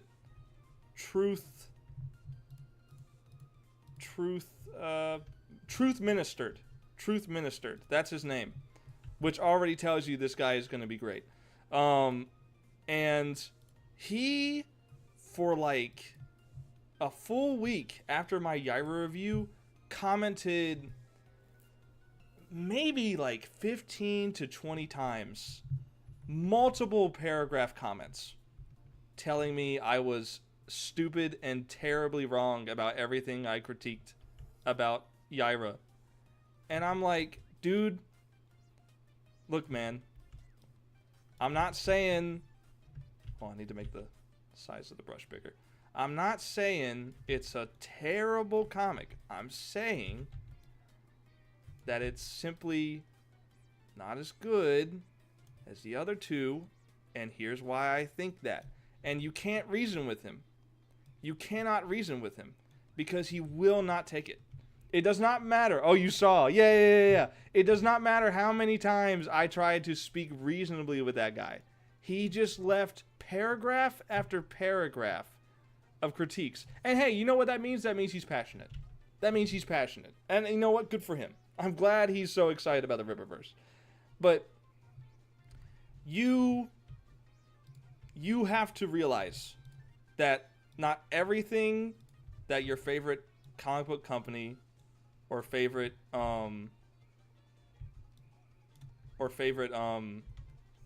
movie studio, whatever, not everything they do is going to be good. Like, they can miss sometimes. And you have to be like, okay, yeah, I accept that. It's hard to do that because I think just, tendency is to be like, if you're really into something, you don't want to see the flaws of it. I try to not do that. But I'm fully aware that there's stuff in like the cartoons that I loved as a kid that probably don't make the most sense. And that's fine. All right. Let me flatten this now.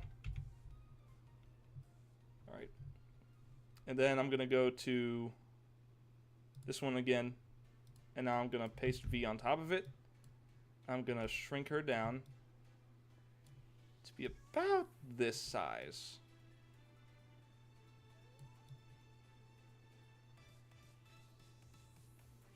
It kind of looks like she's punching his crotch. Oh, Stonehold's little pebble's been squished. Sorry, I had to do that.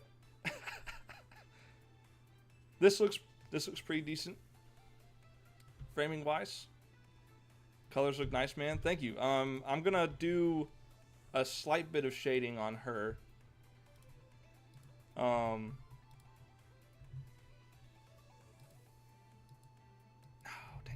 on, select it. Select the bright color, please. Thank you. Okay. I'm gonna do like...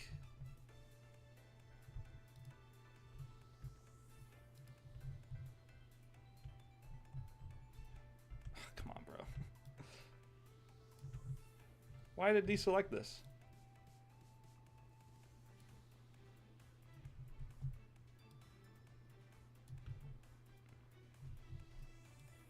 I'm going to do a little bit of shading to make it look like there's like a shadow being cast on her because Stonehold is like 11 foot tall.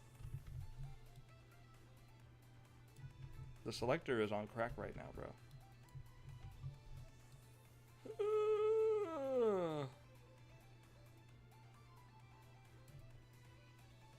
Excellent, excellent. Okay. Time to do a wee bit of shading.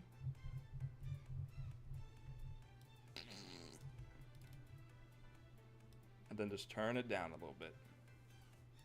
We'll do a nice 75. Yeah, bro. Yeah, this turned out really good. This turned out pretty good. I'm happy with this. I have accomplished what I wanted to do today. What are her powers, abilities? The comic kind of shows off a little bit, but there's some artwork that kind of shows it. Like, I mean, this artwork technically shows it too. But she has the ability to turn up to like half of her body to steel. Because her mom is Miss Steel. Her whole body is just constantly steel because she's an alien. Her father is a normal guy almost. There's like one thing that's kind of like a superpower, but it's very minor. His eyes, he can see at night. He's got night vision, hence the name Night KN Vision. Um, but she did not inherit the eyes. She only inherited half of her mom's powers because she's half human, half Titanian. So she can basically steal up her arms and her face so that she's able to like fight better and take hits better. But the limit, and this is why her outfit has the holes in it, is so I can show where her steel is, where like her steel is. NDA, dude, NDA. Yeah, I would say any of Kanan's covers have been good, and the Ira cover too is very cool. Yeah, the covers are all really. I really liked all the covers. I will say though, it seems to be less of a problem nowadays. But in the early days, like of ISOM 1 and 2 days, ISOM looked very different depending on which artist drew them. Like, I know that's just natural, but I have a bookmark of ISOM that came with ISOM 2, I think. And he just looks like a totally different person in that artwork. Obviously, that's something that happens whenever you're doing concept art of a character and very early on and stuff. And of course, different artists have different renditions. But like, it was kind of funny to me. But yeah, the covers are all pretty good. But yeah, I think I'm done here. I think I've done everything that I really wanted to do. Oh, there is one little detail that I noticed that I don't want to go back to the source file, so I'm gonna fix it here. There should be a little bit of shading on his legs and arms, like kind of like this.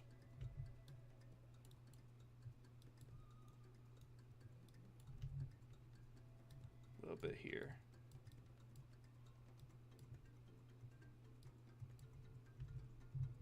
And then tone that down to like 150 and merge it onto him. There we go. That looks good. I didn't notice that before. But yeah, man, that's a good one. That's a good little teaser for what's to come. You can expect Stonehold. And Little Miss Steel to fight. And it's gonna be her first true villain of the week. You know, the fight. Where can you read the first comic? Oh, that's a good question. I wonder where you can read it. Well, as a matter of fact, you have a choice of 3 options. You can either read it on Webtoon, you can read it on Tapas, which is the second link, or you can read it on Global Comics. Those are the 3 places you can read it. Tapas, not ideal. I wouldn't go to Tapas. I would either go to Webtoon or Stonehold versus Shungite crossover, maybe. Shungite is such a funny name. I don't think I could ever take that name seriously, but it is funny. Shungite is just a funny name. Stonehold, by the way, is 100% like a reference to Stone Cold Steve Austin.